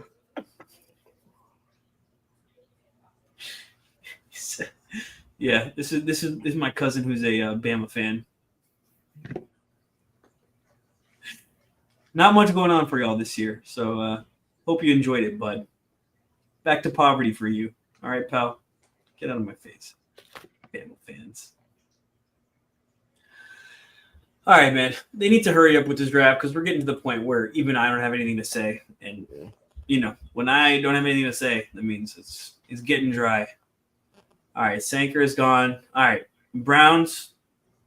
Are we going to get into the Shedeur conversation again for like the 10th time tonight? Are they going to take Shedeur here? If it's not here, I don't know where. Yeah. Him dropping to the 4th round would be crazy. I mean, it's about to happen. Was his interviews really that bad? Dude, I mean, like, what did he say? If he had any responses like he did at the end of that Nebraska game, it just wasn't going to work out. Like that wasn't as bad as they cliffhangered, my man. It wasn't as bad as they made it seem. Well, I watched it. I had a conversation about that because I thought so too. When I seen it, I was at work. I got off work. I sat in my car for a second before I drove home. And the first thing I seen was that. That second in the car is everything, brother. You sit in that car for a second. I seen Quell let you know like King was sitting in the car after I get off work. Hey boy, he get in the house, he gets to the house and he sit there. It's the car, the driveway. No, I know. Not going to take over the world. Brother, you will never guess who the Browns took at 94 over Shedeur. You'll never guess what quarterback they just took. They took a quarterback? Al McCord. If this is correct, Dylan Gabriel. No way. If this is correct, they took Dylan Gabriel. Yeah, Dylan Gabriel. over Shador Sanders. All right, this is just clearly a vendetta and a joke at this It has to be. It has to be a because like vendetta there against is him. no world and no It has purpose, to be. no nothing is Dylan Gabriel better. And I think honestly, I don't know why I'm surprised that it's happened because I told you guys that this was gonna happen. Dion probably should have just kept his mouth closed. Because when you say things like we basically gonna decide where we want to play football and we're not going to a lot of you teams, it kind of rubs people the wrong way. I mean, it sets a target that probably didn't have to be there. Now, The only way you get away with it is if you have like, if you're, I don't know, like your Manning level coming in, your brother's already a but quarterback. even then, I think they'll try to humble you because nobody's bigger than the Shield. That's one of the first things they'll tell you about the league. Nobody's bigger than the Shield. Yeah, And it's this like is crazy, bro. Yeah. Dylan Gabriel, bro. Are we for real? Yeah, I think Quell's right. It's the combo of like you there's like that kind of messaging coming from the team, and then if you go in and you just come in cocky as well in the meetings, these teams like the teams are also. I just can't. I can't get behind this whole cocky. I wouldn't take Dylan Gabriel. I wouldn't take. I don't know if I would take Dylan Gabriel here, but we've seen so many people come into this league where it's like, yo, like that guy's full of him fucking self. But are they as like? All right, Eagles trading out. They're trading out. Yeah. Fran Duffy and Zach Berman just tweeted. I don't know if that means out of the third round or just out of the pick, but yeah, that sucks. I kind of wanted to say take a pick. Well, what were you just saying? Dylan Gabriel, bro, really? Yeah, I don't know, man. It's got to be the combo of him coming in thinking he's too hot, and then this and the other thing. Oh, that's what it was, Quell. You said there's been plenty of guys who came into the league like that. It's the publicity. It's like it's a TV show all the time with the Sanders. They literally had a reality TV show, and it hasn't ended since they got to college. Okay, so they're still picking. So Eagles moved down to 101. Oh, okay. Okay. I wonder what they got back. I would have been pissed if they made us stay on the whole draft and they traded out of the third round. They picked though. We got one pick. What's the compensation? They think they did that a couple of years ago. They did, didn't they? It was in like the fourth round, right?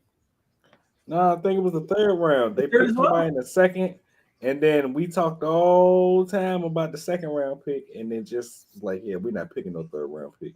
I want to say it was the it wasn't the Cam Jurgens year because that was N'Kobe. Yeah. Was it? Were you on stream? Was it? Okay. Yeah, we've been on stream almost Falcons like last 3 or 4 years. Yeah, I got the trade here. Falcons acquire 96. Eagles acquire 101 and a 2026 fifth rounder. So, I guess you pick up the fifth rounder that you.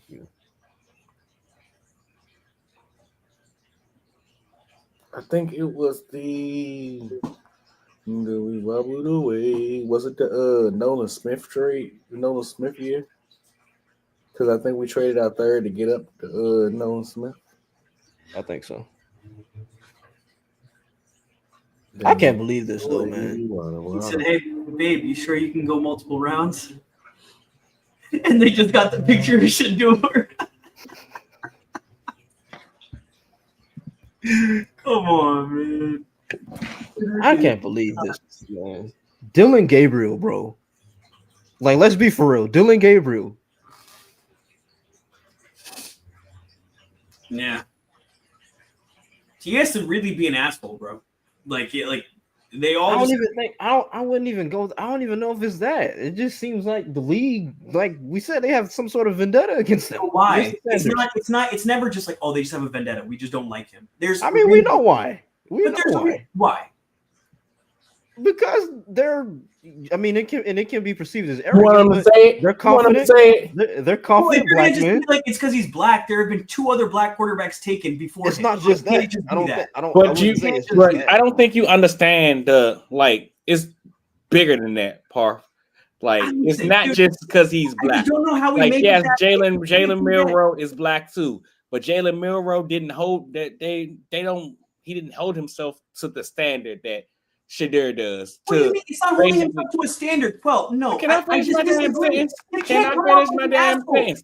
I just want to get my whole point across before you finish. Before you interrupt me. Finish. It's completely different when you talk about a guy who basically, I don't need your money. I don't need your entitlement. I don't need a damn thing from you except to play sports. Like we say all the time, how Deion said it out his own damn mouth. If I'm drafting a quarterback, I'm not drafting a guy that comes from a single parent household. I want a quarterback that got his head on straight and all that, because I mean that's just the nature of the business. It came out of his dad's mouth long before he was on talking about his own son. That sounds like what Shedeur would be, except he also comes off arrogant. You keep ignoring that in this conversation where it just becomes because there are so many quarterbacks that came off arrogant that none of these people because you can't come off like an asshole in interview after interview, in press conference after press conference, and everything is like, oh no, they just caught him. They got him caught up in that. At one point, you're catching yourself up in that. Please, how much you learned to just come in? I would love to find the press conference. Jalen Hurts came from a good family. He didn't need to go to the NFL. He came from a good family. His family was successful, but he came in with a completely different attitude. Shedeur comes in privileged. If I had a white quarterback with the same attitude as Shedeur, I would feel the same way about him. I don't want you to be a dick about it. I'm not talking about you. Everybody brings up Baker Mayfield. Baker Mayfield won. He actually produced. He was Baker Mayfield won what? He won games. He won at a higher level. He was a Heisman runner-up. He won his bowl game. What did Shedeur win? How many bowl games did he win? What's his record? What's his record against winning teams? It's not just about him being black, bro. I think that does a disservice. Dylan Gabriel over him. You don't think that has anything to do with it? I think like, there's other stuff this is clearly some vendetta or something. We can act like we don't see it all we want, but who have seen themselves fall because they're black. Lamar saw himself fall because he was black and people didn't believe he could be a quarterback. That's someone who I think got done dirty because of his race. I think Shedeur has a lot more going on in the equation. I don't think it's as simple as that. With Lamar, it was like, hey, they're just not taking a guy and they're not letting him find me the press conference he was arrogant in. I'm almost begging you. I watched the press conference, the Nebraska press conference. So him saying how many times did Dylan Raiola get hit is him being arrogant. Yes, dude. Why are you bringing that up in a press conference? Are you going to? Did you listen to the question that got asked? They literally asked, and you're going to see after the game, Dylan's going to be like, "Oh, how many times did the other quarterback get hit?" It's deflecting. It's not what it's about. It's not about how many times did he get hit. You come off like an asshole. You're not answering the question. Did you listen to the question that they asked him? What's your question? Did you listen to the question that they asked him when he said that? Yes, I did, but he's asking. Question, Parth. His question was about like why did it go like this? That's what it was the running game. And do you think it's wise that they kept running the ball even though the running game wasn't working? And what do you think that it could have changed? And basically, his entire thing was feel the need to go back and backtrack and apologize for what he said. One game is working for one quarterback, one game is not working for another. Well, why did he backtrack a week later and take back what he said because he knew it was wrong? He didn't backtrack. Yes, he did. He literally said, "No, I shouldn't have put my O-line in that. I shouldn't have said that about the O-line." He literally came back and said there was a report about him going back and talking to the O-line and being like, "My bad." A week ago, I would love for you to find me that quote where he backtracked. I can find it for you. There was the videos of him talking to the O-line in his thing where he's like, "Oh, like my bad," and they were talking about it because they post everything from that damn school because they all got their heads up their ass. They're assholes about it. I don't know what to tell you. I don't care about race. I'm not looking at it from a race perspective. I'm looking at you. If you're just coming in, you just want to win, and you're just about ball, and you don't care about any of the other stuff. Shedeur does. He wants to flex his watch. He wants to do all that kind of stuff. It's gonna play into the equation. There's a reason a guy like Jalen Hurts is different, and that's why I don't deal with that comparison because I think their makeup couldn't be more different. Yeah, you can be a winner, but the way you approach the situation, you cannot like the way that he carries himself and call a spade a spade. I mean, you can call a spade and be like, yeah, he came off like an asshole. That's my point. You're not calling again. That's why I keep referring to the fact of how many white quarterbacks that came off as assholes are, and it was never this kind of situation. With the same. We sat here and watched Johnny Manziel. We've never seen a bigger asshole at the college football level than Johnny Manziel. Everything that's come out about Johnny Manziel, everything that came out about Johnny Manziel is that the GM did not want any part of him. They wanted Teddy Bridgewater, but that was ownership that wanted Johnny Manziel because of the story around it. So if we're talking about what the football guys actually wanted, They didn't want Johnny Manziel because he came off like an asshole. And how did that work out? But he still got picked, Johnny didn't he? Manziel. Yeah, But he got picked, didn't he? How did his career go? How does career go? What does that have to do with anything? It Shador could matters, get picked with from it. day You think the at league the isn't end of going day to learn three from the past and win couple 5 years? Super Bowls. You think the That league don't is just change the supposed to fact that keep this making the same situation is mistakes? bullshit.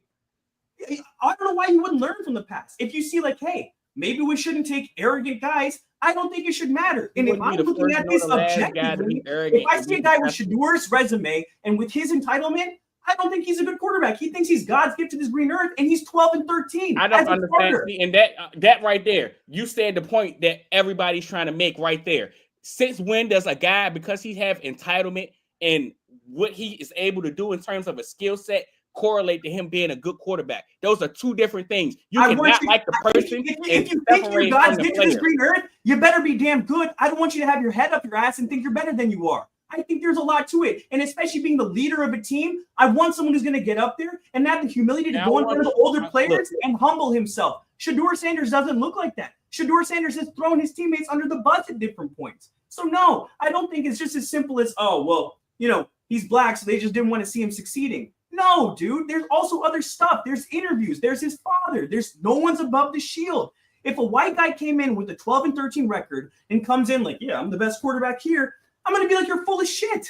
Just like Dylan Gabriel. If Dylan Gabriel came in with that attitude, I'd be like, dude, you're full of shit. You're not that good. I don't know what to tell you. It's just calling a spade a spade. Back here every year, some random guy that ain't never did nothing in no class, but all they sit here and say is, but that's the type of belief that you're supposed to have in yourself at this point. But let this little guy say it, and oh boy, I don't think that's a good thing. I don't think that's valid reasoning. Oh yeah, you should just have that. No, you should have it if you've earned it. He hasn't earned it. He hasn't won enough to be like, oh, I'm the best quarterback in the draft. I'm sure you can think it.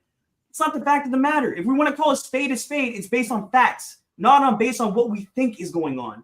Facts are there is no facts out of anything that's being said. There's been facts in multiple turns where Shador Sanders comes off as arrogant. That has been one of the things on all the things about him. All the interview reports that have come out, it's like, hey, came off a little cocky. I don't know what to tell you. I don't think he should have dropped that much, but I don't think it's exclusively because of his race. And I think it does a disservice to other quarterbacks who were dropped because of their race. I think there's more to this equation. I mean, if you can sit here and you can tell yourself that you think Dylan Gabriel and Tyler Show should have got picked over him. Again, I think there's a reason for Show. We can leave the conversation where it is. Dylan Gabriel's not a white quarterback. He's Polynesian. He's not even a white quarterback. So, I don't know what the pick is. I think the Browns are just not a very good team, and they're making Browns-ass picks. I don't think that just screams racism. I don't think it's a racism dog whistle. Dylan Gabriel's not good. Don't get me wrong. I don't get it. I didn't even think he was going to get drafted, to be honest with you. He's like 5'10". I don't think that's a great pick. That's what they did. There's reasons for it. I don't think every time it's because of racism. And I don't think the last Polynesian quarterback to get drafted, he's not very good. So the typecast there isn't great. The last one was Tua. The one before that was Marcus. Look, man, ain't really much more I can say about the circumstance that if you don't see what's going on, then I don't know. Like literally, I think there's stuff going on. I just think Shador is not the right example, and everyone is trying to typecast it, and I think that's wrong. I think it does a disservice. I promise you, like I said early on, if you strip this player down, had the same makeup, mindset, belief in himself, but his last name wasn't Sanders, he wouldn't be drafted. Well, he wouldn't be drafted. He's 12-13 at Colorado. My buddy, we just said, what the hell did we watch Daniel Jones do? I'm not trying to hear about no damn 12-13. We hear quarterbacks that don't do shit every day. Your only explanation is bringing up generationally bad picks and being like, oh. No, my explanation is sitting here saying how you sitting here saying, well, he hasn't won and he didn't do this. And you sit here and see examples of these players that haven't done a damn thing getting picked in the same spot. But it's different. It's not different. What's different about it? Daniel Jones was a generational fumble by the team, and everybody in the league is like, why the hell are they taking this guy? Same thing with Paxton Lynch. Half these guys that get taken early, people are like, what the hell are they doing here? It's not like these were consensus picks by any means. You can't make it seem like that. And it's the same situation here. It wasn't a consensus, he's the number one overall guy. It was not. And there was a lot of people saying, even leading up to the draft, I don't know if he's a first-round guy, but as soon as anyone said it, it's like, oh, this is racism. But hey, I think if he's a white guy and his name isn't Sanders, I don't think he gets drafted until the 5th round. But to sit here and say that he's not a day 2 pick and you taking some of the players that you taking over him right now, it's just absurd. Look, even if we just talking nothing but tape, what the hell does Dylan Gabriel do on tape? Dylan Gabriel went to the playoffs. Well, he played in the Big Ten and actually won against good teams. He played on the second best roster in the country. Dylan Gabriel played against Shedeur Sanders. And what happened when Dylan Gabriel played at Oklahoma? It damn sure didn't work. What happened when Dylan Gabriel was at UCF? It damn sure didn't work. So I'm not trying to hear no Dylan Gabriel.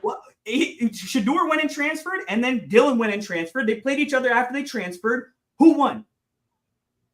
The team with the second best roster in all of college football. Again, River. Yeah, that could be part of it, but I'm just telling you, Dylan Gabriel has a resume as well. As much as you want to say Shedeur does, so does Dylan Gabriel. He won. He went to the playoffs. You can't ignore that either. He was a quarterback. He was a quarterback of a playoff team this year that won a game. I don't have to tell you. That is going to mean something too. You can't just take that away from him as well. You can look at his stats and his film and sit here and compare these two. I don't even know. Like, honestly, literally at that point, just looking at their stats and their film collectively and sit here and say that we should be even comparing these two, I just don't agree. And I don't think that's a conversation that we should be having or anybody should be having because it's just not real. Well, obviously it's real for a reason. And I don't think it's just because he's black. Because guess what? The Browns also traded for a quarterback who's black who also had tons of allegations around him. So it's not like they're against having a black quarterback. Maybe they just didn't like Shedeur. And I think people need to understand that.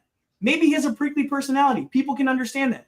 Aaron Rodgers is an asshole. There's a reason people don't really want him on their teams right now.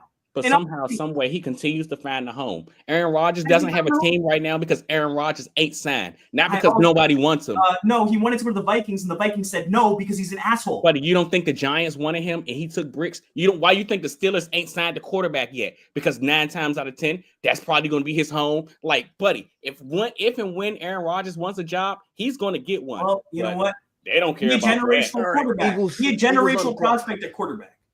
I don't know what to tell you. Shedeur's not Aaron Rodgers. Eagles on the clock. Who's been taken so far? Dylan Gabriel, Jared Wilson. Xavier Watts went. Yeah. Jalen Smith, Caleb Rogers, Charles Grant. Wyatt Millum is gone. Kobe Bryant, that's my pick. Yeah. I mean, do you think they trade out again? No, I think they pick you. Yeah, Kobe's Gunnar Helm or Kobe Bryant. That's where I am.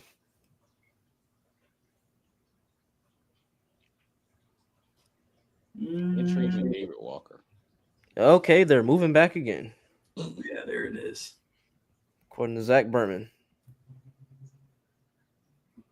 Because Gunnar Helm and Kobe Bryant both have like 4th and 5th round grades on the NFL draft boards. You think you just pick up? I want to reach for them, yeah. Right, pick up a little extra capital. Broncos trade with the Eagles. The Broncos pick Charles Grant. No, Charles Grant went to the traded back with the Broncos. Raiders. I don't know what for though.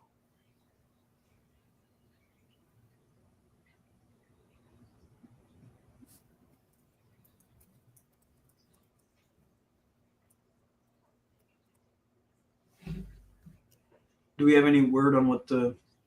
We do not.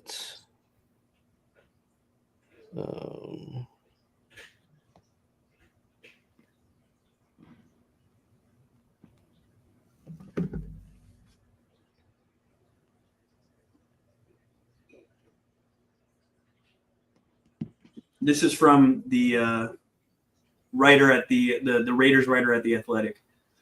Given Shedeur's strong ties to Tom Brady, Raiders passing on him at 37, 48, and 58 only validates other teams' reservations/doubts about the QB. Said it back at the Combine, his interviews, including board work, went very badly. All right. So we got the trade. Eagles trade 101 and 134 to the Broncos. Oh, this is a nice day 3 pickup. So they got 111 and 134? Yeah, they got 111, 130, and 191. It's nice Oh, flexibility for tomorrow. We picked up an extra pick and moved up on the second pick, right? Yeah, so they moved 101 and 134 to the Broncos for 111, 130, and 191. Oh yeah, that's a really good trade. Yeah. You're picking up a full extra pick, and you're moving up in the third or fourth. I mean, who are they moving up for then? They must have like some conviction about it. Gunner. It's the Niners who are trading it? No, Broncos. No, the Broncos. Yeah. Do they... But okay, I think that can do it for this episode or this stream. There's no reason for us to watch the rest of the draft or the rest of the third round. Abdul Carter tweeted about the jersey. Wait, what did he say? The worst thing he could say was, no, my stance don't change. LT is the GOAT, nothing but respect. This is just going to make me work harder. I love it. But all right, that's going to do it for this stream. Appreciate you to all 176 of you who tapped in tonight. 4 hours. Through 2 days, I think we hit about what was it over 5? Was it over 500? And then we're about 5 because we were like 260, 170 today, and 8 hours of stream, dude. Yeah. There's a reason we're yelling at each other at hour 4. It's been a full school day of streaming for the past few days. Yeah, but appreciate you guys who tapped into the stream. We're gonna be back soon for the 100th episode. And yeah, thank you everybody who tapped in. Go Birds. And go Birds. And like I said, let us know about a potential what do you call it? The Twitter Spaces thing. You guys will be in that tomorrow for some of the picks. See if we can all just get on and talk some ball. Bronco selection is in. Should we see who it was? Who they took with our pick? Yeah. All right.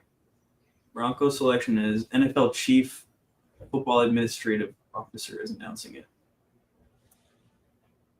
Why is she still talking? Just say the pick. I know, like, dude, this is so delayed. Savion Jones, Ed Rusher, LSU. That's a nice pick. Yeah. That's a nice pick. Do you guys remember Jacoby Shepard? The Jacoby Shepard? What about Dallas? He just had on the Dallas Sucks necklace, but he's a Broncos fan. I guess everybody thinks Dallas sucks. We go now. But all right. I guess we got the pick. Thank you to everybody who joined us. Appreciate you guys as always. Like Pierre said, we'll be back for Podcast 100, the big cent. So keep an eye out for that. I'm sure there'll be more material coming from Pierre and Quell tomorrow. Maybe updated view of the big board, whatever it might be. But keep your eye out, and we appreciate y'all as always. Make sure to rate, review, listen, subscribe, 5 stars, thumbs up, whatever it might be. Go Birds. Go Birds. Go Birds. The Murray Traffman Show.